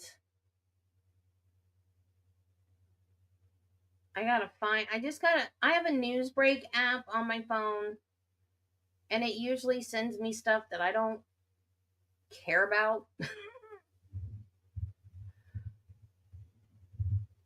Deep breaths, Jill. Deep breaths.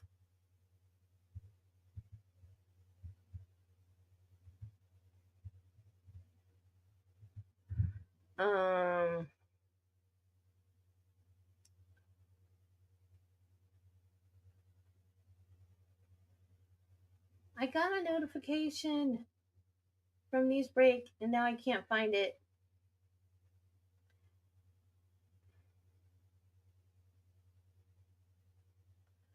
Oh man, what happened at the car show? There was a car show in High Springs, and the city commission suspended alcohol consumption for car shows. So they must have. No, that car show was in Newberry, not High Springs. Maybe something happened at the car show in Newberry. Oh, there it is. Okay. This was published today, the 16th. This was published today. And there's no article, there's just a video.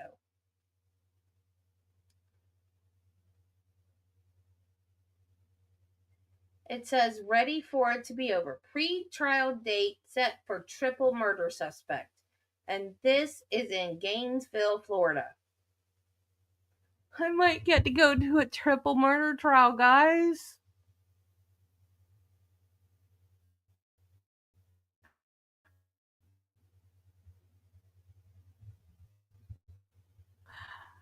Well, that's good she's not diabetic. Because that scared me. Because if she's diabetic and it's inflation, then she could lose her leg. And that's scary. I wouldn't have wanted that for anybody. Especially not your sister, though. Your summer project? What's your summer project?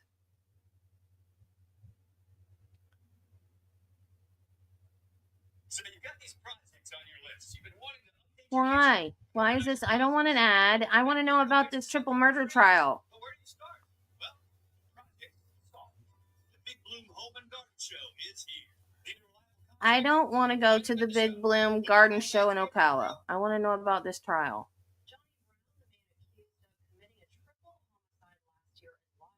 Faced the court this morning for his case management hearing. TV20's Holly Dell spoke to the family of the victims to hear how they're doing 1 year later. At the end of the day, I just pray the Lord have mercy on this soul.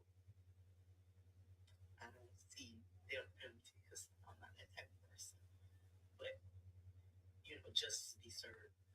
Bradford County. The man accused of murdering 3 women in Bradford County last year stood before Judge James Colaw to Wait, receive his it's in pre-trial. Bradford County, not Alachua? Dang it! 2 months now. Year and a half now. So we just ready for it to be over. I thought I said Alachua. Dang it. In March 2024, Bradford County Sheriff's deputies responded to a 911 hang-up call made by an 11-year-old girl. Upon arrival, deputies found 46-year-old Johnny Bernard Brown walking in the front yard with several cuts on his body. The 11-year-old, who was grazed by a bullet, then came out of the home and told deputies her grandmother and 2 aunts were dead inside. Judge Colaw says his priority is taking the case to trial and wrapping it up. An 11-year-old got grazed by a bullet, and her grandmother and 2 aunts were killed.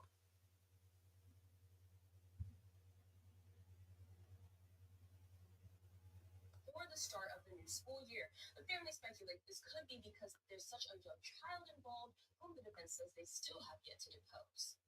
You don't want to keep bringing her out of school. She had to rehearse this all over again. The 3 women killed were identified as 49-year-old Quinnie Robinson and her 2 daughters, Denisha Sims and Winshay Roddy, who were 25 and 27.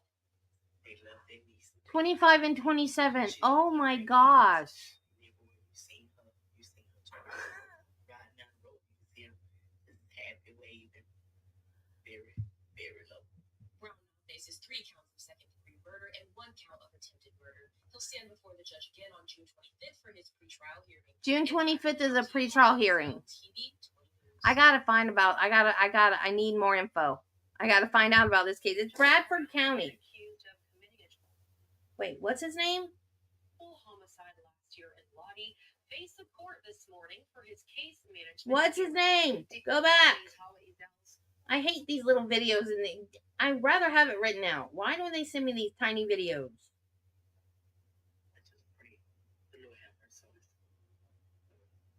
What's his name?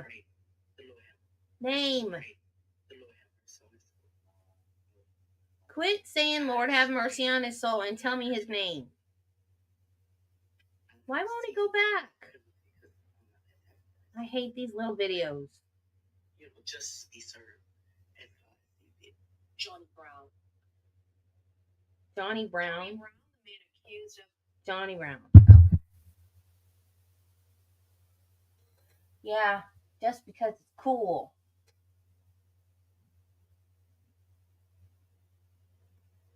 What? I have WebEx. What?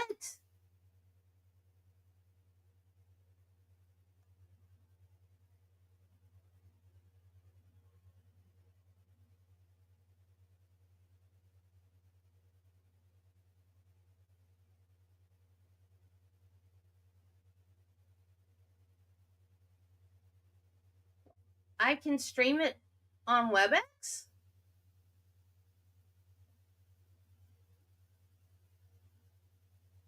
Anybody can stream it?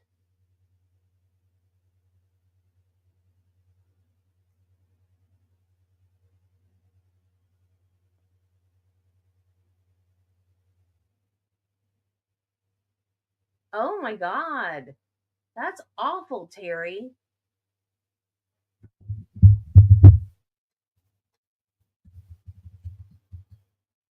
I can't spell.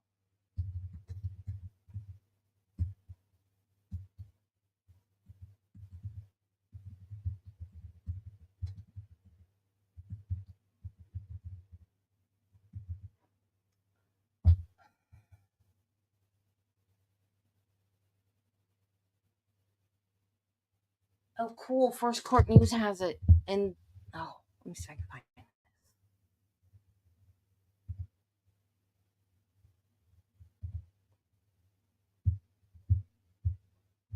How far is Broward County? I thought it was Alachua. I was getting all excited.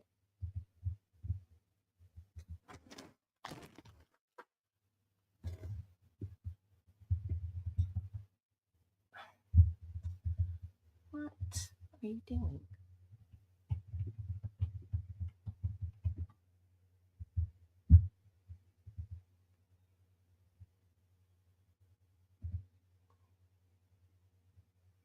First Coast News is where I've been getting all my Lori Vallow stuff from.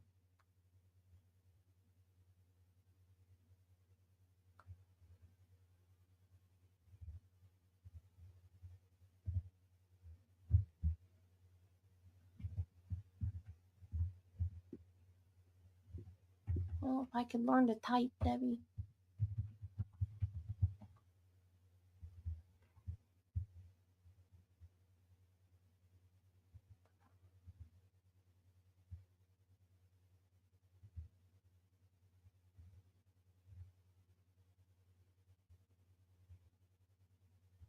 Oh, they didn't cover it. Dang it.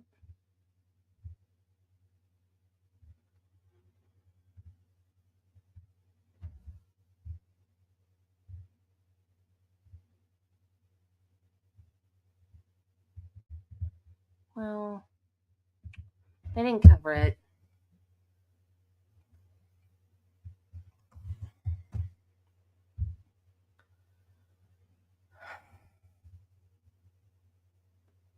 I thought it said Gainesville. Alachua County. I got all excited.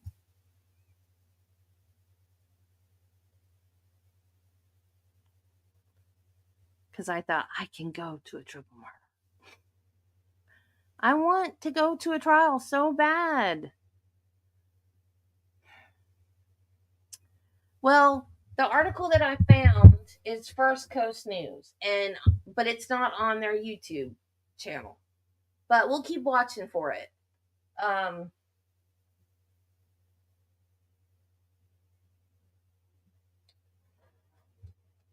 Well, Jacksonville has it.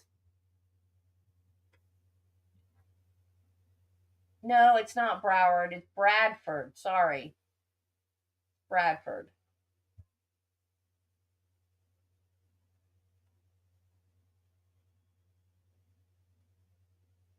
Oh, wait. They do have it. Oh, no. This is from a year ago. Oh, that's his very first court appearance. It's only 8 minutes long. Johnny Bernard Brown, 46, is charged with 4 counts of murder in relation to the shooting deaths of. I have no idea how to pronounce that name. Quinjune Robinson, 49, Denisha Sims. If I click on it, it's going to go to the video.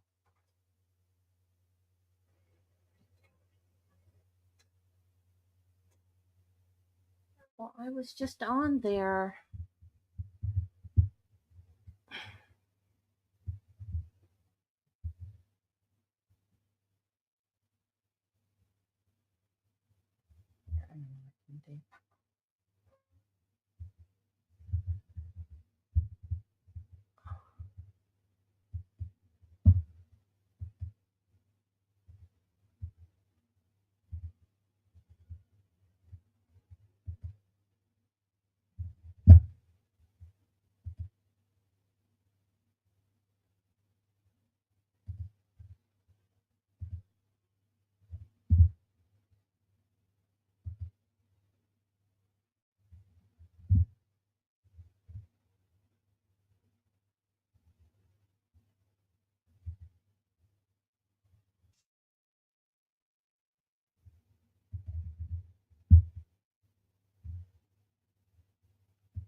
WebEx is like Zoom.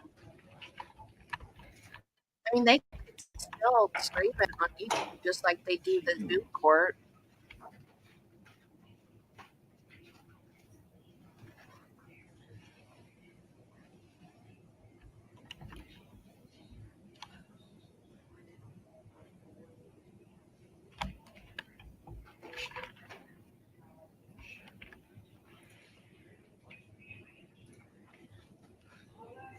There's a case over here, 101.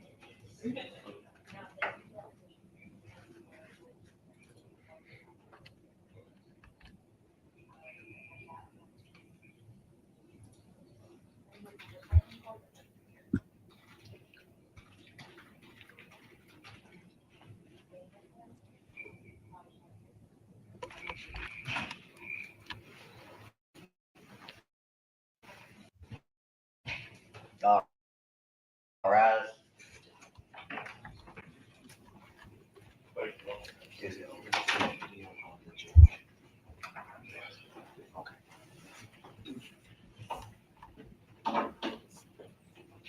Jason, we can take your head over there and see if we're gonna have a PD.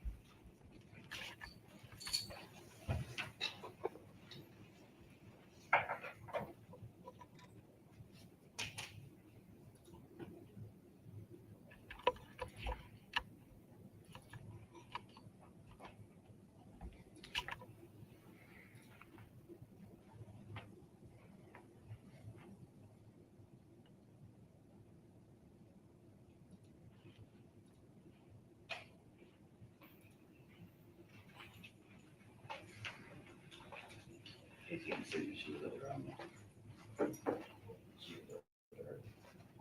like people wear bread. That looks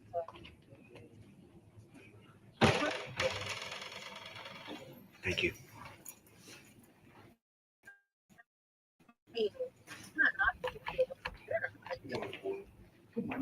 like not heavy. Like that's why I'm putting mine up right now. I don't like hot heavy. All right, good morning at the jail. Can you hear me? Yes, Your Honor. Mr. Brown, if you'll step forward to the podium there in front of you. Good morning, Mr. Brown. My name's Tatum Davis. I'm the county judge here in Bradford County. You are here for a first appearance. First appearance means you have the right to remain silent.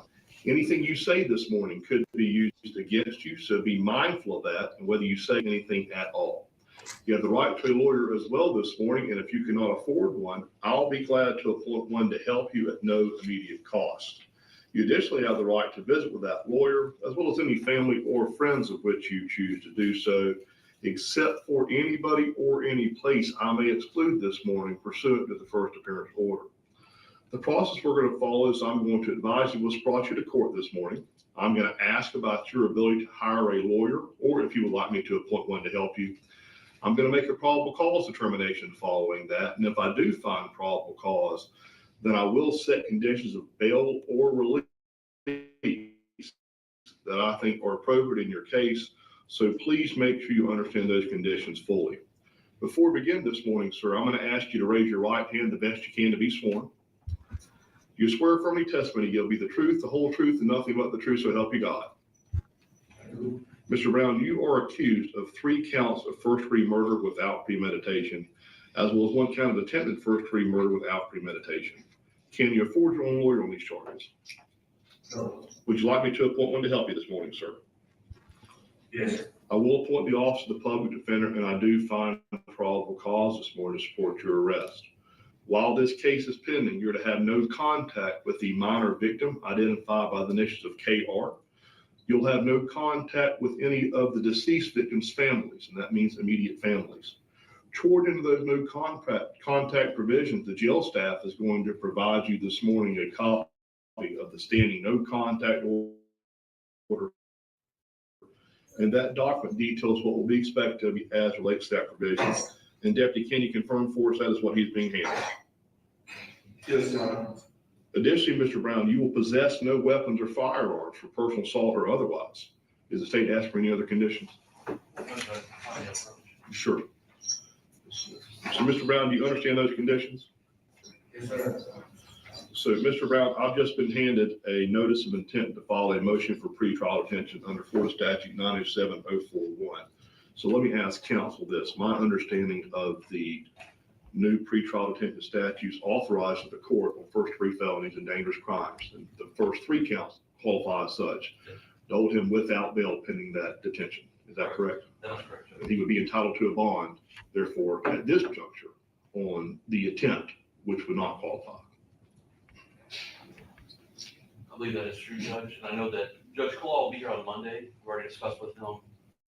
And I think the hearing is going to be on Monday morning or part of that.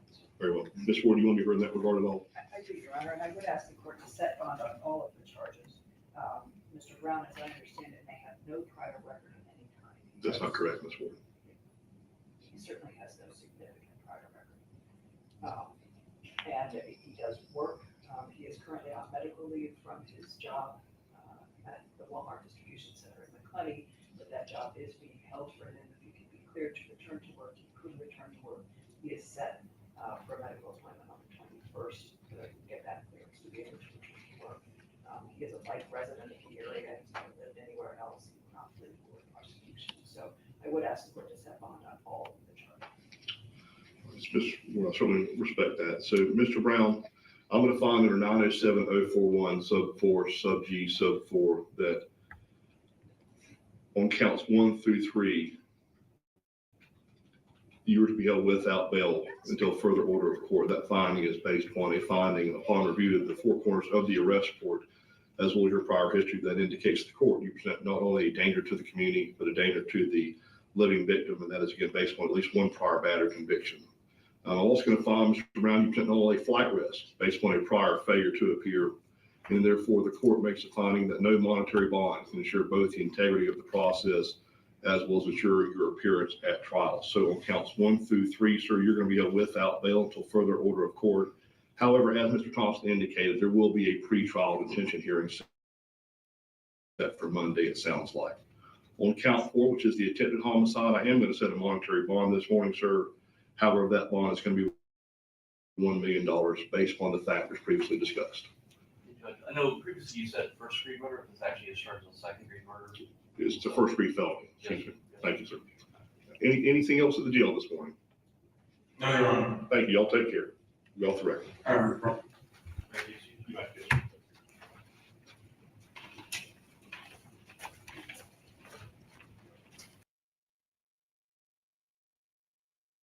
Okay, I could not find the one that was a year ago. That was his very first appearance. I couldn't find the one from today, but I did find. Well, I put it on my watch later. Where'd it go?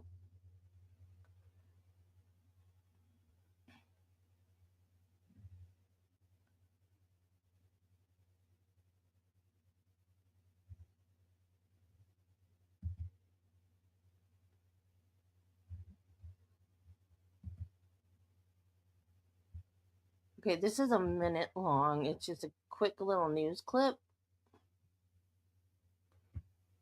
No, not that one. Go back.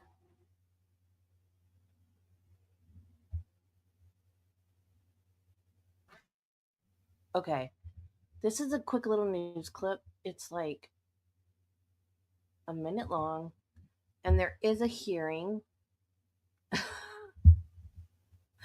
There is a hearing associated with this, but we don't have time to watch it right now because I have that Zoom doctor appointment. So maybe we can watch it tomorrow. But I'm shocked. I don't know why I'm shocked, but I'm shocked. Shock and horror.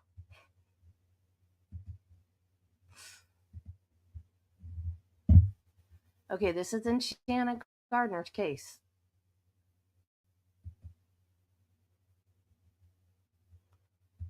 This is a gunman.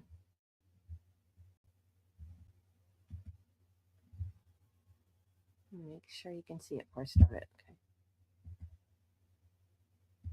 Best shooter in the death of a local father of 4 back in court this morning. Prosecutors say Henry Tennant confessed to firing the fatal shots that killed Jared Bridegan. When questioned by Judge London Kite, he walked back those statements. Is there any need to go any further about his representation? Are you satisfied with him? No, it was just that we had a misunderstanding before. Oh, now he's saying he did do it. Okay. And so we kind of overcame that. You have? Yes. Judge Kite told Tennant if he had any concerns about his representation, he could bring that to her attention.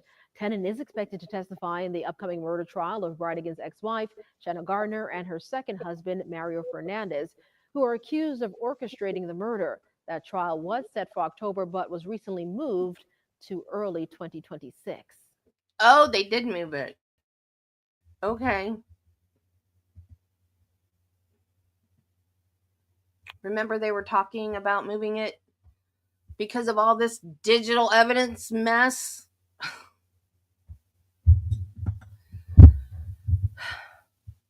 You guys, I don't miss my double chin, but I don't like that. I mean, I could do that and have my double chin back. I don't like I'm glad my double chin's gone, but I got a waddle now.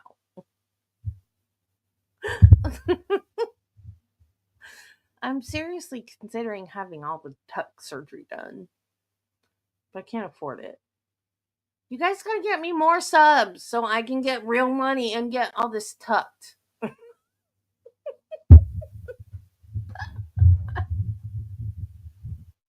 Okay, now we have to find the hearing where he wigged out.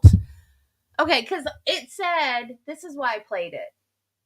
Because it said that, well, I lost it.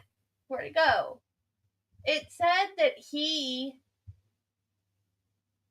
recanted and said that he didn't do that, they didn't pay him to do it or something. I lost it, but that's why I played it, because it said he recanted, but then he recanted his recant and was like, no, it was just a misunderstanding. That was youthful. You know, I saw an advertisement for some kind of firming cream, and it showed somebody with an arm like this, and like the firming cream made it go loop, zoop, and just zipped it all back up. And I was like, yeah, I know that doesn't work. I'm not going to waste my money. But, you know, it does remind me of, you know, that used to be round, you know? So it's a happy thing in a way, right? I don't know. um Let me see. I'll show you guys a picture again just to make me feel better. If I still have it on here.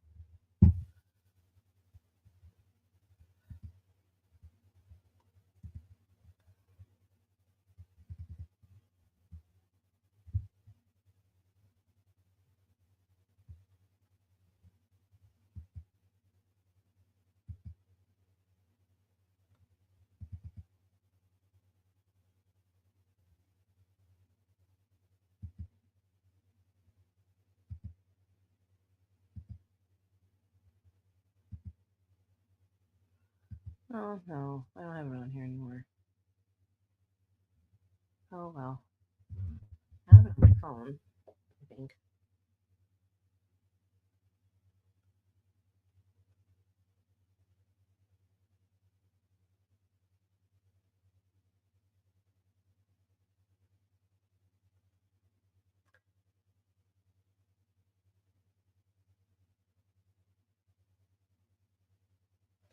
See, if you look at this picture, you can see the crepiness in my arm. See? Like right there? Where my arm is like resting. See all that crepey skin?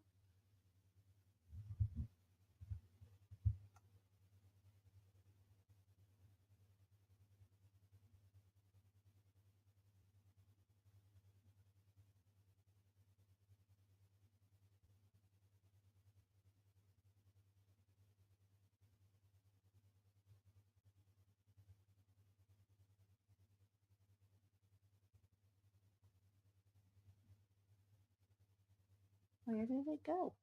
Oh, there it is.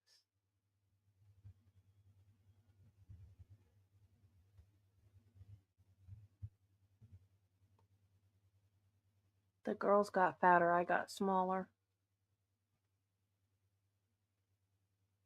That was Casey's junior prom, I think. So the red is Casey. Kristen's in black. And that's me and Travis in the middle.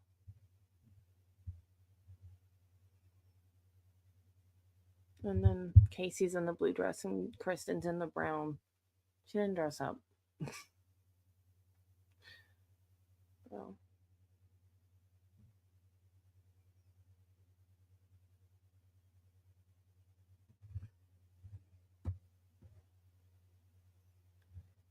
Need some of what?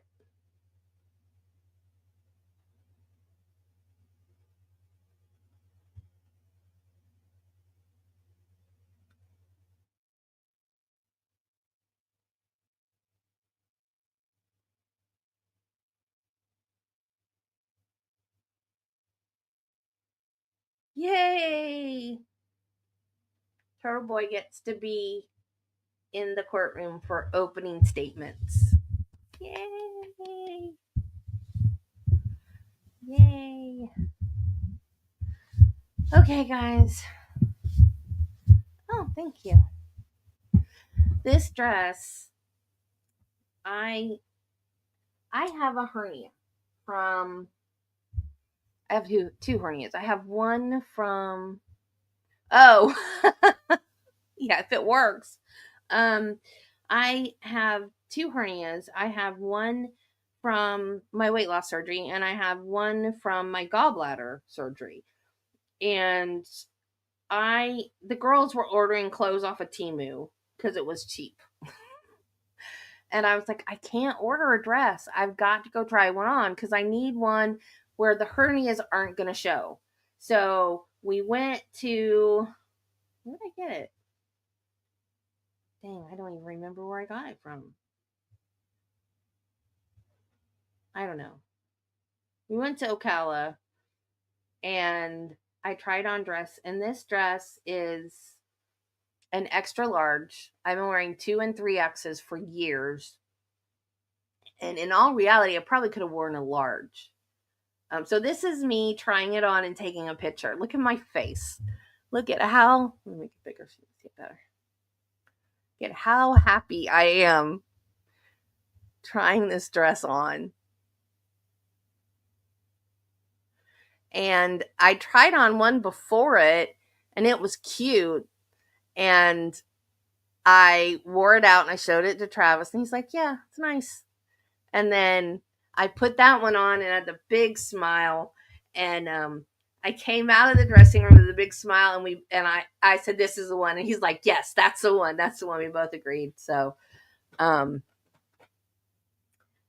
we got that one. So that's one. I've got that. I have a new pair of pants that is extra large. And again, I probably could have gotten a large. I've got 2 nightgowns that are large / extra large because that's the way nightgowns come, of course.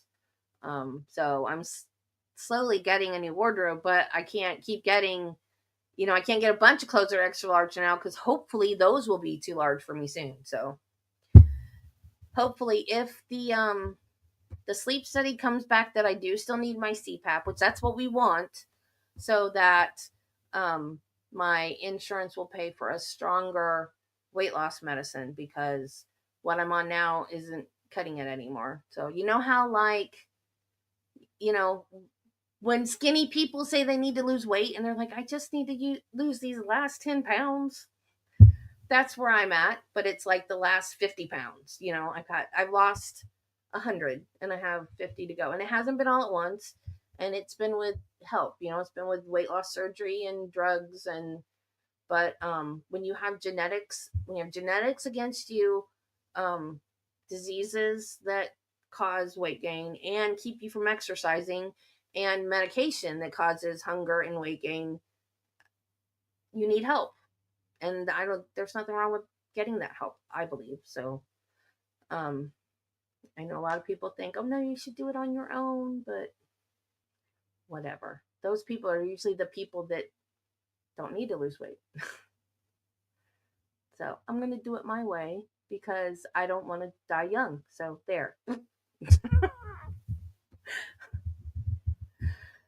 And now I need to go because I have a doctor's appointment in a half an hour, and I got to get my Zoom all set up so I don't screw it up, and because half the time I don't have the sound on and he's going, can't hear you. Like they do when we watch Zoom court.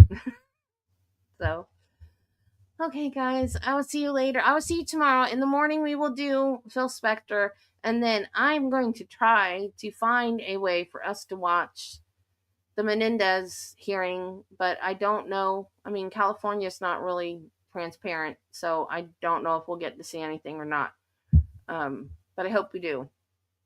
And I want to watch the hearing with the Jared Bridegan shooter.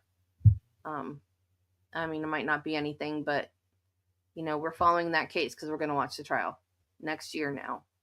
Dang, I wanted it to be October, but we may need a cool down period after Karen Reed too, though. So who knows? Okay, guys, enjoy the rest of your day, and I will talk to you tomorrow. Bye.